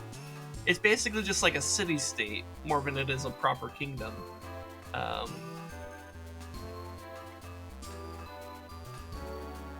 yeah, I did watch a video, I think from Nintendo Black Crisis. I think that's who it was. Where, and this was a while ago, but he put out a video where he kind of went over this like this revision of the Zelda timeline that would make things just make a lot more sense. And the main difference is about what happens in this game and how that affects the Four Sword games. Because the thing that ends up being a problem is Four Sword Adventure, having Vati and the Four Sword and a resurrected Ganon, which is a bit weird. Because in terms of like timeline placement, it makes it really unclear about like whether or not that should be like, should that be in the Fallen timeline? Should that be in the Child timeline? Should that be in the Adult timeline? And Nintendo placed it in the Child timeline, but it seems just a bit out of place to a lot of people, because it just doesn't quite seem to click. So there's this revised timeline, I believe, made by Low Rule Historian, I believe is her name, that puts and also like the whole idea of the Fallen timeline is like something that like always like irked a lot of people in the Zelda community as just not making any fucking sense.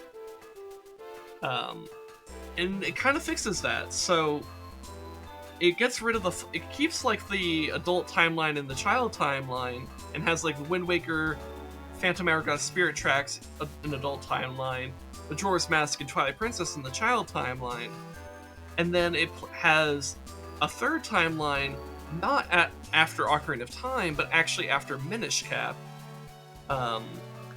where you have this third timeline split happening at the end of this game, one where Vati is destroyed and never seen again, which leads towards Ocarina of Time and all the other games. And then another timeline where Vati is just sealed, so that in Four Swords, when when like Link pulls out the Force Sword, it releases Vati's spirit or something, and then you get the events of the Four Swords games, which then also enables the and then also I think their logic was that if you place the other Fallen Timeline games in that timeline, it actually made a lot of sense, because that if you make Four Swords Adventure the first appearance of Ganon, it explains why Ganon in the Fallen Timeline is always depicted with a trident, while in the other timelines he's never depicted with a trident.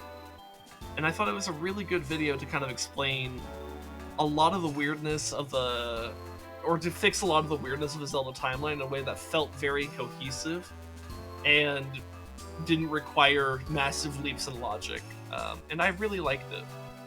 I don't know if Nintendo will ever make that canon, but I think it's a much better interpretation of the timeline than what they put out 10 years ago.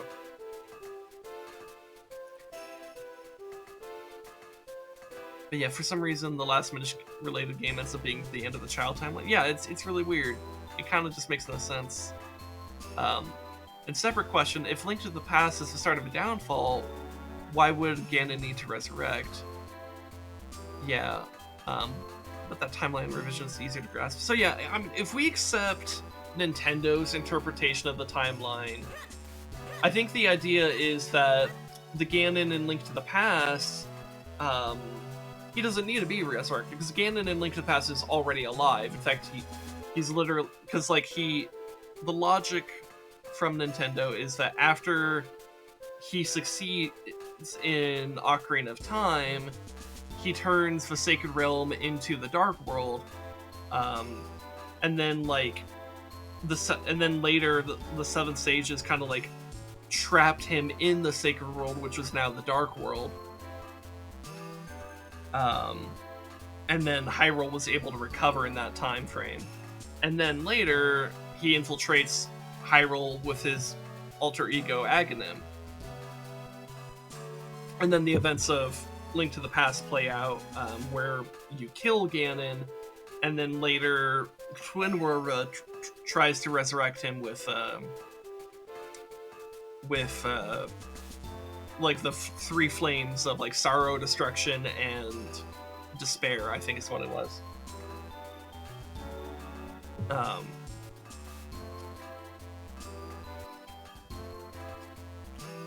And yeah, and I think the other weird thing was that like, in Link's, or in Four Sword Adventure, the idea was that like it was like some kind of like new Ganondorf that then became Ganon or some shit like that, which like is a little bit weird, because if you pay attention to if you exclude Four Sword Adventure, or at least as the way Nintendo has it interpreted it, there's literally only one Ganondorf that's ever existed. Like, there's the Ganondorf that arises in Ocarina of Time. You have the timeline splits, and Ganondorf in the other games, like in Wind Waker, it's the same Ganondorf as Ocarina of Time. In Twilight Princess, it's the same Ganondorf as Ocarina of Time. And the Ganon in Link to the Past and the Fallen Timeline is the same Ganon from Ocarina of Time, assuming you accept the Fallen Timeline split as it is. Which then goes, and then like, you know, regardless of your idea of like where Breath of the Wild fits into the timelines, pretty much everyone agrees that whatever timeline it's in, it's at the end of it. I am personally of the opinion that it's more of the child timeline, but like that's not really worth getting into. But like, if we know that Ganondorf exists in Breath of the Wild's universe as well, because of the sequel trailer where it shows his corpse, and also, you know, Calamity Ganon's just a thing, the essence of Ganon's malice and hatred. So like, but it to me it's fitting that like all of these different times we've seen Ganondorf, it's all the same man. It's the same exact reincarnation of Demise. And so Four Swords Adventure having a completely different Ganondorf that also turns out to be a reincarnation of Demise. Like, while it's not inherently like lore breaking, it does feel a bit weird and out of step, you know? Whereas if you have, but you know, if you take the low rural historians revision, it creates a timeline in which that new Ganondorf is essentially parallel to the Ganondorf. It's just a different timeline version of the same Ganondorf that arises to power in Ocarina of Time. It's just that instead of having the events of Ocarina of Time, you're having the events of Four Sword Adventure, which is why the Four Sword becomes so big in that timeline. Because, like, isn't the Four Sword also something you could find in the, like, Game Boy Advanced remake of Link to the Past? It's like a secret little thing, because it's like they're supposed to be, like, paired together or something like that. Yeah, which makes a lot... So if we want to take the Game Boy Advanced remake of Link to the Past into consideration, then that actually really strongly enables that idea of the Four Sword being the defining sword of that timeline. And then, and you know, you still can have the Master Sword be, like, rediscovered by the Hylians, and so that's why it still becomes a big deal in Link to the Past, and why he has to go to the Lost Woods to find it. But it could also explain why in Link to the Past it's more of, like, this, like, kind of legend that now more people are aware of, but, like, it's still in the woods, and you have to go find it. And then it becomes, like, important for the rest of the timeline, because it becomes the sword that defeated Ganon. I think that's something that is really fitting. I think it makes things make a lot of sense. You still have the idea that Demise reincarnated into Ganon, and that it's just one Ganon. It's just that now you have different timelines of that. And yeah, I don't know, I just think it makes a lot of things click a lot better.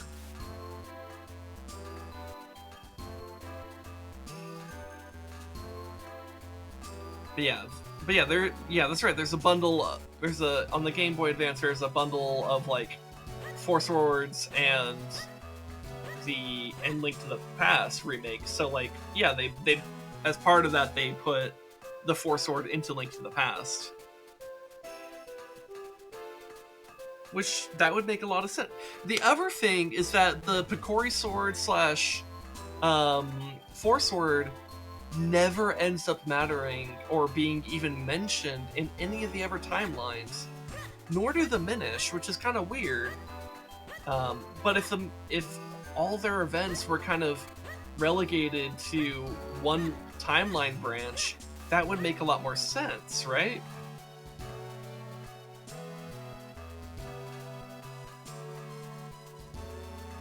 I don't know. It's just one of those things that's interesting to think about. And in terms of, like, Zelda timeline revisions, it's the most compelling I've seen.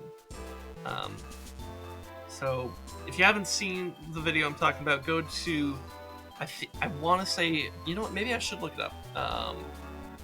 Maybe I can find it. I think it's Nintendo Black Crisis. Let's see if I can find it. Maybe it wasn't. I thought it was.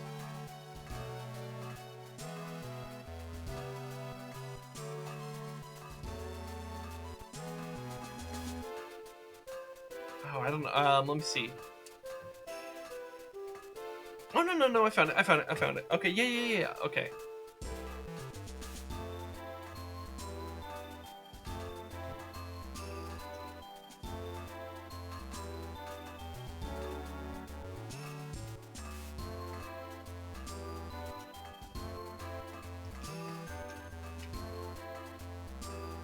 Okay, yeah. Okay, I found it.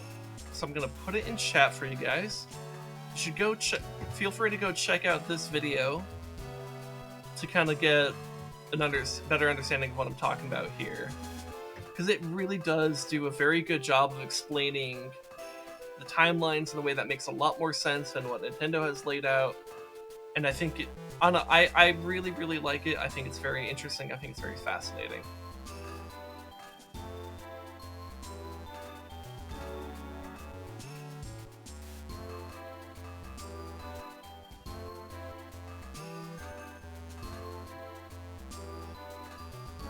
Yeah, also it is a bit weird how Four Swords came out before this game.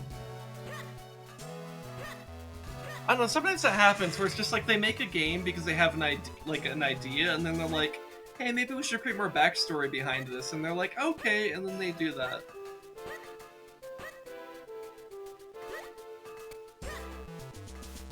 Like, I don't know, just sometimes you just kind of end up going all over the place in terms of like a timeline when like you're just making stuff. So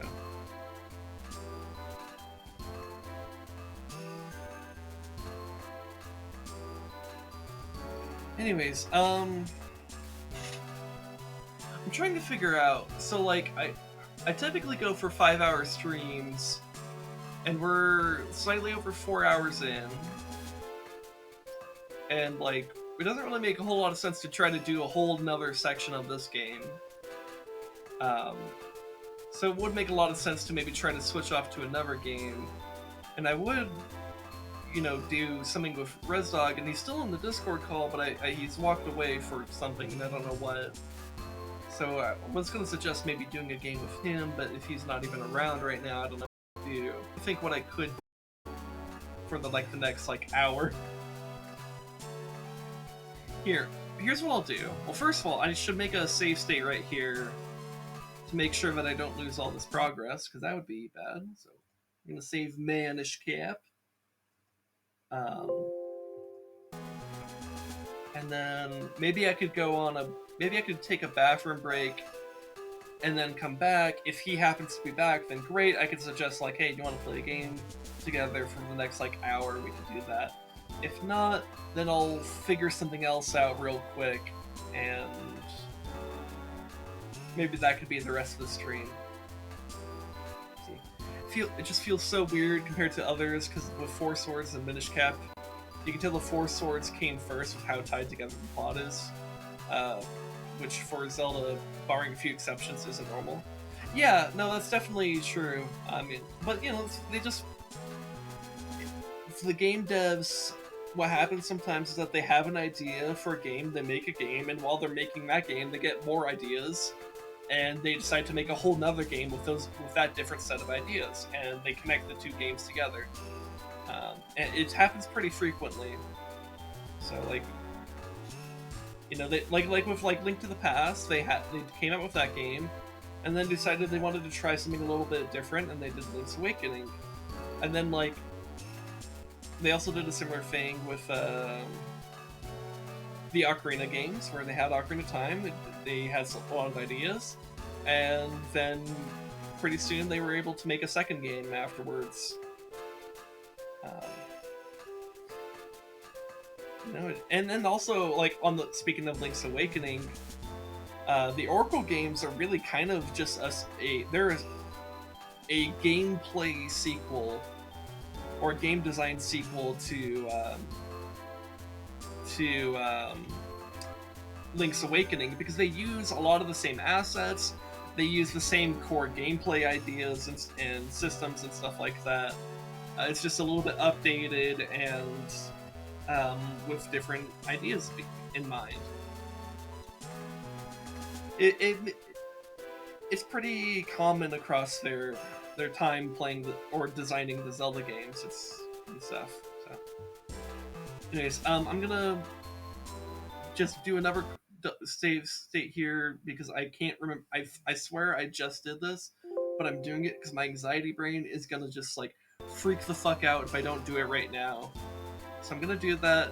I'm gonna close this game. We're gonna take a break. I'll come back, and if Rez is back, cool, we'll do something together. If not, I'll figure out something solo to close out the stream. So I'll be back.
Okay.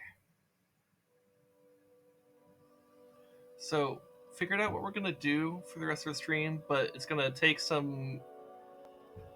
I'm gonna do some EDF with Rezdog in a bit, but he's taking care of like an elderly person that he and his family are taking care of, so it's gonna be a few minutes.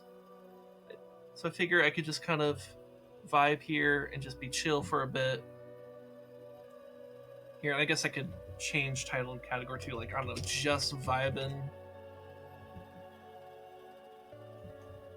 Just chatting. We can talk about whatever while we wait. So how you guys doing?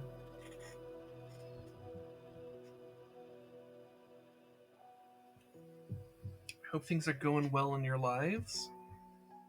And that includes you two people who are watching this like 2 weeks from now, or maybe even 5 years from now. You sleepy but good? Right, cool. Yeah, I had a weird.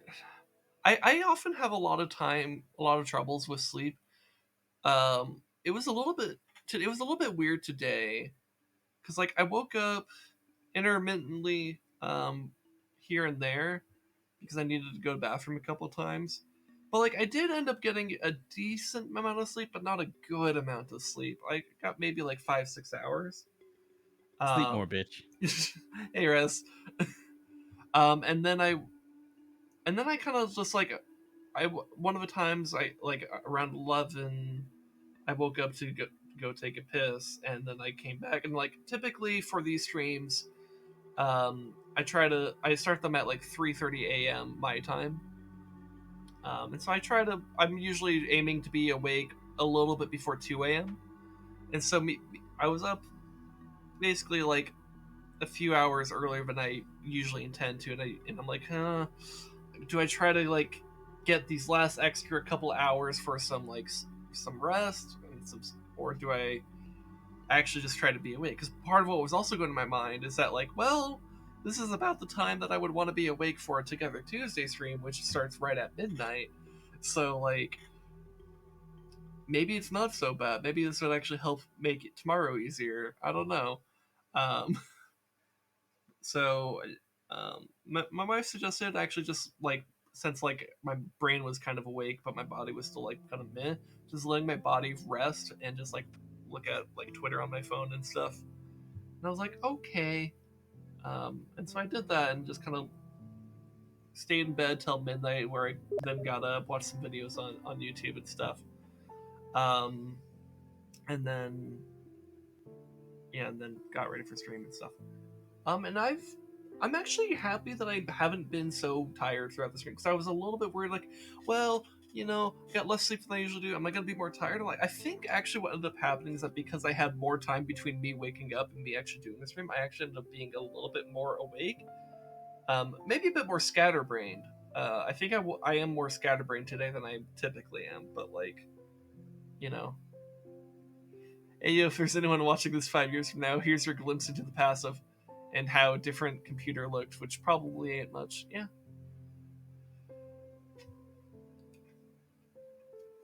Yeah, I've kind of noticed, like, throughout, like, this year, like, I've kind of here and there made comments about, like, hey, person from 5 years from now watching this, how are things in the future going?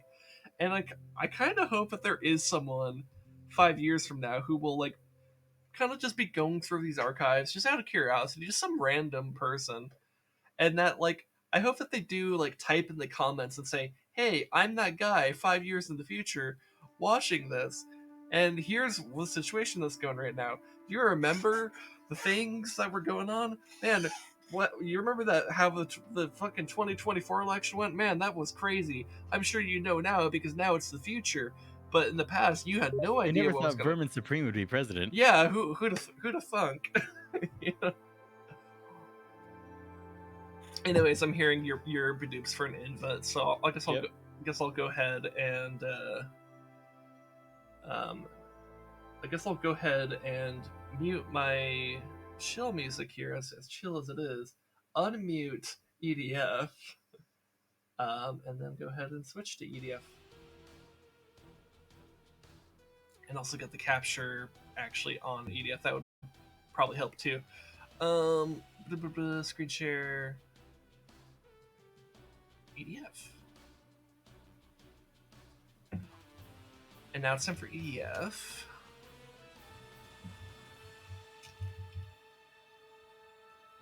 Boom.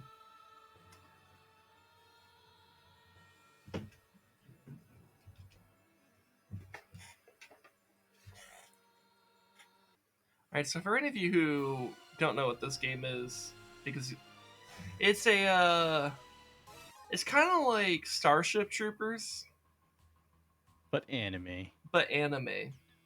Yeah, I think that's a good way to put it. Actually, no, not anime. More like older kaiju movies and whatnot. It's a little bit of all of the above. Just a little bit of all of the above. Yeah.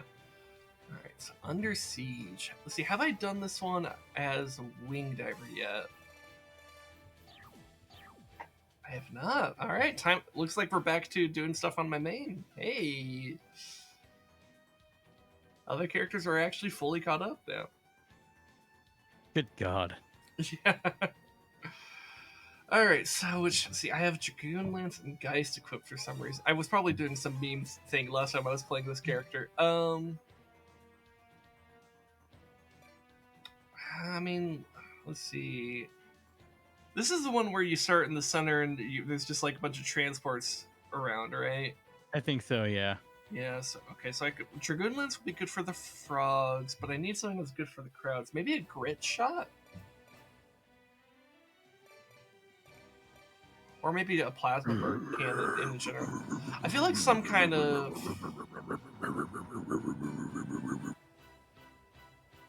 Let me try grit shot first, and then... What are you doing? Being bored. Being bored. Okay, well let's be less bored. Let's go to the mission. Darkness. No parents. Darkness, no parents.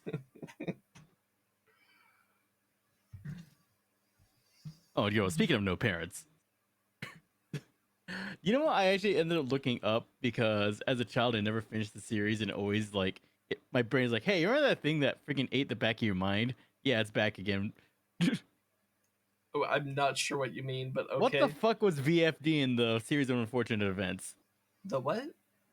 What the fuck? You remember this book series, the series of unfortunate events? I do remember that. I remember reading at least the first 3 books, but I don't think I think I started reading the 4th book, but stopped. I remember getting deep into it, like the fucking conspiracy and all this other shit. Like, what the fuck was it all? Yeah, it is kind of weird. Yeah, it's so weird. That's like, okay, I'm gonna adopt these kids so I can steal their inheritance, but I need to marry one of them too. And that's like how the first one fucking starts out. That's literally the plot of the first book.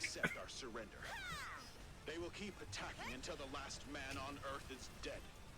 There is no way out. Oh god, I'm surrounded. Yeah. Yeah, I kind of just with me. I kind of just flew out, and I was because I knew the center was like, yeah, I don't want to be in the middle of all the enemies.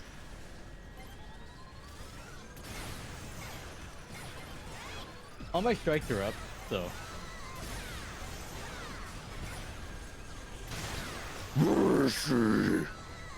Alright, so as long as I can get to you while naked and afraid, we'll be fine. Okay, cool. Alright, do it!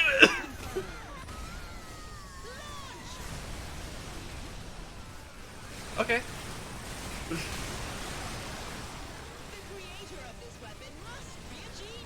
We'll just retry.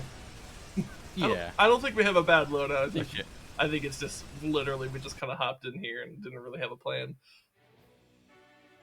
EDF deploys. Welcome, Hopeful Dreams. I hope you like the EDF content.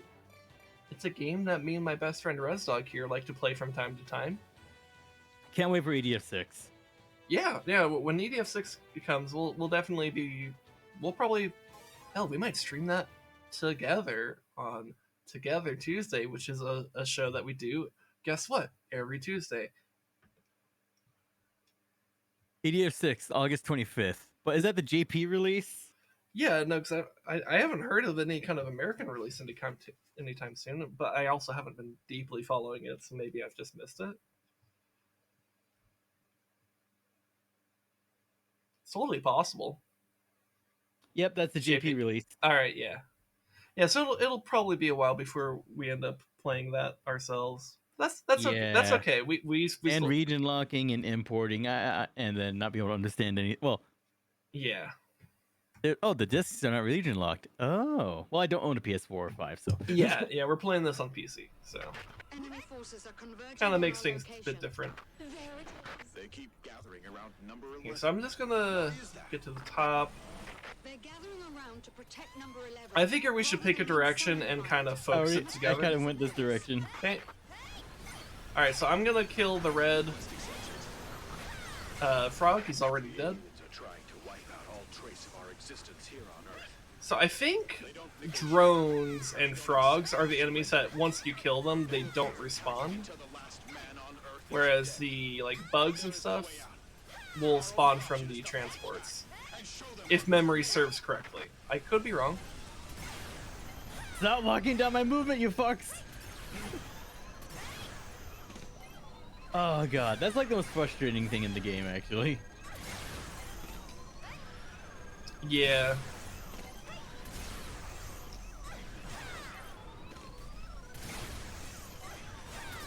Oh fuck! This time that. Oh, I was just messing with buttons. All right, no, that's fine. That's fine. I am here.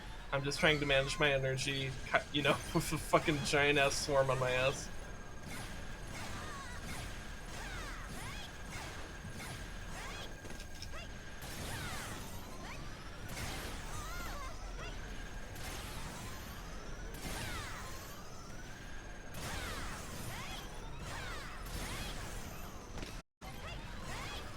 Let's see if I can get these headshots from here. I actually don't know if the Dragoon Lance goes. It does! Hey! I appreciate that Dragoon Lance actually has pretty decent range. You know, for a short range weapon.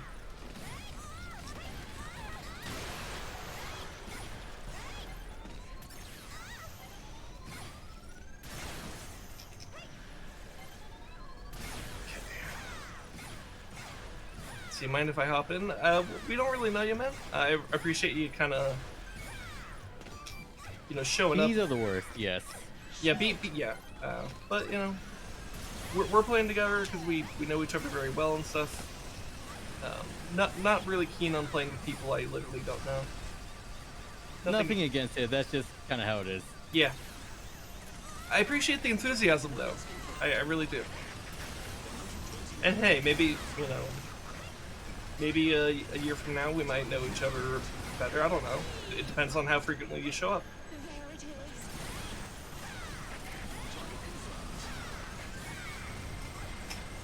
There have been some viewers we've actually played with over time.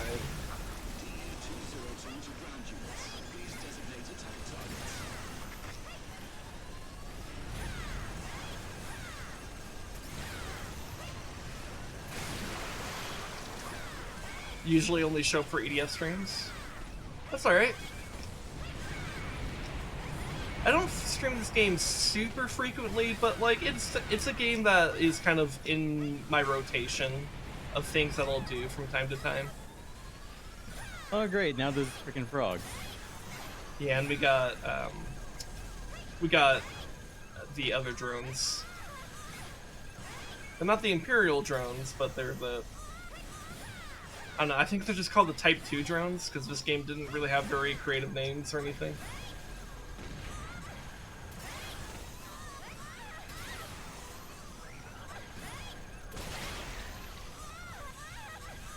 God, that's a lot of fire coming at me. Oh, looks like we also got Baroys. Okay.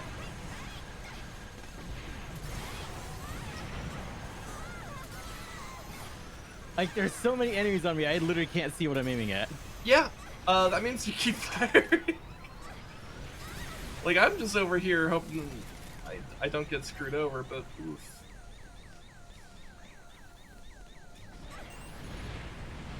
Hey, Medic. Oh, did you redeem an Medic? Oh, I'm so sorry. Let me clear my throat. Actually, let me take a sip of water, then clear my throat.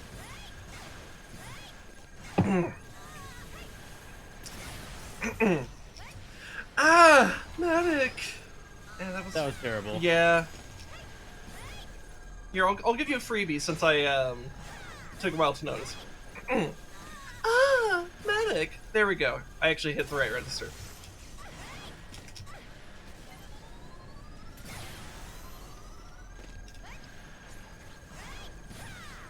And I could use a fucking medic right now. Oh hey, a heal box.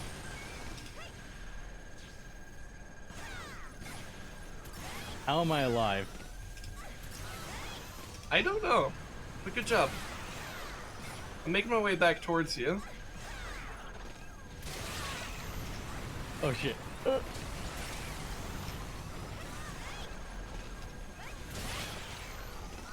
Hello, protect me.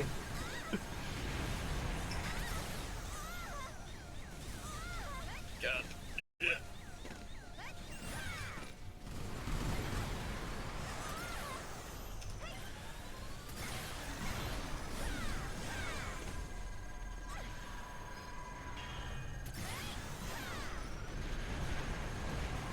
Oh god. This has got armored alien with shotgun behind us.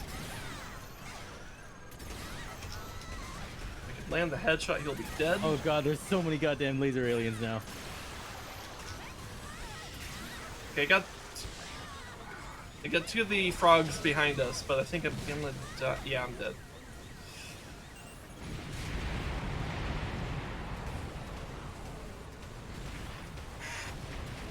I might just need. I mean, we'll see how this run goes because you're still alive. But if we die, it's just retreat. Cause then maybe I'd be better off with a mag blaster instead of a grid shot. Because I haven't really had issues with like needing to clear a huge swarm. I've had more issues with just needing to have something to deal with an individual enemy.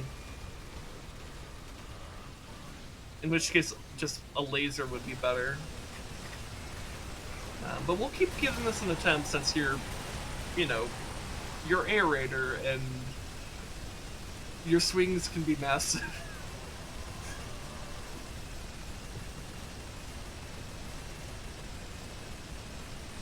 Okay, let's go ahead and retreat then.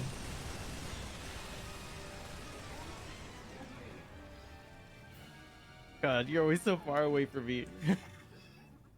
No, it's fine. It's fine. It's just the nature of the flow of battle.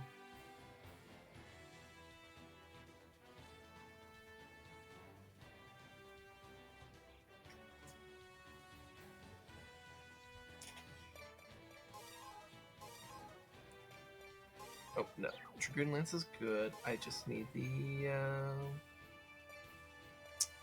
Night Blaster. And this one's still...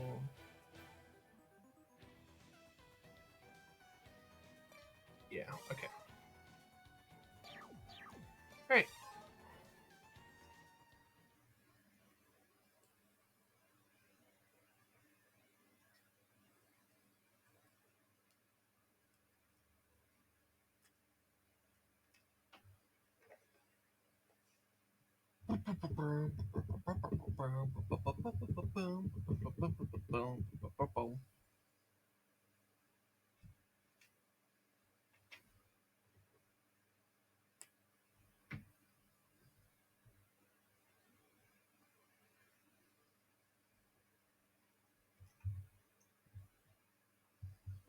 Okay, so you got the Angu Sprite Fall, normal Sprite Fall, and what else? The other's right fall. Oh, you're just all in Sprite Fall. Okay. Alright, makes sense. Enemy forces are converging on our location. It's not a bad idea. Gathering around number 11. Why is that? They're gathering around to protect number 11. rather than being summoned by it. There must be a reason for this.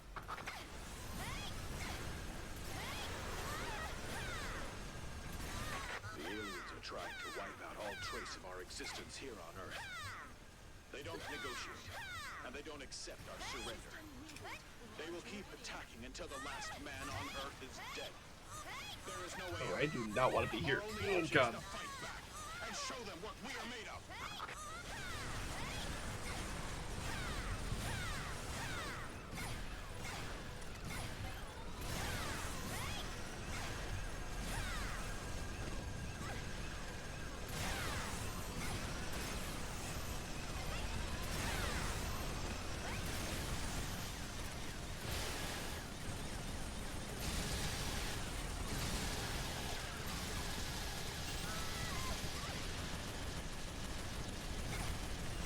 Okay, make my way towards you.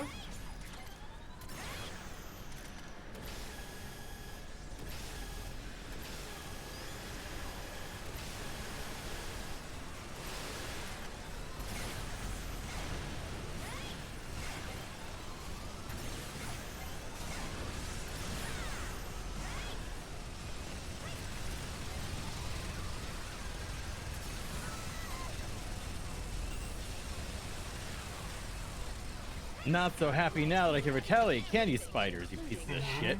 So we got droids incoming, which means we should also expect drones pretty soon. Which, yep, there they are.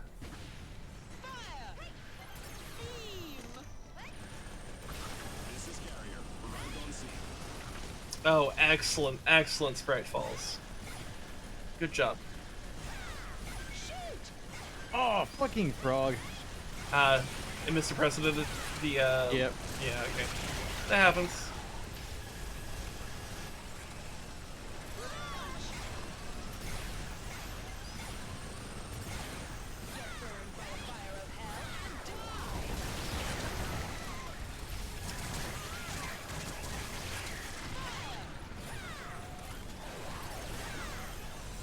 System reboot.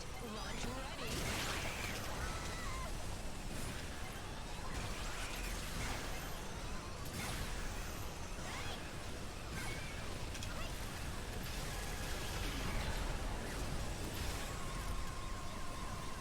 God, as soon as I run out of energy, it opens up. That's me. I'm the one who built this satellite. I am the so-called God. Alright, I got this transport down.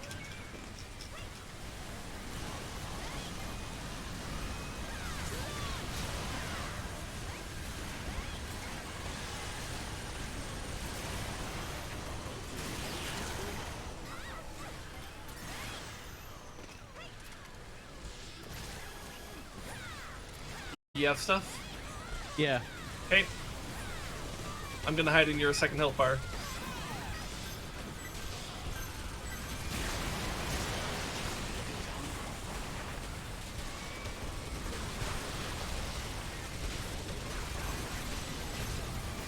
Okay. God damn.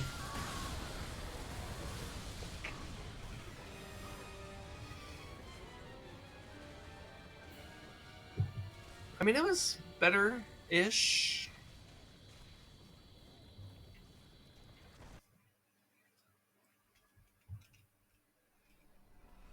Enemy forces are converging on our location. They keep gathering around number 11. Why is that? Me? They're gathering around to protect Oh, I number see. 11, rather than being summoned by it. There must be a reason for this.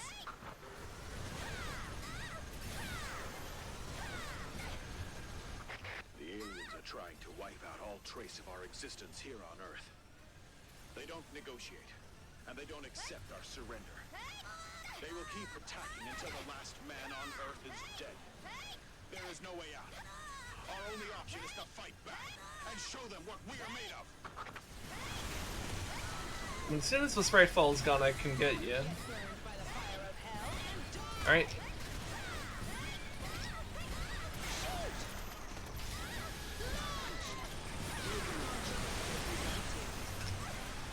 God, it's such a big swing when I revive you like that. Yep.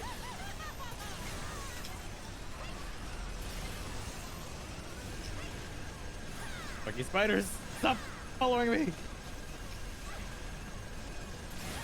Yeah, the spiders are a problem. Ah.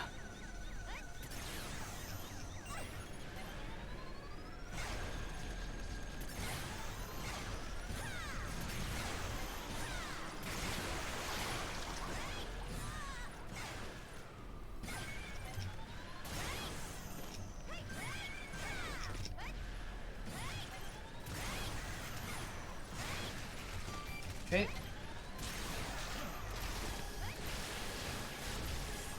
There it is. Shoot! So there's some health kits up here if you need it. You have good taste, Aerator. And then I get nicked by one of your sprite falls. Ow, it hurts. I mean, good for its DPS, but ow. That sucks.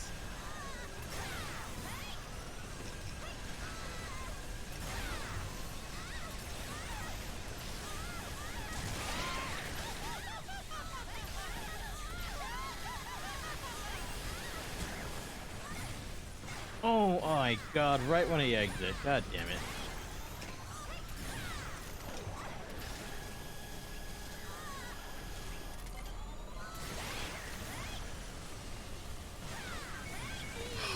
God. It's one droid down. You have good taste, Aerator.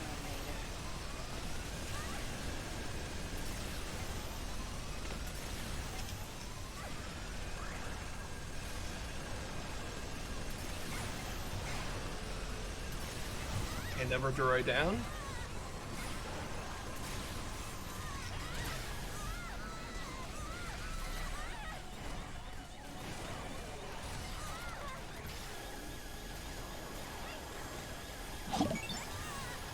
Hey, thanks for the follow. Really appreciate it.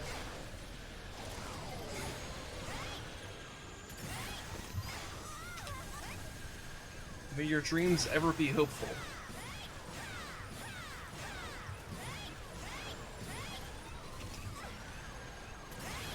Okay, I think all the droids are down. Both. Okay, yeah, you're dead, and I'm very low health right now. I'm pretty worried for us. I'm also out of energy, so that's generally a sign of. Yep.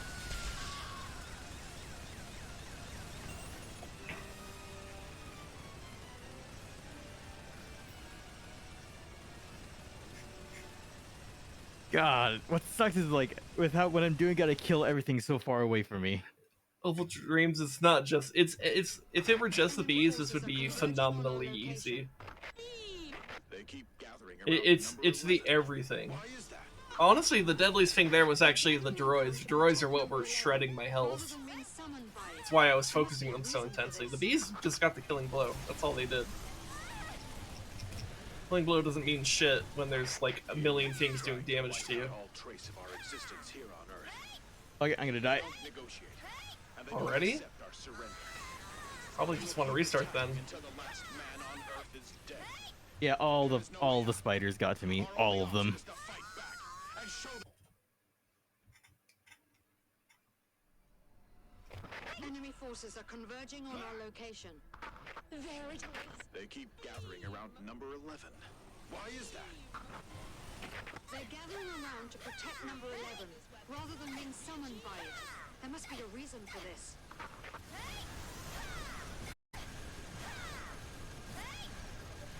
The aliens are trying to wipe out all trace of our existence here on Earth. They don't negotiate, and they don't accept our surrender. They will keep attacking until the last man on Earth is dead. There is no way out. Our only option is to fight back and show them what we are made of. Man, you're a mad lad. Yeah, just seeing you in the middle of all your sprite falls. You kinda have to play like a mad lad at this stage, though. I killed the majority of everything, but damn. I don't know about the majority, but you killed a lot.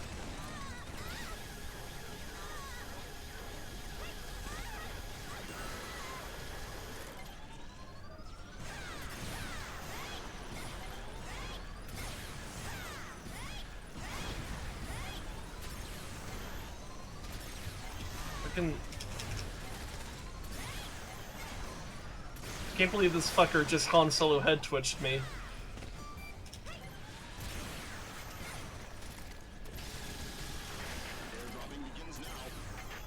Stop locking down my movement!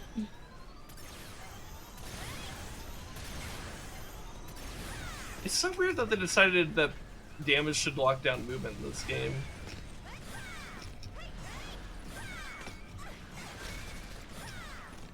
I wonder why. Or if it was even a deliberate, like, decision. Or just a byproduct of how... It cased me away from my vehicle. Yeah.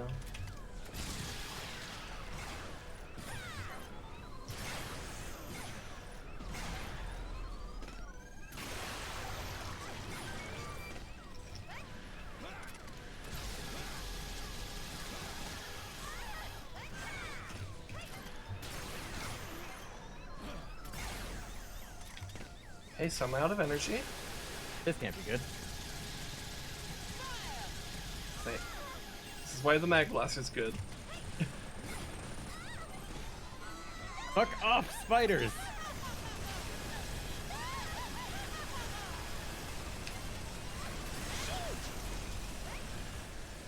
Okay, we got Droids to deal with. They're my number one concern.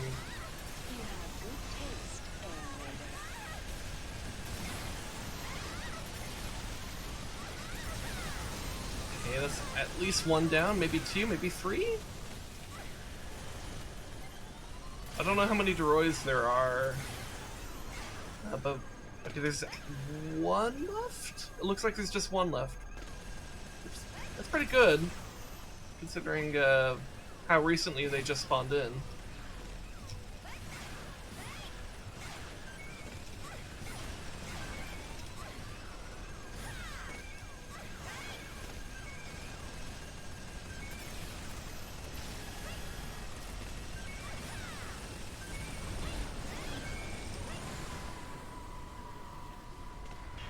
Okay, let me see if I can fly up and destroy this spawner. 1, 2, 3. Okay. I killed a spider spawner. God damn it! He's holding me up to get lasered, the fuck? No.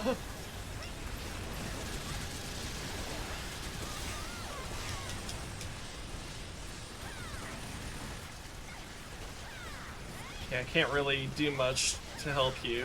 I'm just gonna... Oh my god, I was in a good position, he grabbed me and held me up to get lasered.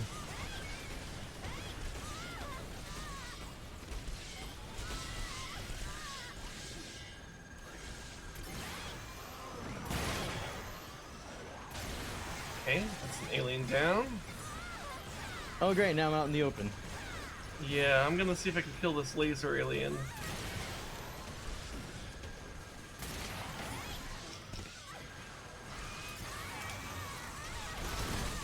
Fucking... God... Damn, dude.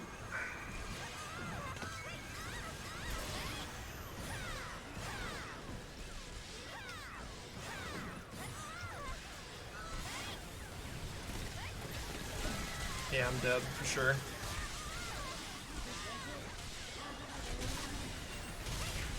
How am I not? Okay, there we go. Yeah, that death really sucked.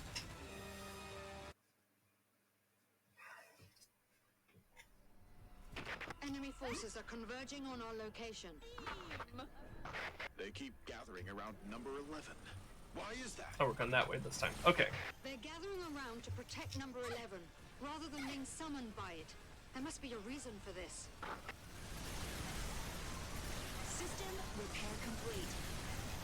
The aliens are trying to wipe out all trace of our existence here on Earth. They don't negotiate, and they don't accept our surrender. They will keep attacking until the last man on Earth is dead. There is no way out. Our only option is to fight back and show them what we are made of.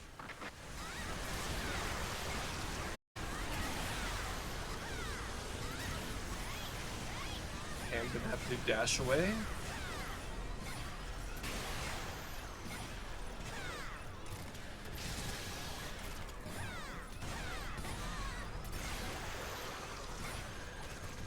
Okay, call your stuff. God, don't kill me, don't kill me, don't kill me, don't kill me, don't kill me, don't kill me, don't kill me, don't kill me.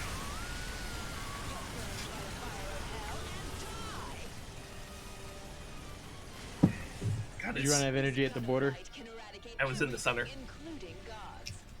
You practically called it on me there. I Which call it on the build- I know. You were calling it on the floor. It's just that I also ran out of energy like a second after I revived you. Enemy forces are converging on It's our really, location. really rough They keep when gathering around when me either one of us goes down, Why is that? because it's very expensive They're to gathering revive. around to protect number 11, rather than being summoned by it. There must be a reason for this.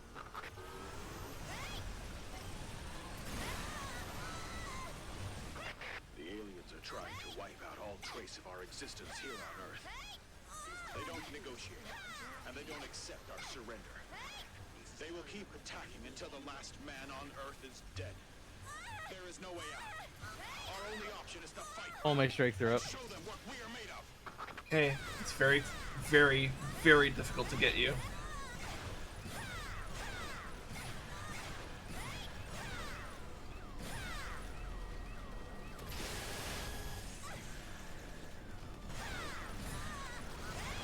God.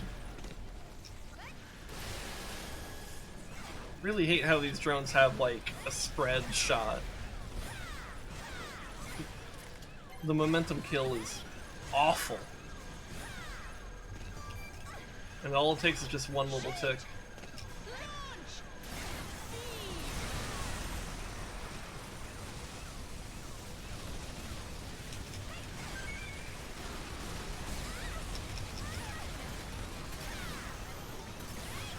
Why are you not dead?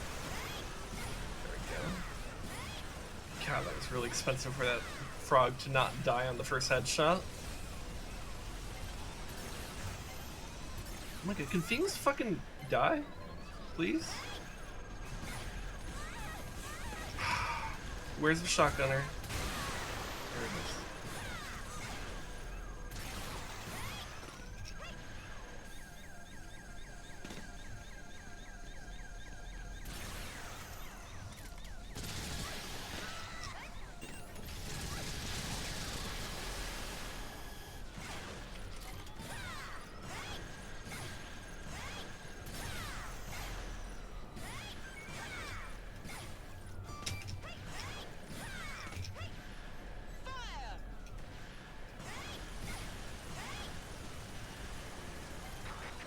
Dropping coordinates.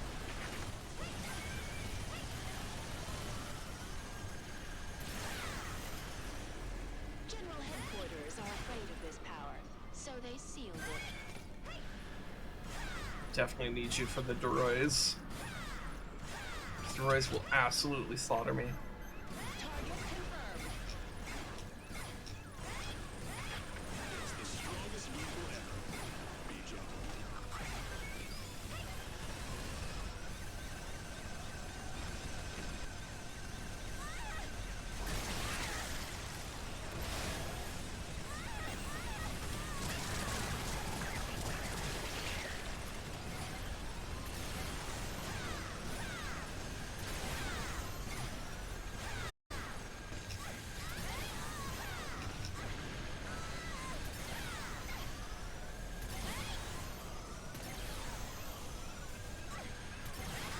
Okay, that's run a droid down.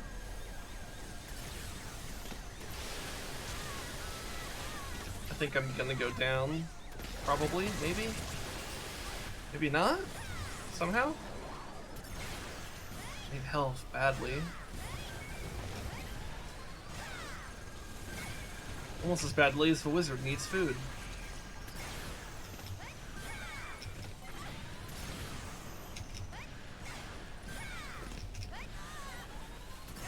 The wizard!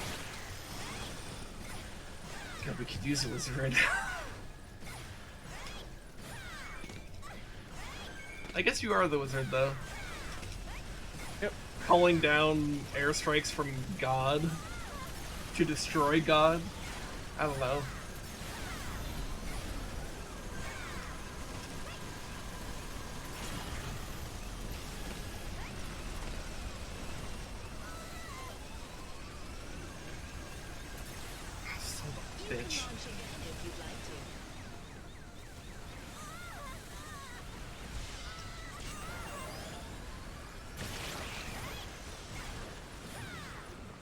Hey, game, if you stop having lasers darken my screen, I'm trying to aim here. Fuck, where's the shotgunner? Shotgunner will destroy me if I don't kill it right away.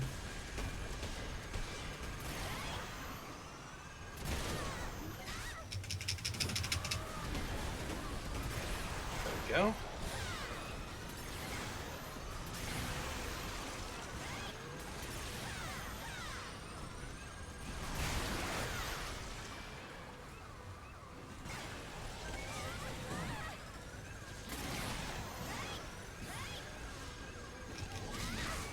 Fucking...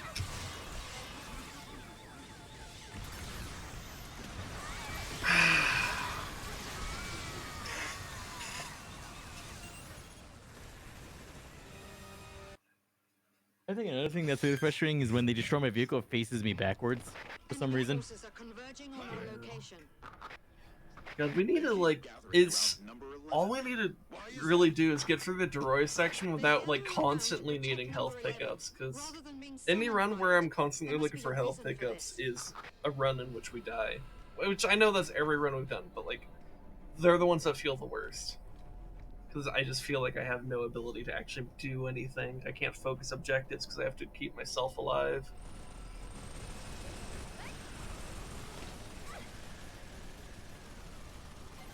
The aliens are trying to wipe out all trace of our existence here on Earth.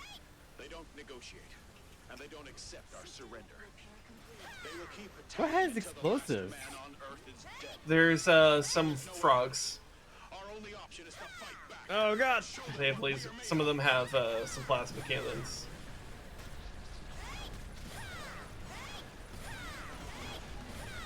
And I'm trying to like focus these like frogs and stuff for you, but I The can't. spiders, man.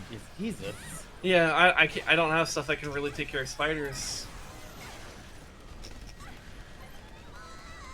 Winged Diver Anti-Swarm is pretty in this game.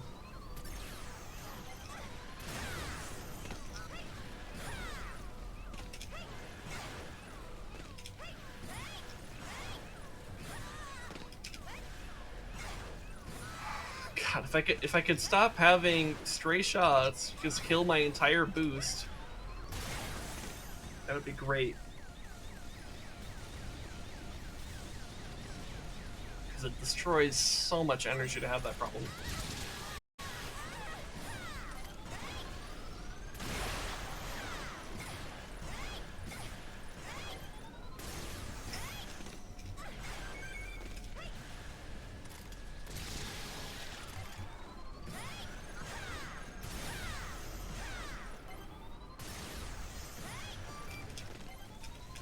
There it is.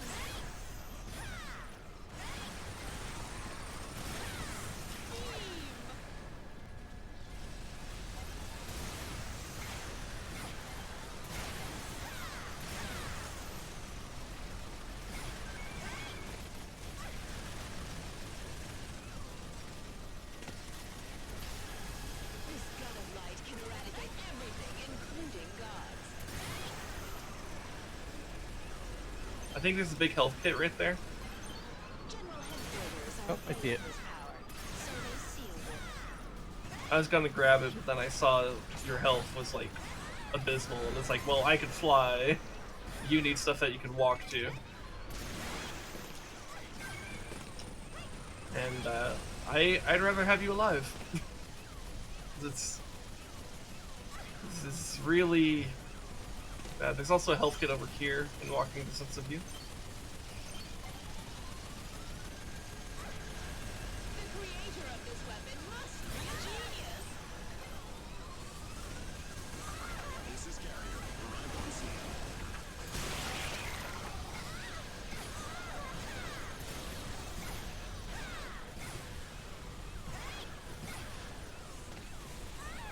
God, I try to like land on top of buildings, like give myself some time to like recover energy, and then I immediately get flooded by fucking tadpoles. God, I fucking hate tadpoles.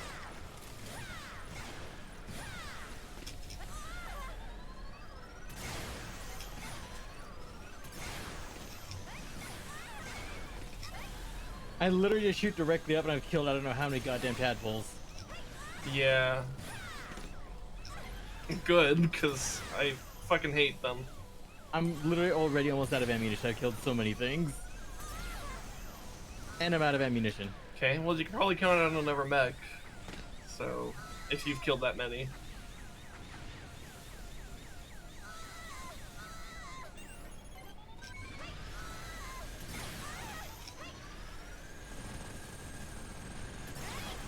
Hello? Why are you not dead?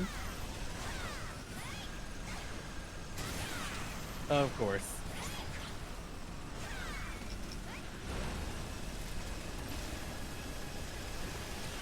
Thank you. Yeah, I really need you.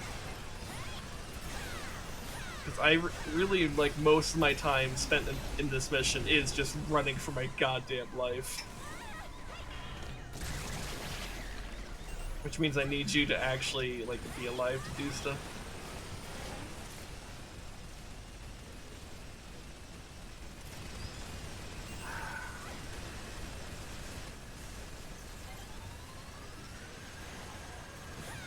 Okay, so there's a laser alien over this way. I could use the spawner to kind of give me a bit of cover. Okay, that one's down. Shotgunner. Okay, shotgunner's down.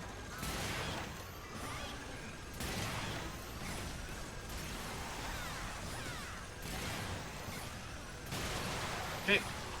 It's a lot of aliens down. I'm gonna try to get this ship down. Yeah, I'm dead. I know.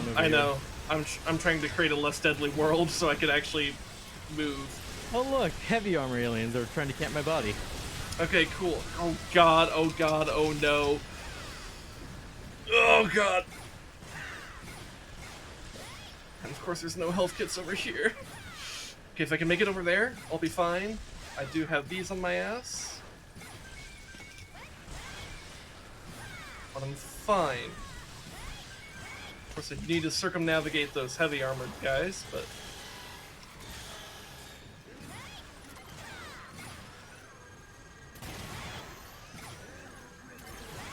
Okay, I just need to circumnavigate.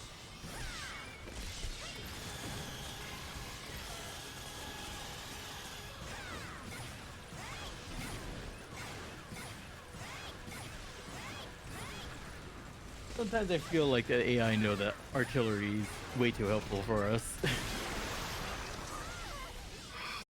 Bitch.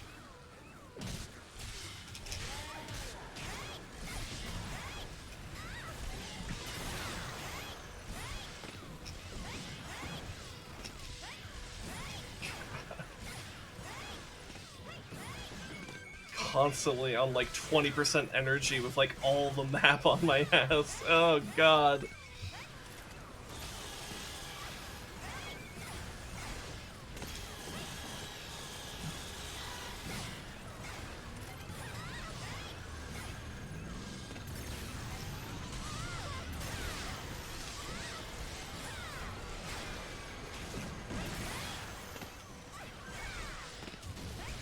It's like I have to do like hop dashing, so I can't even really properly fly. Okay. It's a little bit of cover. I could probably walk to actually recover energy. Fuck, dude.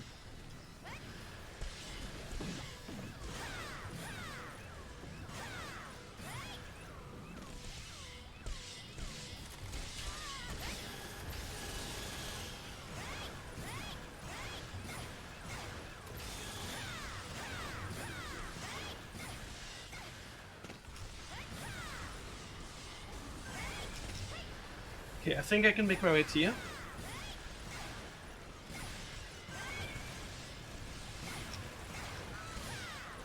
Alright, goodbye.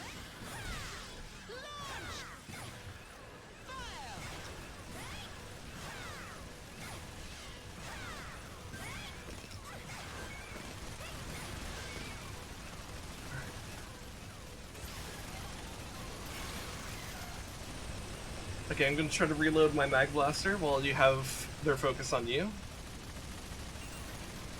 Okay, good.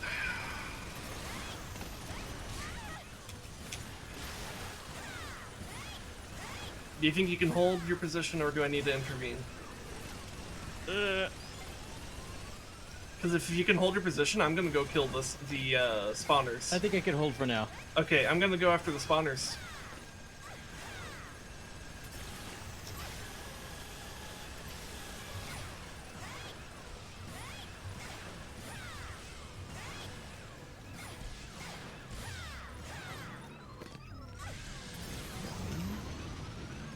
Two. Okay, cool. Only needed the 2. Alright, so that's the wasp spawner down.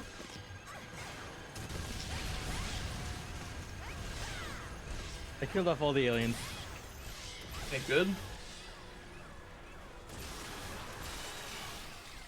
I'm out of energy, but I still have energy in the mag blaster.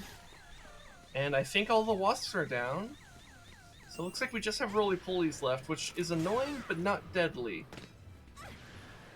So I could work with that. I don't think there's anything else this map throws at us. So I think we've won. I guess start collecting. Because if it's just roly-polies, they're really not going to kill us. Especially you, you're in the mech.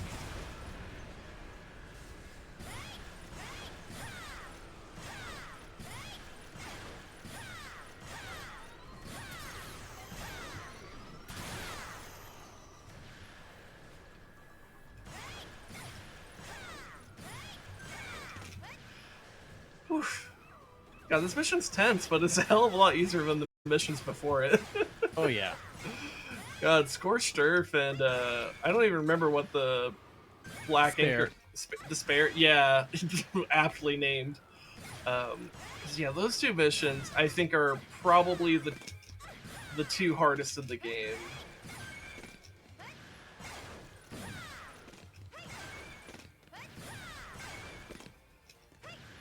I mean, I guess the final 2 missions are pretty tough too, but like, Yeah, I'm gonna check on stuff real quick. yeah, I'll just collect.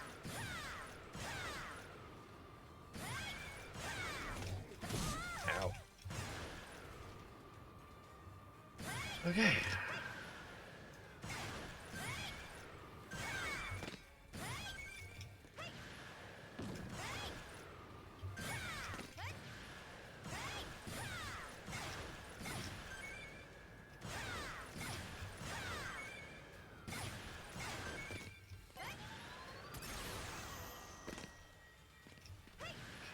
So there should be one out there, and it looks like it's on res. Oh, okay, here's a weapon. Also, what is the vehicle out here? Wait, is this just a civilian bike?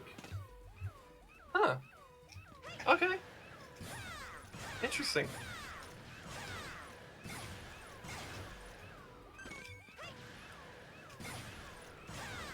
Well, that was a mission. And what a way to end off the stream.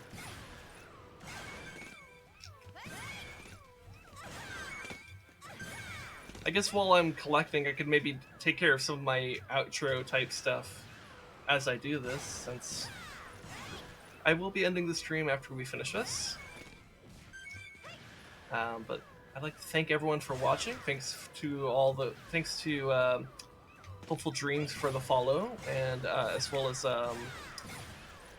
what's the name? Weeaboo26 for the follow as well. I really appreciate it.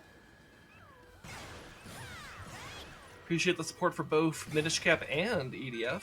It's nice to see multiple games getting support. 'Cause I do like the idea that I can just kind of do a game and have people be interested. See, tomorrow, and see, that would be midnight my time, which would be, what would that be? 12 plus... So that'd be about 15 hours from now. A little over 15 hours from now.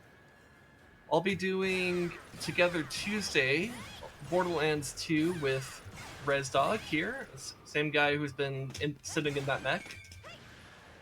So we started that playthrough last week, so we're going to continue that. we're gonna rescue Roland from the Bloodshots. That's what we're gonna start out with, and then we'll go from there. It'll be a lot of fun, so you should come by. We'll both be streaming, so you can go ahead and make sure you're followed to me, and I'll go ahead and do a quick shout out to Rezdog so that you can go follow him too. He streams a lot more frequently than I do, because he has a lot more social energy than I do. But we like to stream together. We do stuff together. We're very, very good friends. Let's see, is there anything else? Did I actually pick up everything? I might have gotten everything. I'm not seeing any reds or greens out there.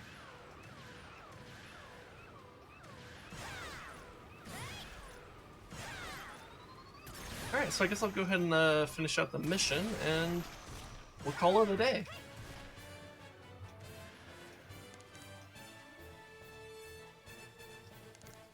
I love you. Anyways, so yeah, once again, thanks to everyone for watching. I hope you have a wonderful day and a wonderful week. I hope that something special goes well for you guys this week, and that you'll be able to advance your lives in a way that will be meaningful to you. Also, what were you about to say, Rez? One of my earlier nukes got upgraded to fucking now does 104,933 damage. Nice. Also, that mech is tanky, and it's not even my tankiest mech. Yeah. Yeah, to be fair, it was just a couple roly-polies wailing on you. They don't do a lot of damage. But yeah, I think I'll go ahead and end off the stream here. Basically already did my whole outro as I was collecting, so... Oh, but you know what? I should figure out who to raid. That's what I should do right now.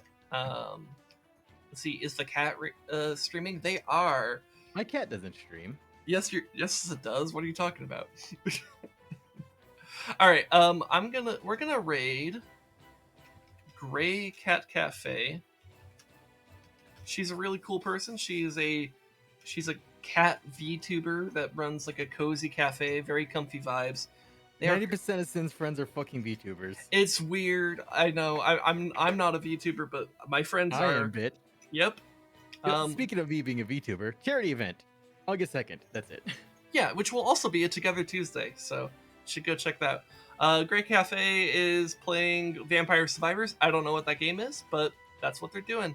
So go send them some love, and I'll see you guys tomorrow for some Borderlands action on Together Tuesday. Bye!